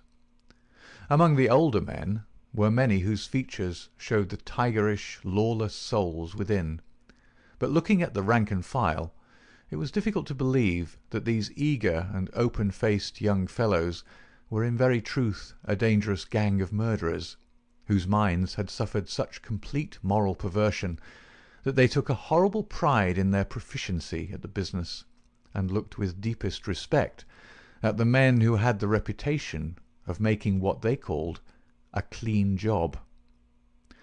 To their contorted natures it had become a spirited and chivalrous thing to volunteer for service against some man who had never injured them, and whom in many cases they had never seen in their lives. The crime committed, they quarrelled as to who had actually struck the fatal blow, and amused one another and the company by describing the cries and contortions of the murdered man. At first they had shown some secrecy in their arrangements, but at the time which this narrative describes, their proceedings were extraordinarily open, for the repeated failure of the law had proved to them that on the one hand no one would dare to witness against them, and on the other they had an unlimited number of staunch witnesses upon whom they could call, and a well-filled treasure chest from which they could draw the funds to engage the best legal talent in the state. In 10 long years of outrage there had been no single conviction, and the only danger that ever threatened the Scourers lay in the victim himself, who, however outnumbered and taken by surprise, might and occasionally did leave his mark upon his assailants. McMurdo had been warned that some ordeal lay before him, but no one would tell him in what it consisted. He was led now into an outer room by 2 solemn brothers. Through the plank partition he could hear the murmur of many voices from the assembly within. Once or twice he caught the sound of his own name, and he knew that they were discussing his candidacy. Then there entered an inner guard with a green and gold sash across his chest. "The Bodymaster orders that he shall be trussed, blinded, and entered," said he. The 3 of them removed his coat, turned up the sleeve of his right arm, and finally passed a rope around above the elbows and made it fast. They next placed a thick black cap right over his head and the upper part of his face, so that he could see nothing. He was then led into the assembly hall. It was pitch dark, and very oppressive under his hood. He heard the rustle and murmur of the people round him, and then the voice of McGinty sounded dull and distant through the covering of his ears. "John McMurdo," said the voice, "are you already a member of the ancient order of freemen?" He bowed his assent. "Is your lodge number 29, Chicago?" He bowed again. "Dark nights are unpleasant," said the voice. "Yes, for strangers to travel," he answered. "The clouds are heavy." "Yes, a storm is approaching." "Are the brethren satisfied?" asked the Bodymaster. There was a general murmur of assent. "We know, brother, by your sign and by your countersign, that you are indeed one of us," said McGinty. "We would have you know, however, that in this county and in other counties of these parts we have certain rights, and also certain duties of our own which call for good men. Are you ready to be tested?" I am. Are you of stout heart? I am. Take a stride forward to prove it. As the words were said, he felt two hard points in front of his eyes, pressing upon them, so that it appeared as if he could not move forward without a danger of losing them. None the less, he nerved himself to step resolutely out, and as he did so the pressure melted away. There was a low murmur of applause. "He is of a stout heart," said the voice. "Can you bear pain?" "As well as another," he answered. "Test him." It was all he could do to keep himself from screaming out, for an agonizing pain shot through his forearm. He nearly fainted at the sudden shock of it, but he bit his lip and clenched his hands to hide his agony. "I can take more than that," said he. This time there was loud applause. A finer first appearance had never been made in the lodge. Hands clapped him on the back, and the hood was plucked from his head. He stood blinking and smiling amid the congratulations of the brothers. "One last word, Brother McMurdo," said McGinty. "You have already sworn the oath of secrecy and fidelity, and you are aware that the punishment for any breach of it is instant and inevitable death." "I am," said McMurdo. "And you accept the rule of the Bodymaster, for the time being, under all circumstances?" "I do." "Then, in the name of Lodge 341 Vermissa, I welcome you to its privileges and debates. You will put the liquor on the table, Brother Scanlon, and we will drink to our worthy brother." McMurdo's coat had been brought to him, but before putting it on he examined his right arm, which still smarted heavily. There on the flesh of the forearm was a circle with a triangle within it, deep and red as the branding iron had left it. One of the two of his neighbours pulled up their sleeves and showed their own lodge marks. "We've all had it," said one, "but not all as brave as you over it." "Tut, it was nothing," said he, but it burned and ached all the same. When the drinks which followed the ceremony of initiation had all been disposed of, the business of the lodge proceeded. McMurdo, accustomed only to the prosaic performances of Chicago, listened with open ears and more surprise than he ventured to show to what followed. "The first business on the agenda paper," said McGinty, "is to read the following letter from Division Master Windle of Merton County Lodge 249. He says, 'Dear Sir, there is a job to be done on Andrew Ray, of Ray and Sturmish, coal owners near this place. You will remember that your lodge owes us a return, having had the service of two brethren in the matter of the patrolman last fall. You will send two good men. They will be taken charge of by Treasurer Higgins of this lodge, whose address you know. He will show them when to act and where. Yours in freedom, J. W. Windle, D.M.A.O.F. Windle has never refused us when we have had occasion to ask for the loan of a man or two, and it's not for us to refuse him." McGinty paused and looked round the room with his dull, malevolent eyes. "Who will volunteer for the job?" Several young fellows held up their hands. The Bodymaster looked at them with an approving smile. "You'll do, Tiger Cormac. If you handle it as well as you did the last, you won't be wrong. And you, Wilson." "I've no pistol," said the volunteer, a mere boy in his teens. "It's your first, is it not? Well, you have to be blooded sometime. It'll be a great start for you.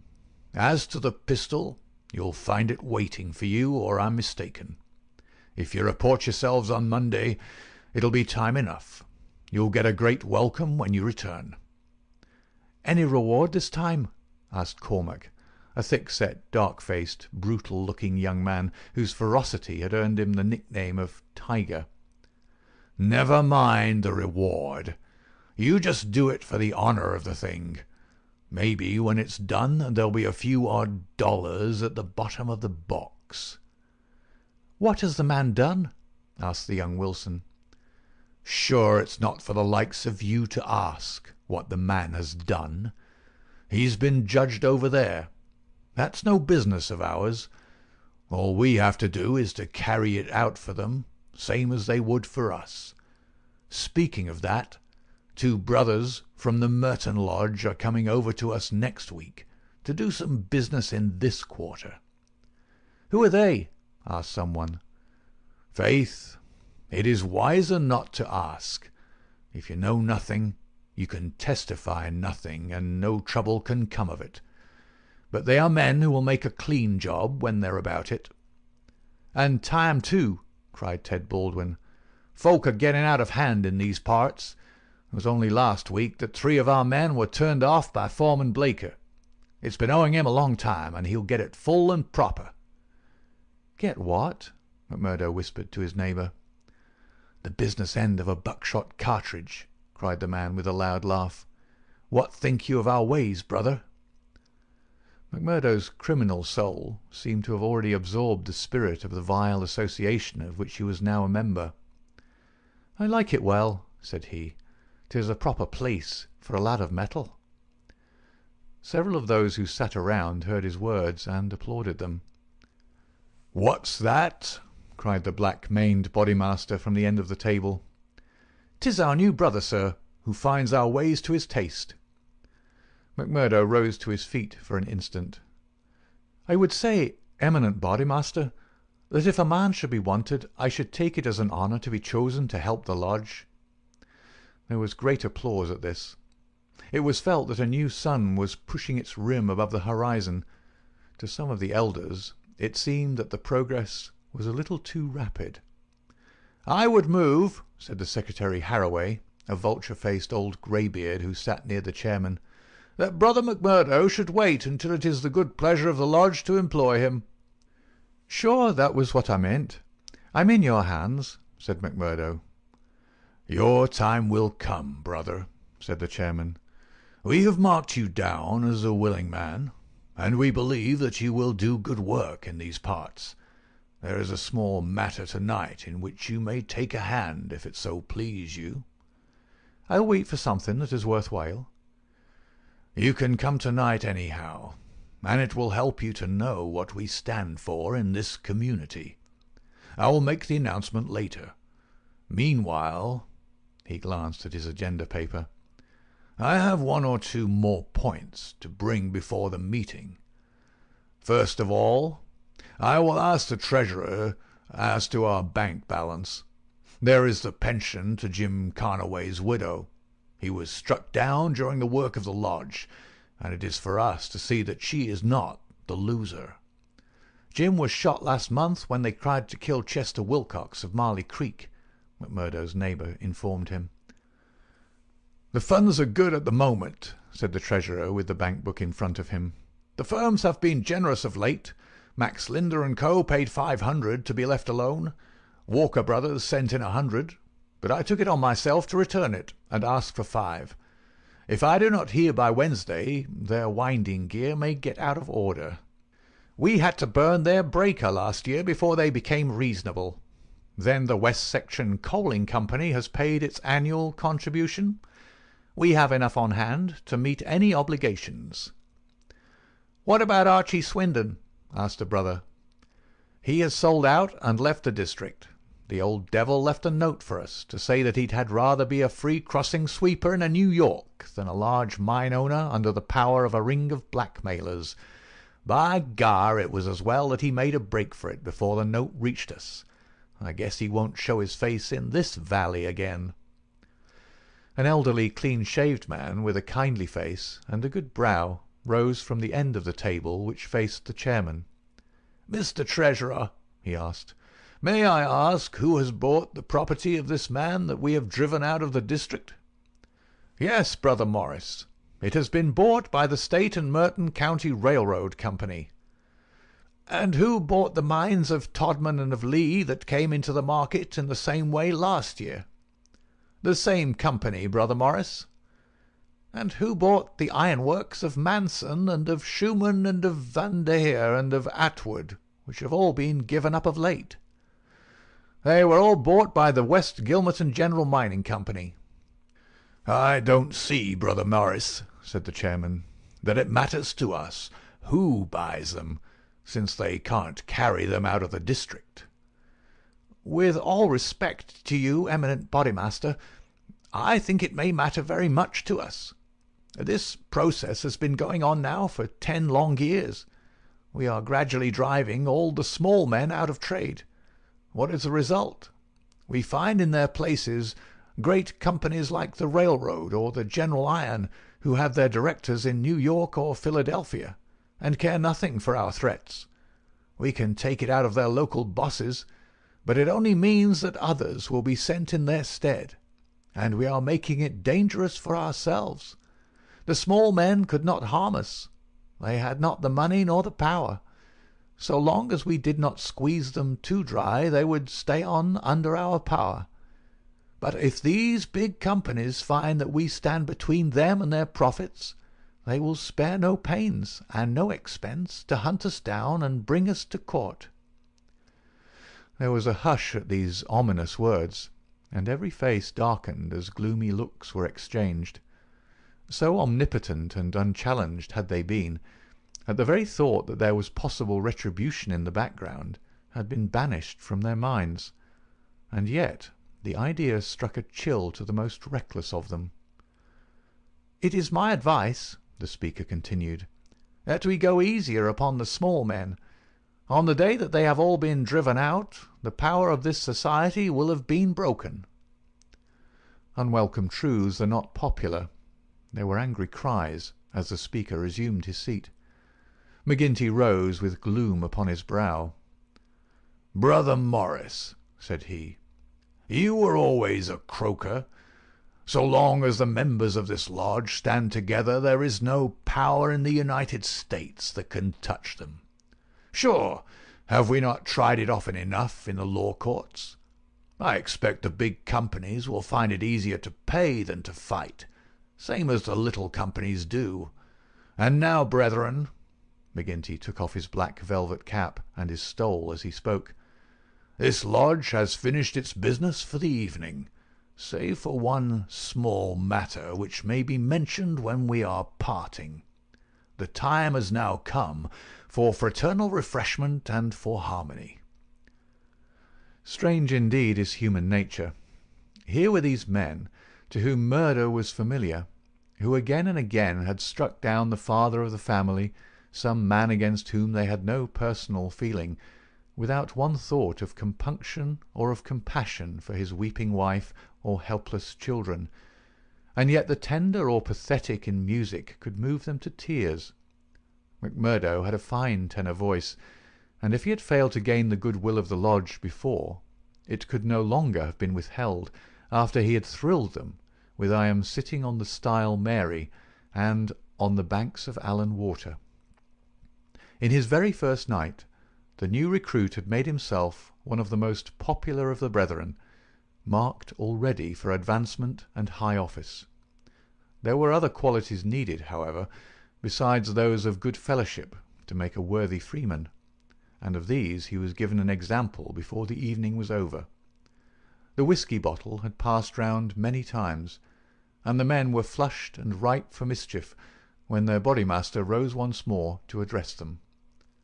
"Boys," said he, "there's one man in this town that wants trimming up, and it's for you to see that he gets it.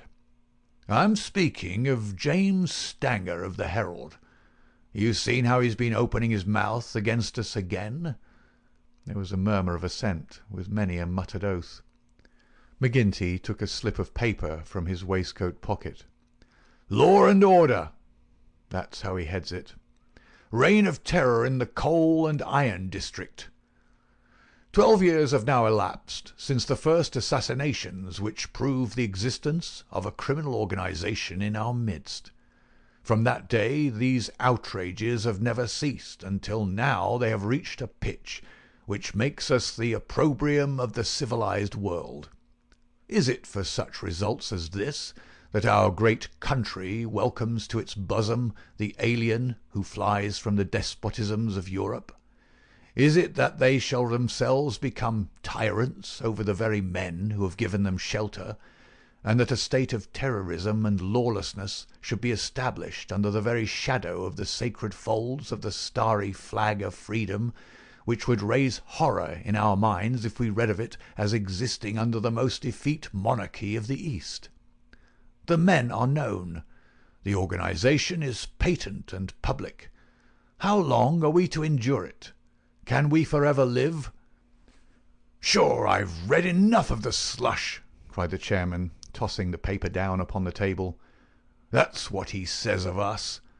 The question I'm asking is, what shall we say to him? Kill him, cried a dozen fierce voices. I protest against that, said Brother Morris, the man of the good brow and shaved face. I tell you, brethren, that our hand is too heavy in this valley, and that there will come a point where in self-defence every man will unite to crush us out. James Stanger is an old man. He is respected in the township and the district. His paper stands for all that is solid in the valley. If that man is struck down, there will be a stir through this state that will only end with our destruction. And how would they bring about our destruction, Mr. Standback? Cried McGinty. Is it by the police? Sure, half of them are in our pay, and half of them are afraid of us. Or is it by the law courts and the judge? Haven't we tried that before now, and whatever came of it? There is a Judge Lynch that might try the case, said Brother Morris. A general shout of anger greeted the suggestion. I have but to raise my finger, cried McGinty, and I could put 200 men into this town that would clear it out from end to end. Then suddenly raising his voice and bending his huge black brows into a terrible frown, See here, Brother Morris, I have my eye on you, and have had for some time. You've no heart yourself, and you try to take the heart out of others.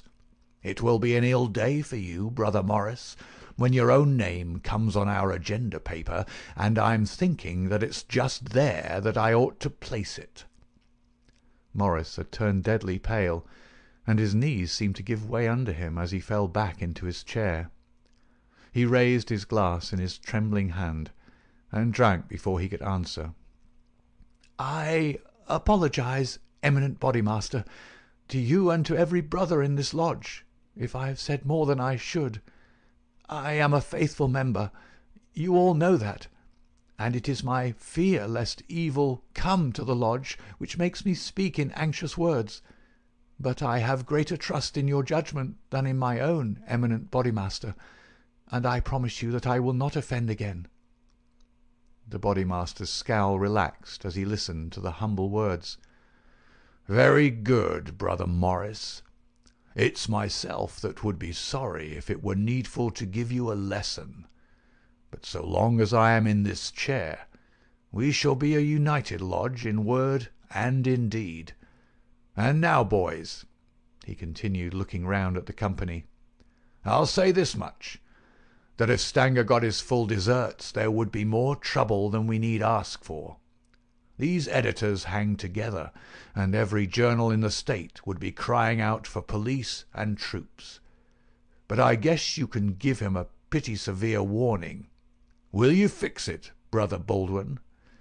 Sure, said the young man eagerly. How many will you take? 6, and 2 to guard the door. You'll come, Gower, and you, Mansell, and you, Scanlon, and the 2 Willoughbys. I promised the new brother he should go, said the chairman. Ted Baldwin looked at McMurdo with eyes which showed that he had not forgotten nor forgiven. Well, he can come if he wants, he said in a surly voice. That's enough. The sooner we get to work, the better. The company broke up with shouts and yells and snatches of drunken song. The bar was still crowded with revellers, and many of the brethren remained there. The little band who had been told off for duty passed out into the street, proceeding in twos and threes along the sidewalk so as not to provoke attention. It was a bitterly cold night, with a half-moon shining brilliantly in a frosty, star-spangled sky. The men stopped and gathered in a yard which faced a high building. The words Vermissa Herald were printed in gold lettering between the brightly lit windows. From within came the clanking of the printing press. "Here you," said Baldwin to McMurdo. "You can stand below at the door and see that the road is kept open for us. Arthur Willoughby can stay with you. You others come with me. Have no fears, boys, for we have a dozen witnesses that we are in the Union Bar at this very moment."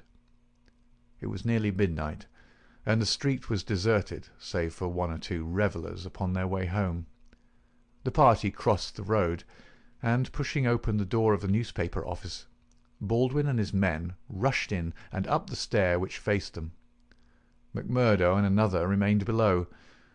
From the room above came a shout, a cry for help, and then the sound of trampling feet and of falling chairs. An instant later, a grey-haired man rushed out on the landing. He was seized before he could get farther, and his spectacles came tinkling down to McMurdo's feet. There was a thud and a groan. He was on his face, and half a dozen sticks were clattering together as they fell upon him. He writhed, and his long, thin limbs quivered under the blows.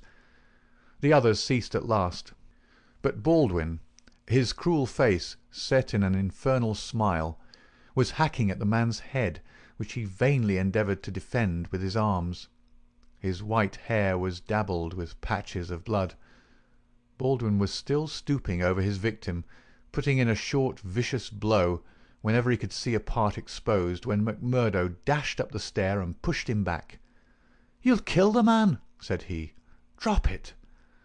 Baldwin looked at him in amazement. "Curse you!" he cried. "Who are you to interfere? You that are new to the lodge. Stand back." He raised his stick, but McMurdo had whipped his pistol out of his pocket. "Stand back yourself," he cried. "I'll blow your face in if you lay a hand on me. As to the lodge, wasn't it the order of the Bodymaster that the man was not to be killed? And what are you doing but killing him?" "It's truth he says," remarked one of the men.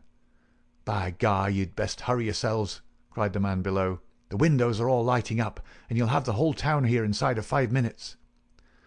There was indeed the sound of shouting in the street, and a little group of compositors and pressmen was forming in the hall below, and nerving itself to action. Leaving the limp and motionless body of the editor at the head of the stair, the criminals rushed down and made their way swiftly along the street. Having reached the Union House, some of them, mixed with the crowd in McGinty's saloon, whispering across the bar to the boss that the job had been well carried through. Others, and among them McMurdo, broke away into side streets, and so by devious paths to their own homes. End of Chapter 3. Chapter 4. The Valley of Fear. When McMurdo awoke next morning, he had good reason to remember his initiation into the lodge. His head ached with the effect of the drink, and his arm, where he had been branded, was hot and swollen. Having his own peculiar source of income, he was irregular in his attendance at his work, so he had a late breakfast, and remained at home for the morning, writing a long letter to a friend. Afterwards he read the Daily Herald. In a special column, put in at the last moment, he read, "Outrage at the Herald office. Editor seriously injured." It was a short account of the facts with which he was himself more familiar than the writer could have been. It ended with the statement, "The matter is now in the hands of the police, but it can hardly be hoped that their exertions will be attended by any better results than in the past. Some of the men were recognized, and there is hope that a conviction may be obtained. The source of the outrage was, it need hardly be said, that infamous society which has held this community in bondage for so long a period, and against which the Herald has taken so uncompromising a stand. Mr. Stanger's many friends will rejoice to hear that, though he has been cruelly and brutally beaten, and though he has sustained severe injuries about the head, there is no immediate danger to his life. Below it stated that a guard of police armed with Winchester rifles had been requisitioned for the defence of the office. McMurdo had laid down the paper and was lighting his pipe with a hand which was shaky from the excesses of the previous evening, when there was a knock outside, and his landlady brought to him a note which had just been handed in by a lad. It was unsigned, and ran thus: "I should wish to speak to you, but would rather not do so in your house. You will find me beside the flagstaff upon Miller Hill. If you will come there now, I have something which is important for you to hear and for me to say." McMurdo read the note twice with the utmost surprise, for he could not imagine what it meant, or who was the author of it. Had it been in a feminine hand, he might have imagined that it was the beginning of one of those adventures which had been familiar enough in his past life. But it was the writing of a man, and of a well-educated one too. Finally, after some hesitation, he determined to see the matter through.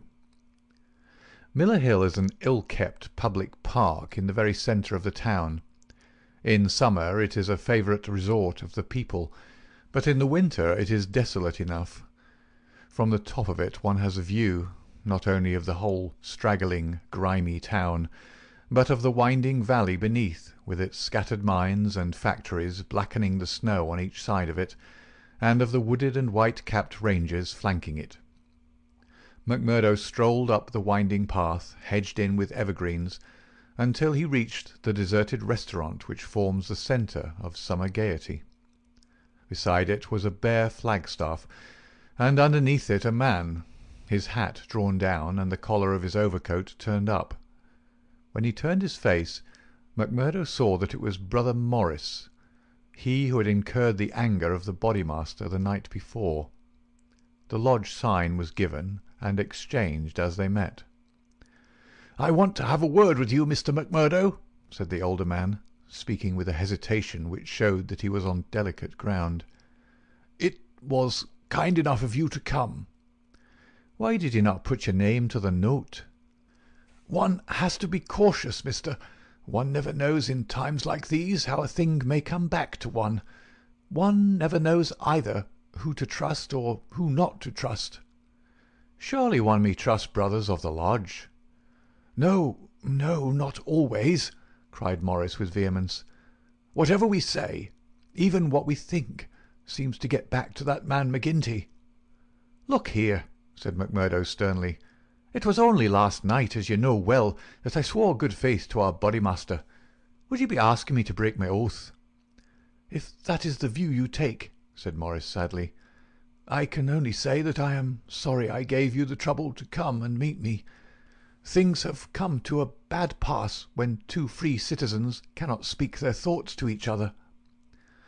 McMurdo, who had been watching his companion very narrowly, relaxed somewhat in his bearing. "Sure I spoke for myself only," said he. "I am a newcomer, as you know, and am strange to it all. It is not for me to open my mouth, Mr. Morris, and if you think well to say anything to me, I am here to hear it." "And to take it back to Boss McGinty?" said Morris bitterly.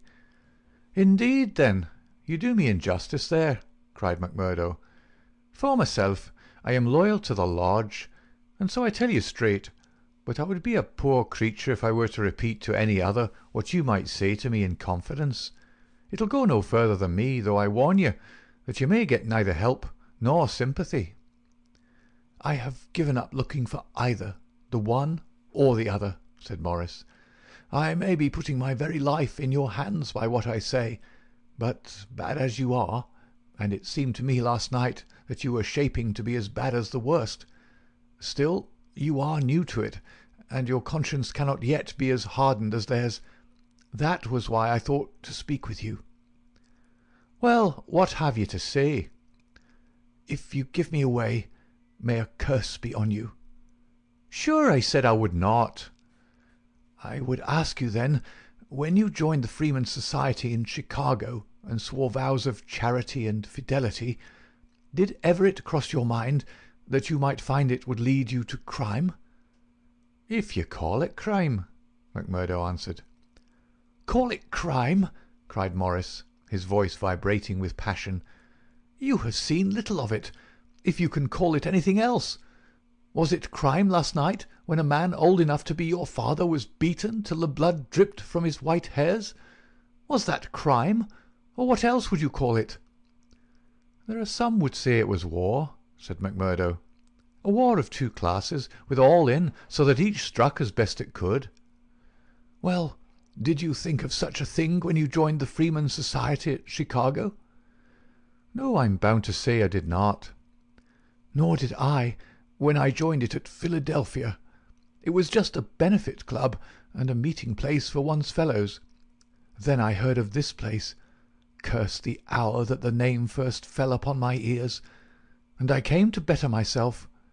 My God, to better myself. My wife and 3 children came with me. I started a dry goods store on Market Square, and I prospered well. The word had gone round that I was a freeman, and I was forced to join the local lodge, same as you did last night. I've the badge of shame on my forearm, and something worse branded on my heart. I found that I was under the orders of a black villain, and caught in a meshwork of crime. What could I do?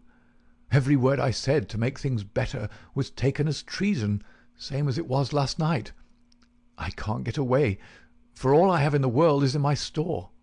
If I leave the society, I know well that it means murder to me, and God knows what to my wife and children.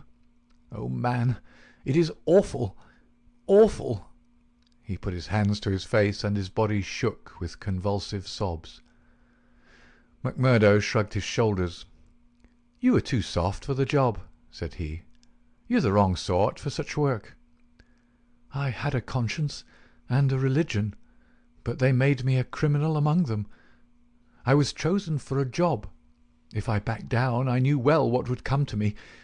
Maybe I'm a coward. Maybe it's the thought of my poor little woman and the children that makes me one. Anyway, I went. I guess it will haunt me forever. It was a lonely house, 20 miles from here, over the range yonder.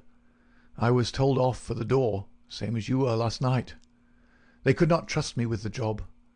The others went in. When they came out, their hands were crimson to the wrists. As we turned away, a child was screaming out of the house behind us. It was a boy of 5 who had seen his father murdered.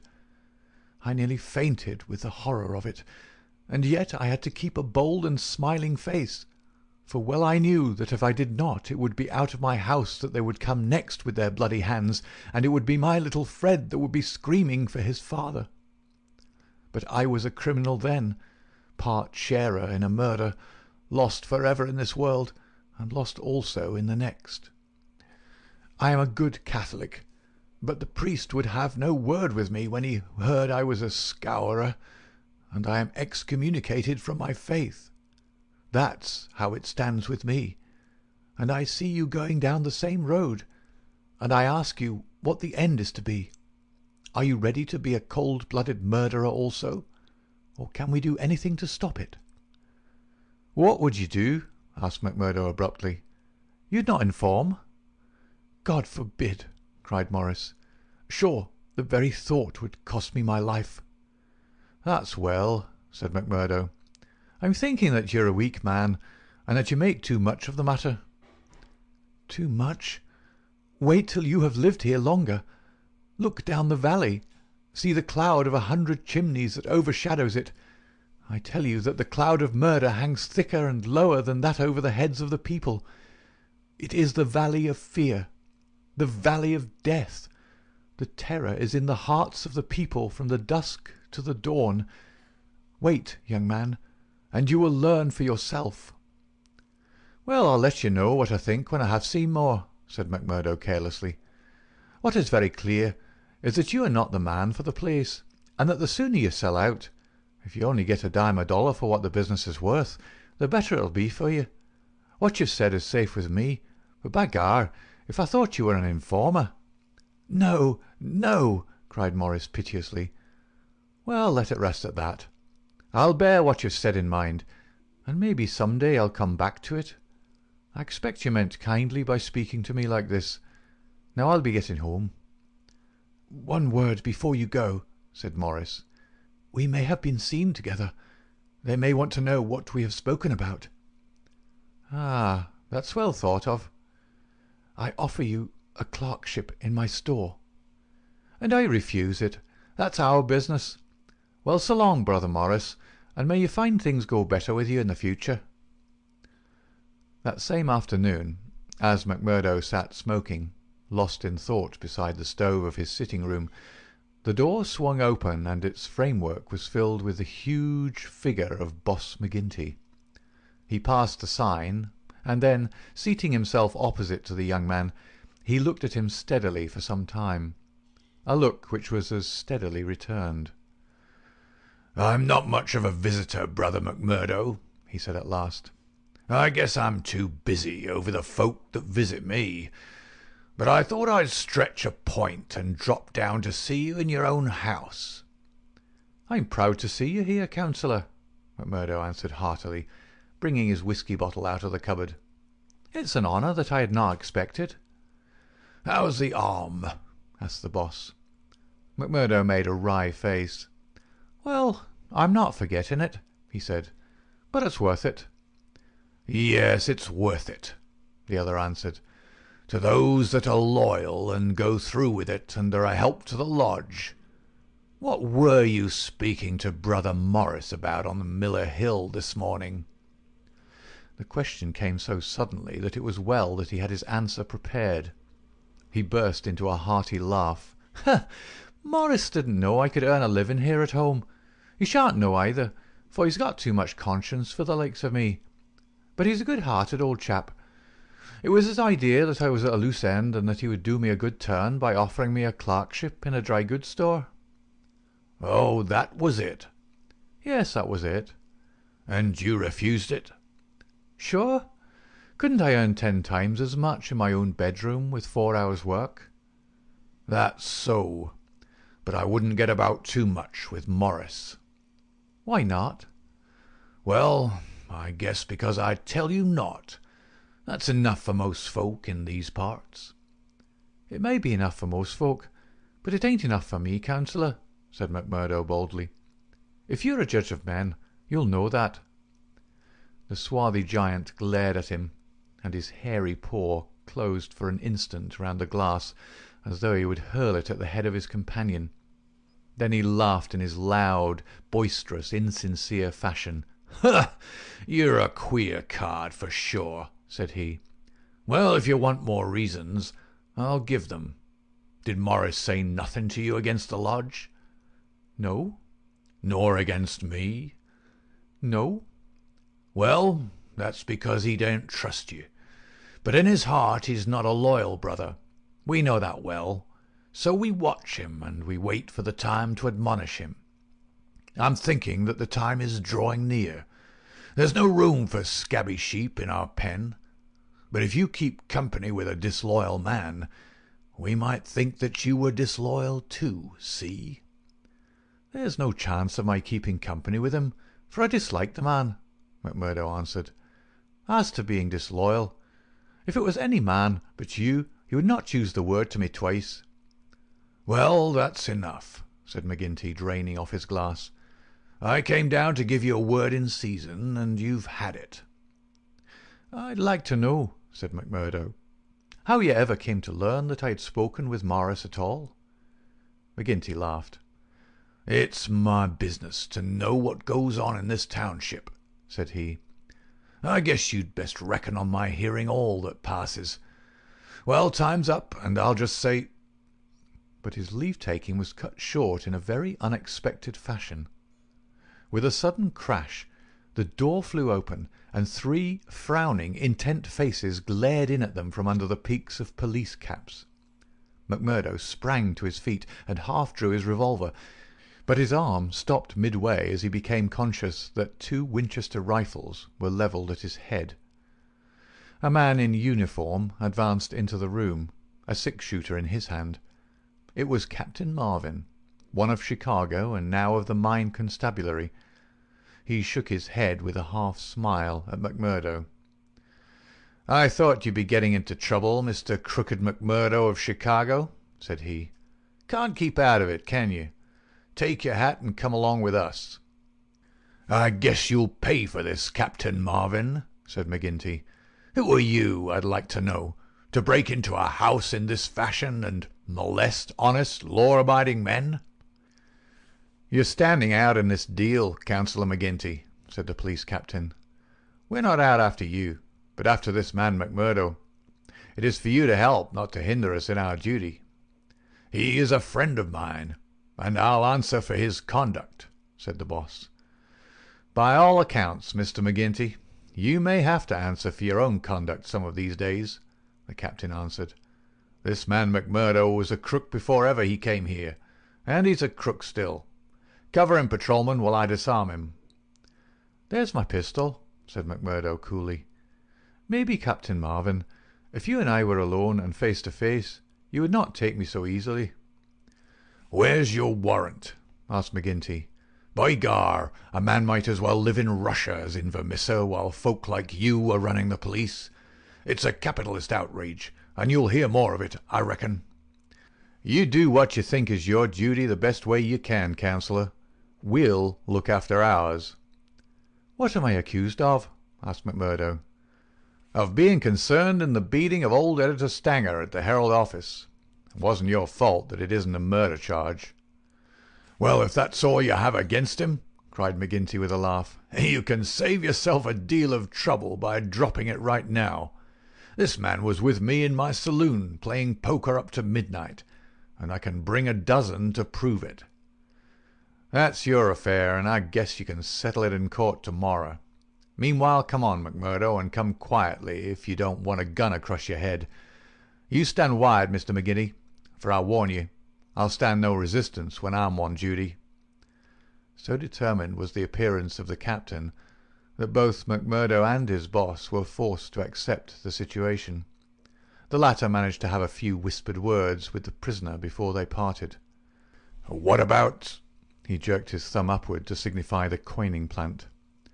"All right," whispered McMurdo, who had devised a safe hiding-place under the floor. "I'll bid you good-bye," said the boss, shaking hands. "I'll see Riley, the lawyer, and take the defence upon myself. Take my word for it that they won't be able to hold you." "I wouldn't bet on that. Guard the prisoner, you two, and shoot him if he tries any games. I'll search the house before I leave." He did so, but apparently found no trace of the concealed plant. When he descended, he and his men escorted McMurdo to headquarters. Darkness had fallen, and a keen blizzard was blowing so that the streets were nearly deserted, but a few loiterers followed the group, and emboldened by invisibility, shouted imprecations at the prisoner. "Lynch the cursed scourer!" they cried. "Lynch him!" They laughed and jeered as he was pushed into the police station. After a short formal examination from the inspector in charge, he was put into the common cell. Here he found Baldwin and 3 other criminals of the night before, all arrested that afternoon and waiting their trial next morning. But even within this inner fortress of the law, the long arm of the freemen was able to extend. Late at night there came a jailer with a straw bundle for their bedding, out of which he extracted 2 bottles of whisky, some glasses, and a pack of cards. They spent a hilarious night without an anxious thought as to the ordeal of the morning. Nor had they cause, as the result was to show. The magistrate could not possibly on the evidence have held them for a higher court. On the one hand, the compositors and pressmen were forced to admit that the light was uncertain, that they were themselves much perturbed, and that it was difficult for them to swear to the identity of the assailants, although they believed that the accused were among them. Cross-examined by the clever attorney who had been engaged by McGinty, they were even more nebulous in their evidence. The injured man had already deposed that he was so taken by surprise by the suddenness of the attack that he could state nothing beyond the fact that the first man who struck him wore a moustache. He added that he knew them to be scourers, since no one else in the community could possibly have any enmity to him, and he had long been threatened on account of his outspoken editorials. On the other hand, it was clearly shown by the united and unfaltering evidence of 6 citizens, including that high municipal official, Councillor McGinty, that the men had been at a card party at the Union House until an hour very much later than the commission of the outrage. Needless to say that they were discharged with something very near to an apology from the bench for the inconvenience to which they had been put, together with an implied censure of Captain Marvin and the police for their officious zeal. The verdict was greeted with loud applause by a court in which McMurdo saw many familiar faces. Brothers of the lodge smiled and waved, but there were others who sat with compressed lips and brooding eyes as the men filed out of the dock. One of them, a little dark-bearded, resolute fellow, put the thoughts of himself and comrades into words as the ex-prisoners passed him. "You damned murderers," he said. "We'll fix you yet." End of Chapter 4. Chapter 5. The Darkest Hour. If anything had been needed to give an impetus to Jack McMurdo's popularity among his fellows, it would have been his arrest and acquittal. That a man on the very night of joining the lodge should have done something which brought him before the magistrate was a new record in the annals of the society. Already he had earned the reputation of a good boon companion, a cheery reveller, and withal a man of high temper, who would not take an insult even from the all-powerful boss himself. But in addition to this, he impressed his comrades with the idea that among them all there was not one whose brain was so ready to devise a bloodthirsty scheme, or whose hand would be more capable of carrying it out. "He'll be the boy for the clean job," said the oldsters to one another, and waited their time until they could set him to his work. McGinty had instruments enough already, but he recognized that this was a supremely able one. He felt like a man holding a fierce bloodhound in leash. There were curs to do the smaller work, but some day he would slip this creature upon its prey. A few members of the lodge, Ted Baldwin among them, resented the rapid rise of the stranger, and hated him for it, but they kept clear of him, for he was as ready to fight as to laugh. But if he gained favour with his fellows, there was another quarter, one which had become even more vital to him, in which he lost it. Etty Shafter's father would have nothing more to do with him, nor would he allow him to enter the house. Etty herself was too deeply in love to give him up altogether, and yet her own good sense warned her of what would come from a marriage with a man who was regarded as a criminal. One morning, after a sleepless night, she determined to see him, possibly for the last time, and made one strong endeavour to draw him from those evil influences which were sucking him down.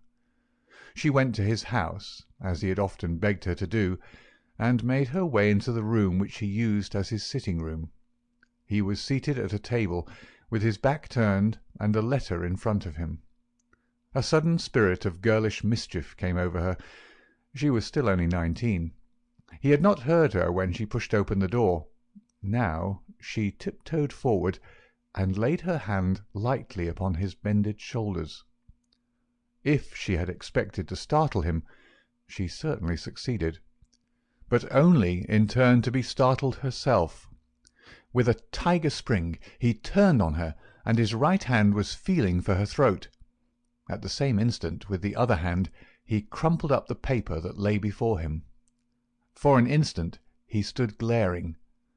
Then astonishment and joy took the place of the ferocity which had convulsed his features, a ferocity which had sent her shrinking back in horror as from something which had never before intruded into her gentle life. "It's you," said he, mopping his brow. "And to think that you should come to me, heart of my heart, and I should find nothing better to do than want to strangle you. Come then, darling," and he held out his arms. "Let me make it up to you." But she had not recovered from that sudden glimpse of guilty fear which she had read in the man's face. All her woman's instinct told her that it was not the mere fright of a man who is startled.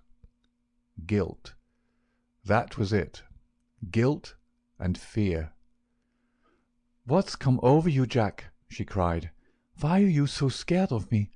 Oh, Jack, if your conscience was at ease, you would not have looked at me like that." "Sure, I was thinking of other things, when you came tripping so lightly on those fairy feet of yours." "No, no, it was more than that, Jack." Then a sudden suspicion seized her. "Let me see that letter you were writing." "Ah, Etty, I couldn't do that." Her suspicions became certainties. "It's to another woman," she cried. "I know it. Why else should you hold it from me?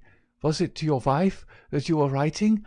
How am I to know that you are not a married man, you a stranger that nobody knows?" "I am not married, Etty. See now, I swear it. You're the only one woman on earth to me. By the cross of Christ, I swear it." He was so white with passionate earnestness that she could not but believe him. "Well then," she cried. "Well then," she cried, "why will you not show me the letter?" "I'll tell you, acushla," said he. "I'm under oath not to show it, and just as I wouldn't break my word to you, so I would keep it to those who hold my promise. It's the business of the lodge, and even to you it's a secret. And if I was scared when a hand fell on me, can't you understand it when it might have been the hand of a detective?" She felt that he was telling the truth. He gathered her into his arms and kissed away her fears and doubts. "Sit by me, then. It's a queer throne for such a queen, but it's the best your poor lover can find. He'll do better for you some of these days, I'm thinking. Now your mind is easy once again, is it not?" "How can it ever be at ease, Jack, when I know that you are a criminal among criminals, when I never know the day that I may hear you're in court for murder? McMurdo the Scourer, that's what one of the boarders called you yesterday. It went through my heart like a knife." "Sure, hard words break no bones." "But they were true." "Well, dear, it's not so bad as you think. We are but poor men that are trying in our own way to get our rights." Etty threw her arms around her lover's neck. "Give it up, Jack. For my sake, for God's sake, give it up. It was to ask you that I came here today. Oh, Jack, see, I beg it of you on my bended knees. Kneeling here before you, I implore you to give it up." He raised her and soothed her with her head against his breast. "Sure, my darling, you don't know what it is you're asking. How could I give it up when it would be to break my oath and to desert my comrades? If you could see how things stand with me, you could never ask it of me. Besides, if I wanted to, how could I do it? You don't suppose that the lodge would let a man go free with all its secrets?" "I've thought of that, Jack. I've planned it all. Father has saved some money. He is weary of this place, where the fear of these people darkens our lives. He is ready to go. We would fly together to Philadelphia or New York, where we would be safe from them." McMurdo laughed. "The lodge has a long arm. Do you think it could not stretch from here to Philadelphia or New York?" "Well, then, to the West, or to England, or to Germany, where my father came from. Anywhere to get away from the Valley of Fear." McMurdo thought of old Brother Morris. "Sure, it is the second time I've heard the valley so named," said he. "The shadow does indeed seem to lie heavy on some of you." "It darkens every moment of our lives. Do you suppose that Ted Baldwin has ever forgiven us? If it were not that he fears you, what do you suppose our chances would be? If you saw the look in those dark, hungry eyes of his when they fall on me." "By gar, I'd teach him better manners if I caught him at it. But see here, little girl, I can't leave here, I can't. Take that from me once and for all. But if you'll leave me to find my own way, I will try to prepare a way of getting honourably out of it." "There is no honour in such a matter." Well, well, it's just how you look at it. But if you'll give me 6 months, I'll work it so that I can leave without being ashamed to look others in the face." The girl laughed with joy. 6 months!" she cried. "Is it a promise?" Well, it may be 7 or 8, but within a year at the furthest we will leave the valley behind us." It was the most that Etty could obtain, And yet it was something. There was this distant light to illuminate the gloom of the immediate future. She returned to her father's house more light-hearted than she had ever been since Jack McMurdo had come into her life.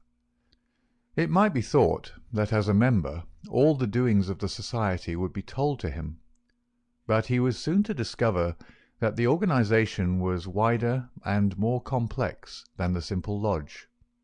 Even Boss McGinty was ignorant as to many things, for there was an official named the county delegate living at Hobson's Patch, farther down the line, who had power over several different lodges which he wielded in a sudden and arbitrary way. Only once did McMurdo see him, a sly little grey-haired rat of a man with a slinking gait and a sidelong glance which was charged with malice. Evans Pott was his name, and even the great boss of Vermissa felt towards him something of the repulsion and fear which the huge Danton may have felt for the puny but dangerous Robespierre. One day Scanlon, who was McMurdo's fellow boarder, received a note from McGinty enclosing one from Evans Pott, which informed him that he was sending over 2 good men, Lawler and Andrews, who had instructions to act in the neighbourhood, though it was best for the cause that no particulars as to their objects should be given. Would the Bodymaster see to it that suitable arrangements be made for their lodgings and comfort until the time for action should arrive? McGinty added that it was impossible for anyone to remain secret at the Union House, and that therefore he would be obliged if McMurdo and Scanlon would put the strangers up for a few days in their boarding-house. The same evening the 2 men arrived, each carrying his gripsack. Lawler was an elderly man, shrewd, silent, and self-contained, clad in an old black frock-coat, which, with his soft felt hat and ragged grizzled beard, gave him a general resemblance to an itinerant preacher. His companion Andrews was little more than a boy, frank-faced and cheerful, with the breezy manner of one who is out for a holiday and means to enjoy every minute of it.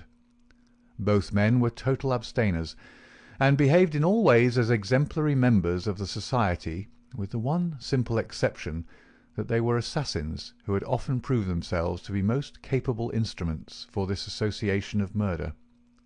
Lawler had already carried out 14 commissions of the kind, and Andrews 3. They were, as McMurdo found, quite ready to converse about their deeds in the past, which they recounted with half-bashful pride of men who had done good and unselfish service for the community.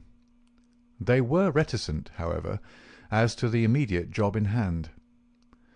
"They chose us because neither I nor the boy here drink," Lawler explained. "They can count on us saying no more than we should. You must not take it amiss, but it is the orders of the county delegate that we obey." "Sure, we are all in it together," said Scanlon, McMurdo's mate, as the 4 sat together at supper. "That's true enough, and we'll talk till the cows come home of the killing of Charlie Williams or of Simon Bird, or any other job in the past, but till the work is done we say nothing." "There are half dozen about here that I have a word to say to," said McMurdo with an oath.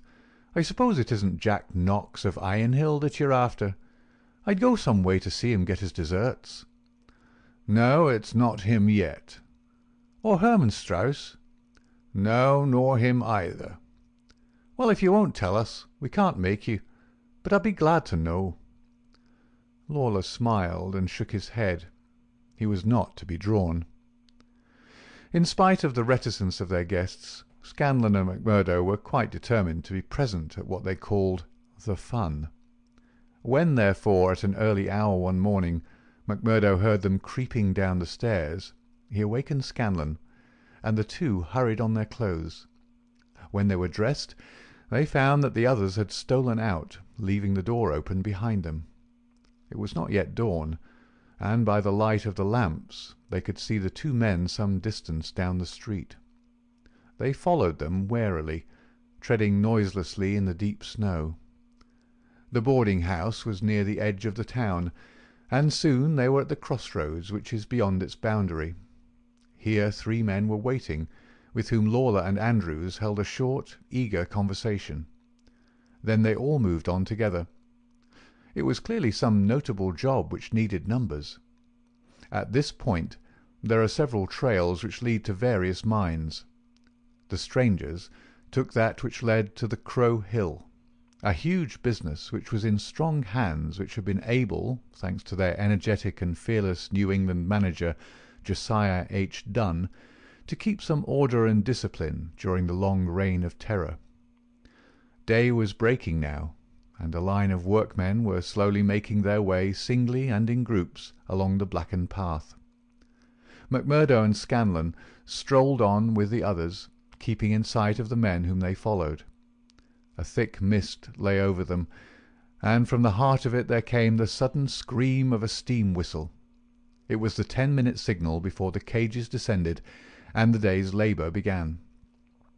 When they reached the open space round the mine shaft, there were 100 miners waiting, stamping their feet and blowing on their fingers, for it was bitterly cold. The strangers stood in a little group under the shadow of the engine-house. Scanlon and McMurdo climbed a heap of slag from which the whole scene lay before them. They saw the mine engineer, a great bearded Scotchman named Menzies, come out of the engine-house and blow his whistle for the cages to be lowered. At the same instant a tall, loose-framed young man with a clean-shaved, earnest face advanced eagerly towards the pit-head. As he came forward, his eyes fell upon the group, silent and motionless under the engine-house. The men had drawn down their hats and turned up their collars to screen their faces. For a moment the presentiment of death laid its cold hand upon the manager's heart. At the next he had shaken it off, and saw only his duty towards intrusive strangers. "Who are you?" he asked as he advanced. "What are you loitering there for?" There was no answer, but the lad Andrews stepped forward and shot him in the stomach. The 100 waiting miners stood as motionless and helpless as if they were paralysed. The manager clapped his 2 hands to the wound and doubled himself up. Then he staggered away, but another of the assassins fired, and he went down sideways, kicking and clawing among a heap of clinkers. Menzies, the Scotchman, gave a roar of rage at the sight, and rushed with an iron spanner at the murderers, but was met by 2 balls in the face which dropped him dead at their very feet. There was a surge forward of some of the miners, and an inarticulate cry of pity and of anger, but a couple of the strangers emptied their 6-shooters over the heads of the crowd, and they broke and scattered, some of them rushing wildly back to their homes in Vermissa. When a few of the bravest had rallied, and there was a return to the mine, the murderous gang had vanished in the mists of the morning, without a single witness being able to swear to the identity of these men, who in front of 100 spectators had wrought this double crime. Scanlon and McMurdo made their way back, Scanlon somewhat subdued, for it was the first murder job that he had seen with his own eyes, and it appeared less funny than he had been led to believe. The horrible screams of the dead manager's wife pursued them as they hurried to the town. McMurdo was absorbed and silent, but he showed no sympathy for the weakening of his companion. "Sure it is like a war," he repeated. "What is it but a war between us and them, and we hit back where we best can." There was high revel in the lodge room at the Union House that night, not only over the killing of the manager and engineer of the Crow Hill mine, which would bring this organisation into line with the other blackmailed and terror-stricken companies of the district, but also over a distant triumph which had been wrought by the hands of the lodge itself. It would appear that when the county delegate had sent over 5 good men to strike a blow in Vermissa, he had demanded that in return 3 Vermissa men should be secretly selected and sent across to kill William Hales of Stake Royal, one of the best known and most popular mine owners in the Gilmerton district, a man who was believed not to have an enemy in the world, for he was in all ways a model employer. He had insisted, however, upon efficiency in the work, and had therefore paid off certain drunken and idle employees who were members of the all-powerful society. Coffin notices hung outside his door had not weakened his resolution, and so in a free, civilized country he found himself condemned to death. The execution had now been duly carried out. Ted Baldwin, who sprawled now in the seat of honour beside the Bodymaster, had been chief of the party. His flushed face and glazed, bloodshot eyes told of the sleeplessness and drink. He and his two comrades had spent the night before among the mountains. They were unkempt and weather-stained. But no heroes, returning from a forlorn hope, could have had a warmer welcome from their comrades. The story was told and retold amid cries of delight and shouts of laughter. They had waited for their man as he drove home at nightfall, taking their station at the top of a steep hill, where his horse must be at a walk. He was so furred to keep out the cold that he could not lay his hand on his pistol. They had pulled him out and shot him again and again. He had screamed for mercy. The screams were repeated for the amusement of the lodge. "Let's hear again how he squealed!" they cried. None of them knew the man, but there is eternal drama in a killing, and they had shown the scourers of Gilmerton that the Vermissa men were to be relied upon. There had been one contretemps, for a man and his wife had driven up while they were still emptying their revolvers into the silent body. It had been suggested that they should shoot them both, but they were harmless folk who were not connected with the mines, so they were sternly bidden to drive on and keep silent, lest a worse thing befall them. And so the blood-mottled figure had been left as a warning to all such hard-hearted employers, and the three noble avengers had hurried off into the mountains, where unbroken nature comes down to the very edge of the furnaces and the slag-heaps.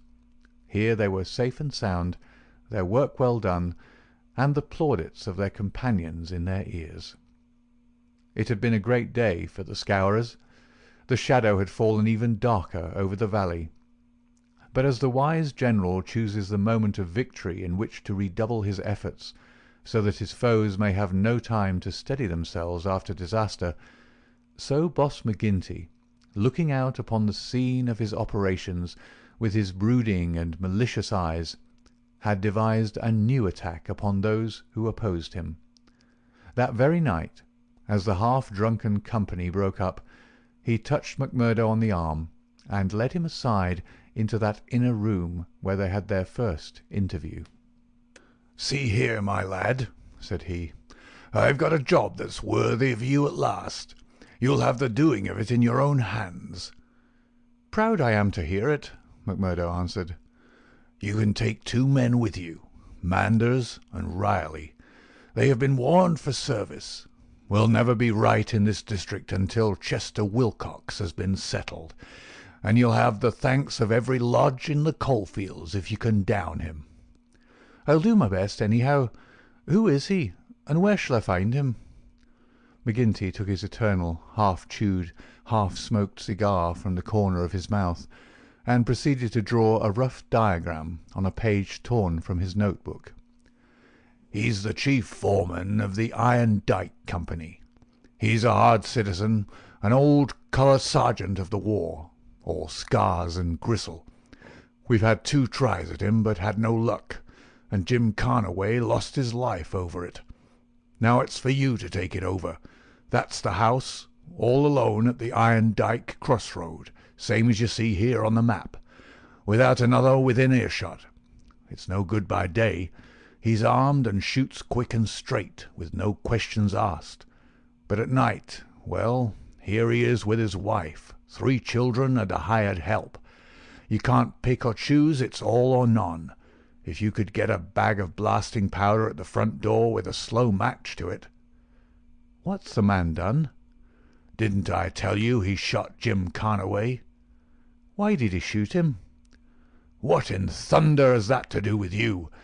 Carnaway was about his house at night, and he shot him. That's enough for me and you. You've got to settle the thing right." "There's these 2 women and the children. Do they go up too?" "They have to, else how can we get him?" It seems hard on them, for they've done nothing. What sort of fool's talk is this? Do you back out? Easy, counsellor, easy. What have I ever said or done that you should think I would be after standing back from an order of the Bodymaster of my own lodge? If it's right or if it's wrong, it's for you to decide. You'll do it, then? Of course I'll do it. When?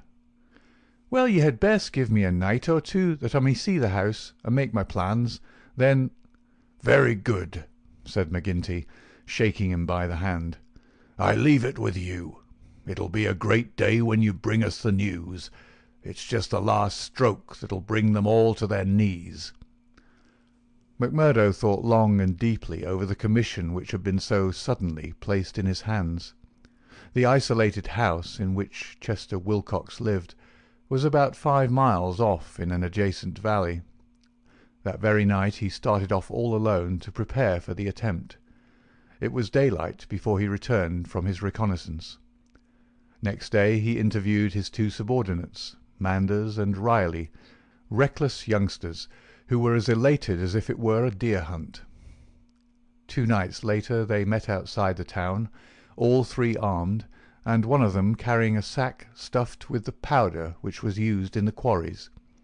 It was 2 in the morning before they came to the lonely house. The night was a windy one, with broken clouds drifting swiftly across the face of a 3/4 moon. They had been warned to be on their guard against bloodhounds, so they moved forward cautiously with their pistols cocked in their hands. But there was no sound save the howling of the wind, and no movement but the swaying branches above them. McMurdo listened at the door of the lonely house, but all was still within. Then he leaned the powder bag against it, ripped a hole in it with his knife, and attached the fuse. When it was well alight, he and his 2 companions took to their heels and were some distance off, safe and snug in a sheltering ditch, before the shattering roar of the explosion, with the low, deep rumble of the collapsing building, told them that their work was done. No cleaner job had ever been carried out in the blood-stained annals of the Society. But alas, that work so well organized and boldly carried out should all have gone for nothing. Warned by the fate of the various victims, and knowing that he was marked down for destruction, Chester Wilcox had moved himself and his family only the day before to some safer and less known quarters, where a guard of police should watch over them.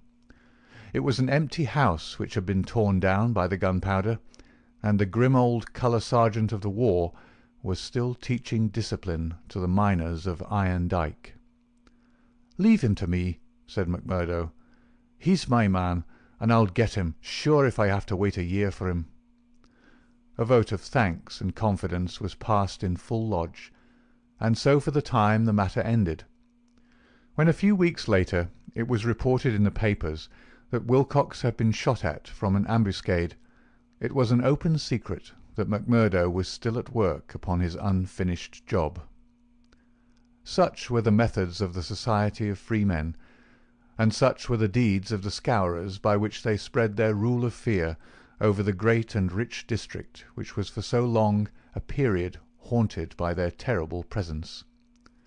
Why should these pages be stained by further crimes? Have I not said enough to show the men and their methods? These deeds are written in history, and their records wherein one may read the details of them. There one may learn of the shooting of policemen Hunt and Evans because they had ventured to arrest 2 members of the Society, a double outrage planned at the Vermissa lodge and carried out in cold blood upon 2 helpless and disarmed men. There also one may read of the shooting of Mrs. Larby when she was nursing her husband, who had been beaten almost to death by orders of Boss McGinty, the killing of the elder Jenkins, shortly followed by that of his brother, the mutilation of James Murdoch, the blowing up of the Staphouse family, and the murder of the Stendals, all followed hard upon one another in the same terrible winter. Darkly the shadow lay upon the valley of fear. The spring had come with running brooks and blossoming trees. There was hope for all nature bound so long in an iron grip. But nowhere was there any hope for the men and women who lived under the yoke of the terror. Never had the cloud above them been so dark and hopeless as in the early summer of the year 1875. End of Chapter 5. Chapter 6. Danger. It was the height of the Reign of Terror. McMurdo, who had already been appointed inner deacon, with every prospect of some day succeeding McGinty as Bodymaster, was now so necessary to the counsels of his comrades that nothing was done without his help and advice. The more popular he became, however, with the freemen, the blacker were the scowls which greeted him as he passed along the streets of Vermissa. In spite of their terror, the citizens were taking heart to band themselves together against their oppressors. Rumours had reached the lodge of secret gatherings in the Herald office, and of distribution of firearms among the law-abiding people. But McGinty and his men were undisturbed by such reports. They were numerous, resolute, and well armed. Their opponents were scattered and powerless. It would all end, as it had done in the past, in aimless talk and possibly in impotent arrests. So said McGinty, McMurdo, and all the bolder spirits. It was a Saturday evening in May. Saturday was always the lodge night, and McMurdo was leaving his house to attend it when Morris, the weaker brother of the order, came to see him. His brow was creased with care, and his kindly face was drawn and haggard. "Can I speak with you freely, Mr. McMurdo?" "Sure." "I can't forget that I spoke my heart to you once, and that you kept it to yourself, even though the boss himself came to ask you about it." "What else could I do if you trusted me? It wasn't that I agreed with what you said." "I know that well, but you are the one that I can speak to and be safe. I've a secret here." He put his hand to his breast. "And it is just burning the life out of me. I wish it had come to any one of you but me. If I tell it, it will mean murder for sure. If I don't, it may bring the end of us all. God help me, but I am near out of my wits over it." McMurdo looked at the man earnestly. He was trembling in every limb. He poured some whisky into a glass and handed it to him. "That's the physic for the likes of you," said he. "Now, let me hear it." Morris drank, and his white face took a tinge of colour. "I can tell it to you all in one sentence," said he. "There's a detective on our trail." McMurdo stared at him in astonishment. "Why, man, you're crazy," he said.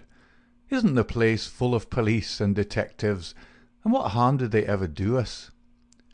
No, it's no man of the district. As you say, we know them, and it is little that they can do. But you've heard of Pinkertons?" "I've read some of folk of that name." "Well, you can take it from me you've no show when they are on your trail. It's not a take-it-or-miss-it government concern. It's a dead earnest business proposition that's out for results and keeps out till by hook or crook it gets them. If a Pinkerton man is deep in this business, we're all destroyed." "We must kill him." "Ah, it's the first thought that came to you, so it will be up at the lodge. Didn't I say to you that it would end in murder?" "Sure, what is murder? Isn't it common enough in these parts?" "It is indeed, but it's not for me to point out the man that is to be murdered. I'd never rest easy again. And yet it's our own necks that may be at stake. In God's name, what shall I do?" He rocked to and fro in his agony of indecision. But his words had moved McMurdo deeply. It was easy to see that he shared the other's opinion as to the danger and the need for meeting it. He gripped Morris's shoulders and shook him in his earnestness. "See here, man," he cried, and he almost screeched the words in his excitement. "You won't gain anything by sitting keening like an old wife at a wake. Let's have the facts. Who is the fellow? Where is he? How did you hear of him? Why did you come to me?" "I came to you, for you are the one man that would advise me. I told you that I had a store in the East before I came here. I left good friends behind me, and one of them is in the telegraph service. Here's a letter that I had from him yesterday. It's this part from the top of the page. You can read it yourself." This was what McMurdo read. "How are the Scourers getting on in your parts? We read plenty of them in the papers. Between you and me, I expect to hear news from you before long. 5 big corporations and the 2 railroads have taken the thing up in dead earnest. They mean it, and you can bet they'll get there. They are right deep down into it. Pinkerton has taken hold under their orders, and his best man, Birdy Edwards, is operating. The thing has got to be stopped right now." "Now read the postscript." "Of course, what I give you is what I learned in business, so it goes no further. It's a queer cipher that you handle by the yard every day and can get no meaning from." McMurdo sat in silence for some time with the letter in his listless hands.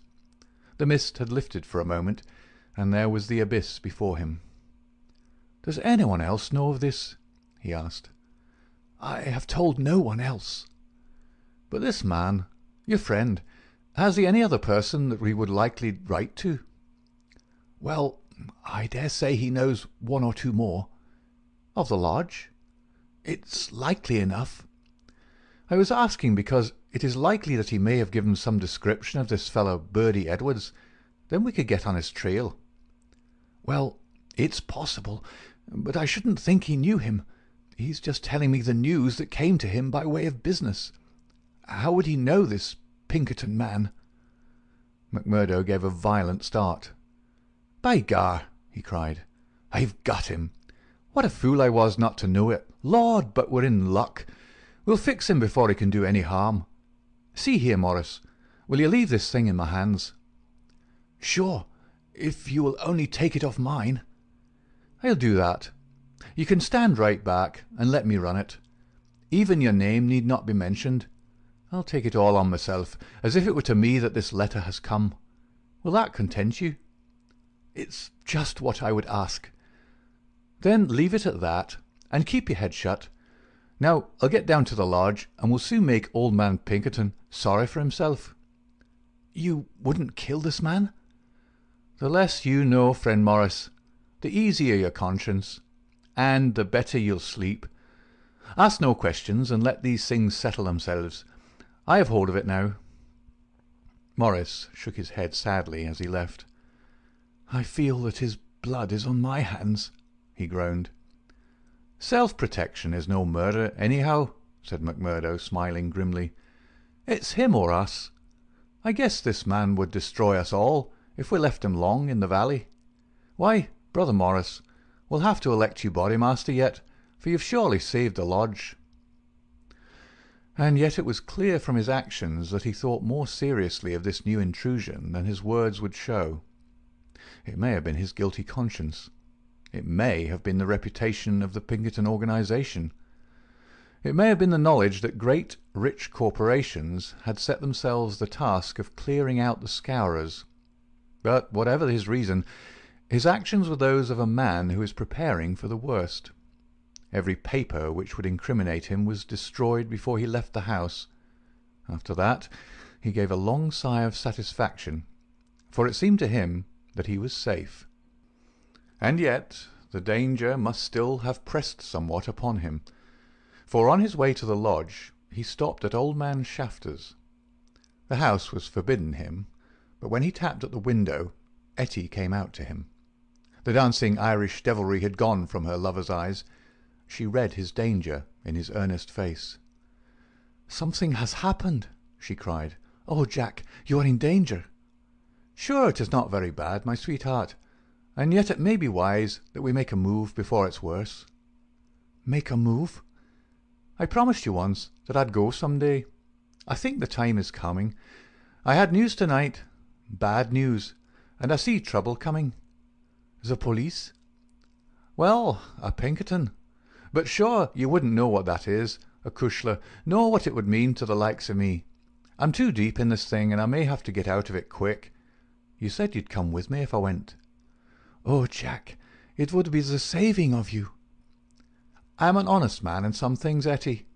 I wouldn't hurt a hair of your bonny head for all the world can give, nor ever pull you down 1 inch from the golden throne above the clouds where I always see you." Would you trust me?" She put her hand in his without a word. "Well then, listen to what I say, and do as I order you, for indeed it's the only way for us. Things are going to happen in this valley. I feel it in my bones. There may be many of us that will have to look out for ourselves. I'm one anyhow. If I go, by day or night, it's you that must come with me." "I'd come after you, Jack." "No, no, you should come with me. If this valley is close to me, and I can never come back, how can I leave you behind? And me perhaps in hiding from the police, with never a chance of a message. It's with me you must come. I know a good woman in the place I come from, and it's there I'd leave you till when we get married. Will you come?" "Yes, Jack, I will come." "God bless you for your trust in me. It's a fiend out of hell that I should be if I abused it. Now mark you, Etty, it'll just be a word to you, and when it reaches you, you'll drop everything and come right down to the waiting room at the depot and stay there till I come for you." "Day or night, I'll come at the word, Jack." Somewhat eased in mind, now that his own preparations for escape had been begun, McMurdo went on to the lodge. It had already assembled, and only by complicated signs and countersigns could he pass through the outer guard and inner guard who close tiled it. A buzz of pleasure and welcome greeted him as he entered. The long room was crowded, and through the haze of tobacco smoke he saw the tangled black mane of the Bodymaster, the cruel, unfriendly features of Baldwin, the vulture face of Harroway, the secretary, and a dozen more who were among the leaders of the lodge. He rejoiced that they should all be there to take counsel over his news. "Indeed, it's glad we are to see you, brother," cried the chairman. "There's business here that wants a Solomon in judgment to set it right." "It's Lander and Egan," explained his neighbour as he took his seat. "They both claim the head money given by the lodge for the shooting of old man Crabbe over at Stylestown. And who's to say which fired the bullet?" McMurdo rose in his place and raised his hand. The expression of his face froze the attention of the audience. There was a dead hush of expectation. "Eminent Bodymaster," he said in a solemn voice, "I claim urgency." "Brother McMurdo claims urgency," said McGinty. "It's a claim that by the rules of this lodge takes precedence. Now, brother, we attend you." McMurdo took the letter from his pocket. "Eminent Bodymaster and brethren," he said, "I am the bearer of ill news this day, but it is better that it should be known and discussed than that a blow should fall upon us without warning, which would destroy us all. I have information that the most powerful and richest organizations in this state have bound themselves together for our destruction, and that at this very moment there is a Pinkerton detective, one Birdy Edwards, at work in the valley, collecting the evidence which may put a rope around the necks of many of us and send every man in this room into a felon's cell. That is the situation for the discussion of which I have made a claim of urgency." There was a dead silence in the room. It was broken by the chairman. "What is your evidence for this, Brother McMurdo?" he asked. "It is in this letter which has come into my hands," said McMurdo. He read the passage aloud. "It is a matter of honour with me that I can give no further particulars about the letter, nor put it into your hands, but I assure you that there is nothing else in it which can affect the interests of the lodge. I put the case before you as it has reached me." "Let me say, Mr. Chairman," said one of the older brethren, "that I have heard of Birdy Edwards, and that he has the name of being the best man in the Pinkerton service." "Does anyone know him by sight?" asked McGinty. "Yes," said McMurdo, "I do." There was a murmur of astonishment through the hall. "I believe we hold him in the hollow of our hands," he continued with an exulting smile upon his face. "If we act quickly and wisely, we can cut this thing short.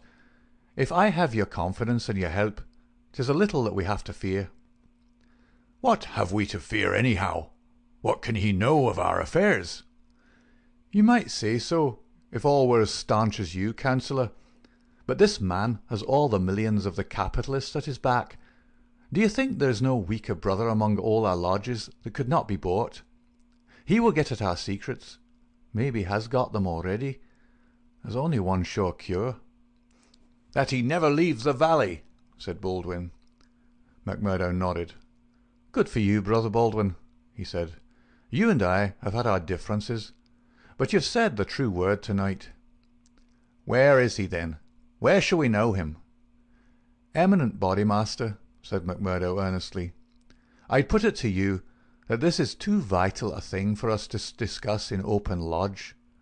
God forbid that I should throw a doubt on anyone here, but if so much as a word of gossip got to the ears of this man, there would be an end of any chance of our getting him.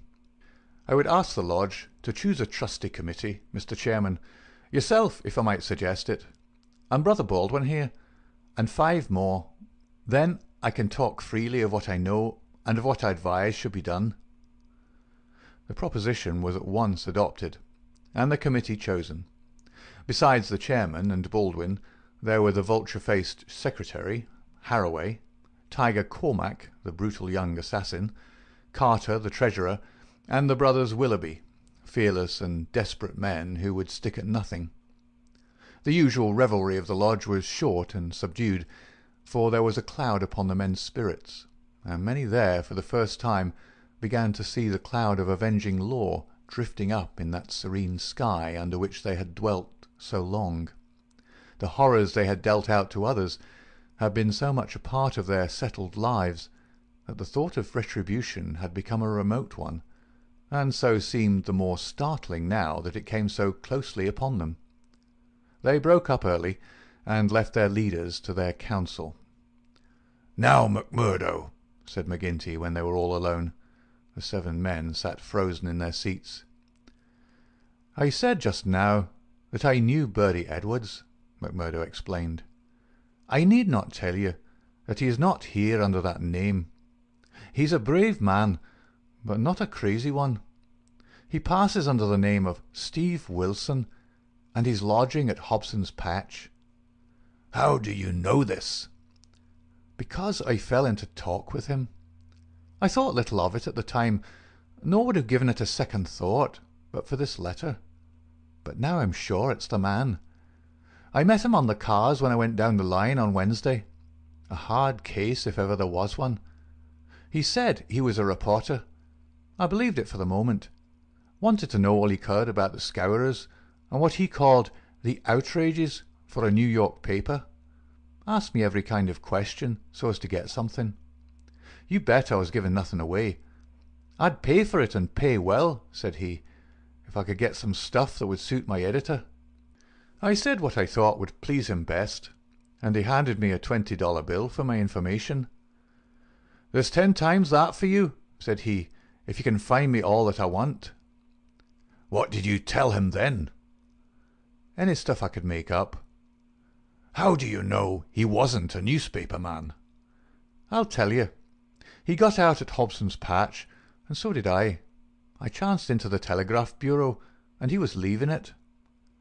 "See here," said the operator after he'd gone out, "I guess we could charge double rates for this." "I guess you should," said I. He'd filled the form with stuff that might have been Chinese for all we could make of it. "He fires a sheet of this off every day," said the clerk. "Yes," said I, "it's special news for his paper, and he's scared that others should tap it." That was what the operator thought, and what I thought at the time, but I think differently now. "By gar, I believe you're right," said McGinty. "But what do you allow that we should do about it?" "Why not go right down now and fix him?" someone suggested. "Aye, the sooner the better." "I'd start this next minute if I knew where I could find him," said McMurdo.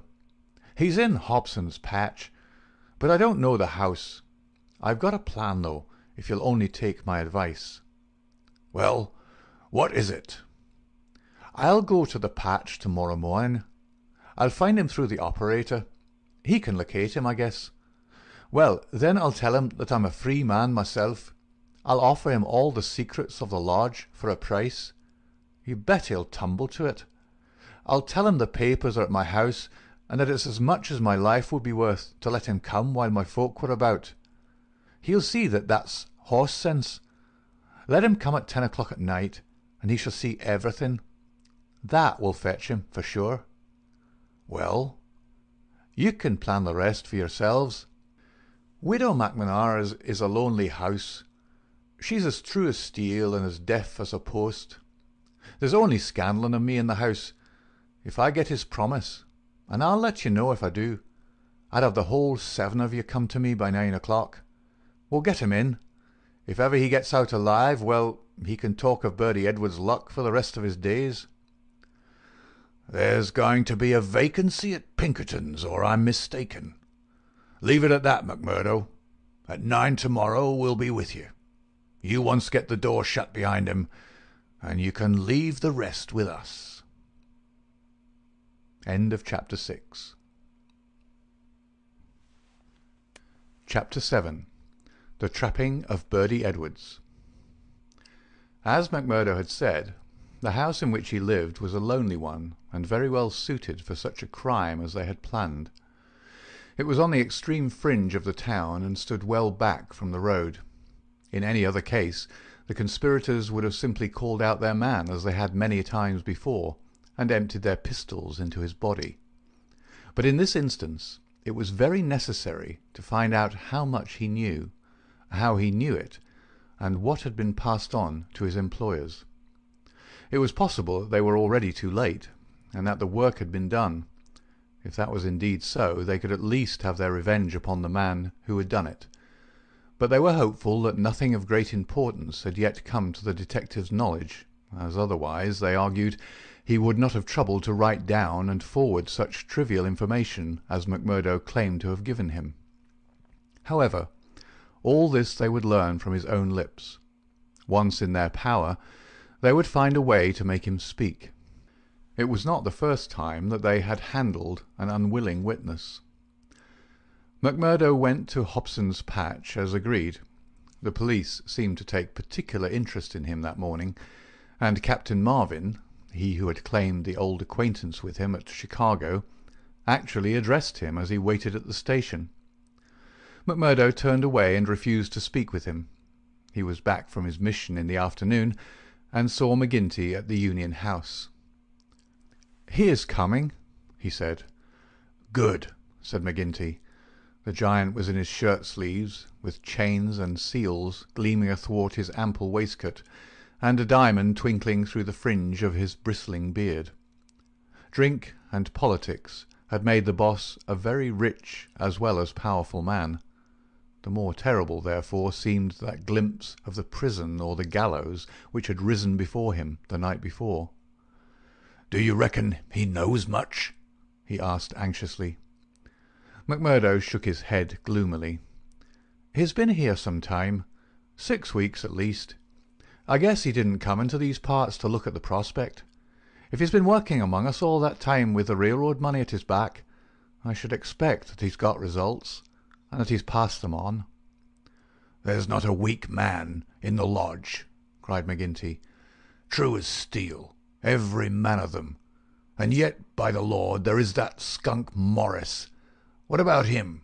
If any man gives us away, it would be he.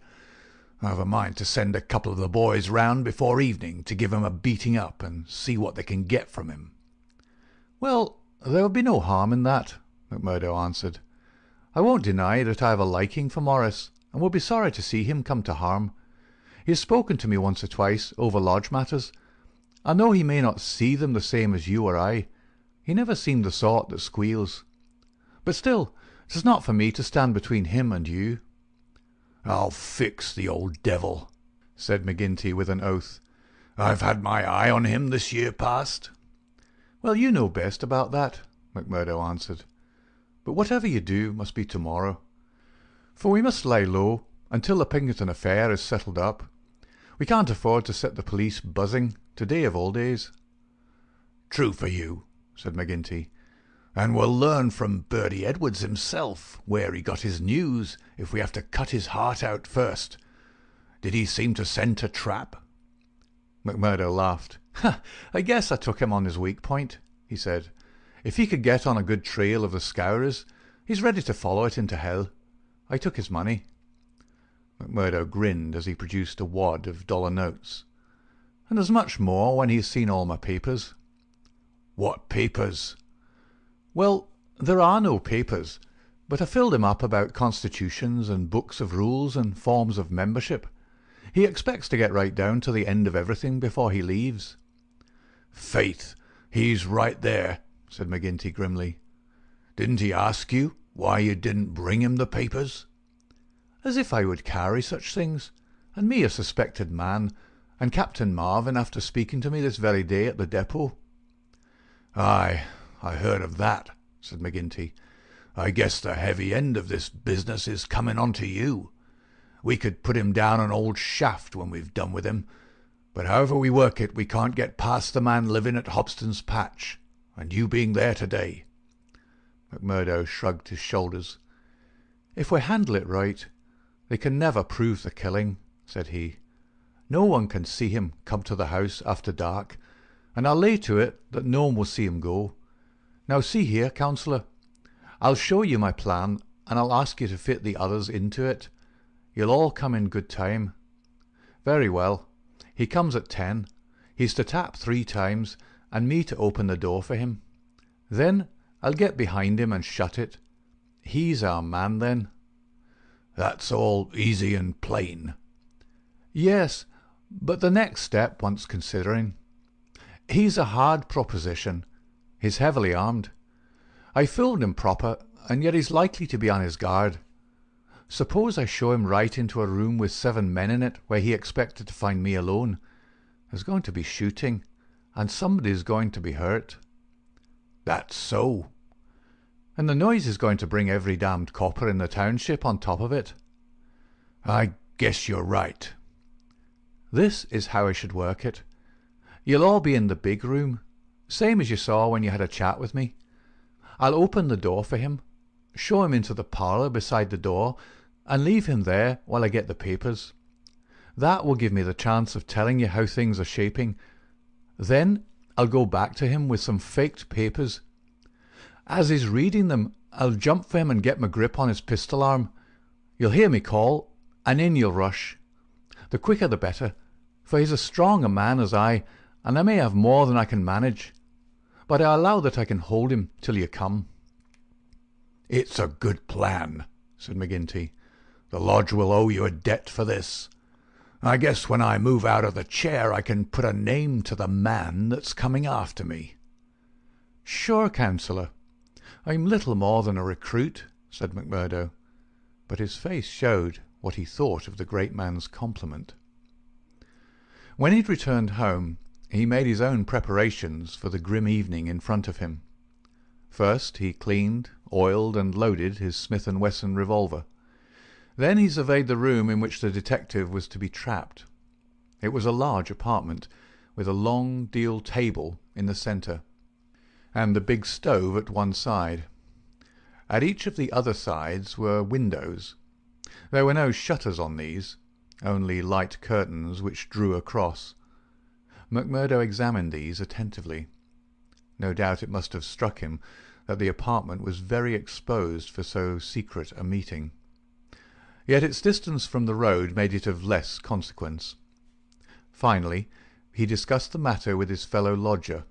Scanlon, though a scourer, was an inoffensive little man who was too weak to stand against the opinion of his comrades, but was secretly horrified by the deeds of blood at which he had sometimes been forced to assist. McMurdo told him shortly what was intended. "And if I were you, Mike Scanlon, I would take a night off and keep clear of it. There'll be bloody work here before morning." "Well, indeed then, Mac," Scanlon answered. "It's not the will, but the nerve that is wanting in me. When I saw Manager Dunn go down at the colliery yonder, it was just more than I could stand. I'm not made for it, same as you or McGinty. If the lodge will think none the worse of me, I'll just do as you advise, and leave you to yourselves for the evening." The men came in good time, as arranged. They were outwardly respectable citizens, well clad and cleanly. but a judge of faces would have read little hope for Birdy Edwards in those hard mouths and remorseless eyes. There was not a man in the room whose hands had not been reddened a dozen times before. They were as hardened to human murder as a butcher to sheep. Foremost, of course, both in appearance and in guilt, was the formidable boss. Harroway, the secretary, was a lean, bitter man with a long, scraggy neck and nervous, jerky limbs, a man of incorruptible fidelity where the finances of the order were concerned, and with no notion of justice or honesty to anyone beyond. The treasurer, Carter, was a middle-aged man with an impassive, rather sulky expression and a yellow parchment skin. He was a capable organizer, and the actual details of nearly every outrage had sprung from his plotting brain. The two Willoughbys were men of action, tall, lithe young fellows with determined faces, while their companion, Tiger Cormac, a heavy, dark youth, was feared even by his own comrades for the ferocity of his disposition. These were the men who assembled that night under the roof of McMurdo for the killing of the Pinkerton detective. Their host had placed whisky upon the table, and they had hastened to prime themselves for the work before them. Baldwin and Cormac were already half drunk, and the liquor had brought out all their ferocity. Cormac placed his hands on the stove for an instant. It had been lighted, for the nights were still cold. "That will do," said he with an oath. "Aye," said Baldwin, catching his meaning. "If he is strapped to that, we'll have the truth out of him." "We'll have the truth out of him, never fear," said McMurdo. He had nerves of steel, this man, for though the whole weight of the affair was on him, his manner was as cool and unconcerned as ever. The others marked it and applauded. "You are the one to handle him," said the boss approvingly. "Not a warning will he get till your hand is on his throat. It's a pity there are no shutters to your windows." McMurdo went from one to the other and drew the curtains tighter. "Sure no one can spy upon us now. It's close upon the hour." "Maybe he won't come. Maybe he'll get a sniff of danger," said the secretary. "He'll come, never fear," McMurdo answered. "He is as eager to come as you can be to see him. Hark to that." They all sat like wax figures, some with their glasses arrested halfway to their lips. 3 loud knocks had sounded at the door. "Hush!" McMurdo raised his hand in caution. An exulting glance went round the circle, and hands were laid upon their weapons. "Not a sound, for your lives," McMurdo whispered as he went from the room, closing the door carefully behind him. With strained ears the murderers waited. They counted the steps of their comrade down the passage. Then they heard him open the outer door. There were a few words as of a greeting. Then they were aware of a strange step inside and of an unfamiliar voice. An instant later came the slam of the door and the turning of the key in the lock. Their prey was safe within the trap. Tiger Cormac laughed horribly, and Boss McGinty clapped his great hand across his mouth. "Be quiet, you fool," he whispered. "You'll be the undoing of us yet." There was a mutter of conversation from the next room. It seemed interminable. Then the door opened, and McMurdo appeared, his finger upon his lip. He came to the end of the table and looked round at them. A subtle change had come over him. His manner was as of one who has great work to do. His face had set into granite firmness. His eyes shone with a fierce excitement behind his spectacles.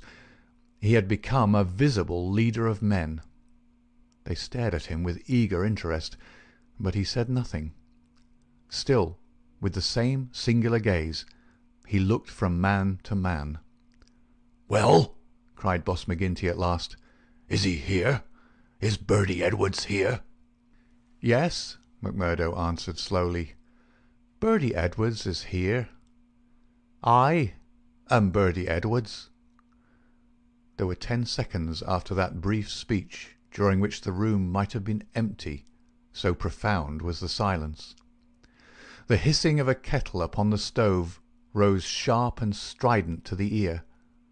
7 white faces, all turned upward to this man who dominated them, were set motionless with utter terror. Then, with a sudden shivering of glass, a bristle of glistening rifle barrels broke through each window, while the curtains were torn from their hangings. At the sight, Boss McGinty gave the roar of a wounded bear and plunged for the half-open door. A levelled revolver met him there, with the stern blue eyes of Captain Marvin of the Mine Police gleaming behind the sights. The boss recoiled and fell back into his chair. "You're safer there, councillor," said the man whom they had known as McMurdo. "And you, Baldwin, if you don't take your hand off your pistol, you'll cheat the hangman yet. Pull it out, or by the Lord that made me— There, that will do. There are 40 armed men round this house, and you can figure it out for yourself what chance you have. Take their pistols, Marvin." There was no possible resistance under the menace of those rifles. The men were disarmed. Sulky, sheepish, and amazed, they still sat round the table. "I'd like to say a word to you before we separate," said the man who had trapped them. "I guess we may not meet again until you see me on the stand in the courthouse. I'll give you something to think over between now and then. You know me now for what I am. At last I can put my cards on the table. I am Birdy Edwards of Pinkerton's. I was chosen to break up your gang. I had a hard and dangerous game to play. Not a soul, not one soul, not my nearest and dearest, knew that I was playing it. Only Captain Marvin here and my employers knew that. But it's over tonight, thank God, and I am the winner." The 7 pale, rigid faces looked up at him. There was unappeasable hatred in their eyes. He read the relentless threat. "Maybe you think that the game is not over yet. Well, I take my chance of that. Anyhow, some of you will take no further hand, and there are 60 more besides yourselves that will see a jail this night. I'll tell you this, that when I was put upon this job I never believed there was such a society as yours. I thought it was paper talk, and that I would prove it so. They told me it was to do with the freemen, so I went to Chicago and was made one. Then I was surer than ever that it was just paper talk, for I found no harm in the society, but a deal of good. Still, I had to carry out my job, and I came to the coal valleys. When I reached this place I learned that I was wrong and that it wasn't a dime novel after all. So I stayed to look after it. I never killed a man in Chicago. I never minted $1 in my life. Those I gave you were as good as any others, but I never spent money better. But I knew the way into your good wishes, and so I pretended to you that the law was after me. It all worked just as I thought. So I joined your infernal lodge, and I took my share in your councils. Maybe they will say that I was as bad as you. They can say what they like, so long as I get you. But what is the truth? The night I joined, you beat up old man Stanger. I could not warn him, for there was no time, but I held your hand, Baldwin, when you would have killed him. If ever I've suggested things, so as to keep my place among you, they were things which I knew I could prevent. I could not save Dunn and Menzies, for I did not know enough. But I will see that their murderers are hanged. I gave Chester Wilcox warning, so that when I blew his house in, he and his folk were in hiding. There was many a crime that I could not stop. But if you look back and think how often your man came home the other road, or was down in town when you went for him, or stayed indoors when you thought he would come out, you'll see my work." "You blasted traitor!" hissed McGinty through his closed teeth. "Aye, John McGinty, you may call me that if it eases your smart. You and your like have been the enemy of God and man in these parts. It took a man to get between you and the poor devils of men and women that you held under your grip. There was just one way of doing it, and I did it. You call me a traitor. but I guess there's many 1,000 will call me a deliverer that went down into hell to save them. I've had 3 months of it. I wouldn't have 3 such months again if they let me loose in the treasury of Washington for it. I had to stay till I had it all, every man and every secret, right here in this hand. I'd have waited a little longer if it hadn't come to my knowledge that my secret was coming out. A letter had come into the town that would have set you wise to it all. Then I had to act, and act quickly. I've nothing more to say to you, except that when my time comes I'll die the easier when I think of the work I've done in this valley. Now, Marvin, I'll keep you no more. Take them in and get it over." There is little more to tell. Scanlon had been given a sealed note to be left at the address of Miss Etty Shafter, a mission which she had accepted with a wink and a knowing smile. In the early hours of the morning, a beautiful woman and a much muffled man boarded a special train which had been sent by the railroad company, and made a swift, unbroken journey out of the land of danger. It was the last time that ever either Etty or her lover set foot in the Valley of Fear. 10 days later they were married in Chicago, with old Jacob Shafter as witness of the wedding. The trial of the Scourers was held far from the place where their adherents might have terrified the guardians of the law. In vain they struggled. In vain the money of the lodge, money squeezed by blackmail out of the whole countryside, was spent like water in the attempt to save them. That cold, clear, unimpassioned statement, from one who knew every detail of their lives, their organization, and their crimes, was unshaken by all the wiles of their defenders. At last, after so many years, they were broken and scattered. The cloud was lifted forever from the valley. McGinty met his fate upon the scaffold, cringing and whining when the last hour came. 8 of his chief followers shared his fate. 50-odd had various degrees of imprisonment. The work of Birdy Edwards was complete. And yet, as he had guessed, the game was not over yet. There was another hand to be played, and yet another and another. Ted Baldwin, for one, had escaped the scaffold. So had the Willoughbys. So had several others of the fiercest spirits of the gang. For 10 years they were out of the world, and then came a day when they were free once more. A day which Edwards, who knew his men, was very sure would be an end of his life of peace. They had sworn an oath on all that they thought holy, to have his blood as a vengeance for their comrades, and well they strove to keep their vow. From Chicago he was chased, after 2 attempts so near success that it was sure that the third would get him.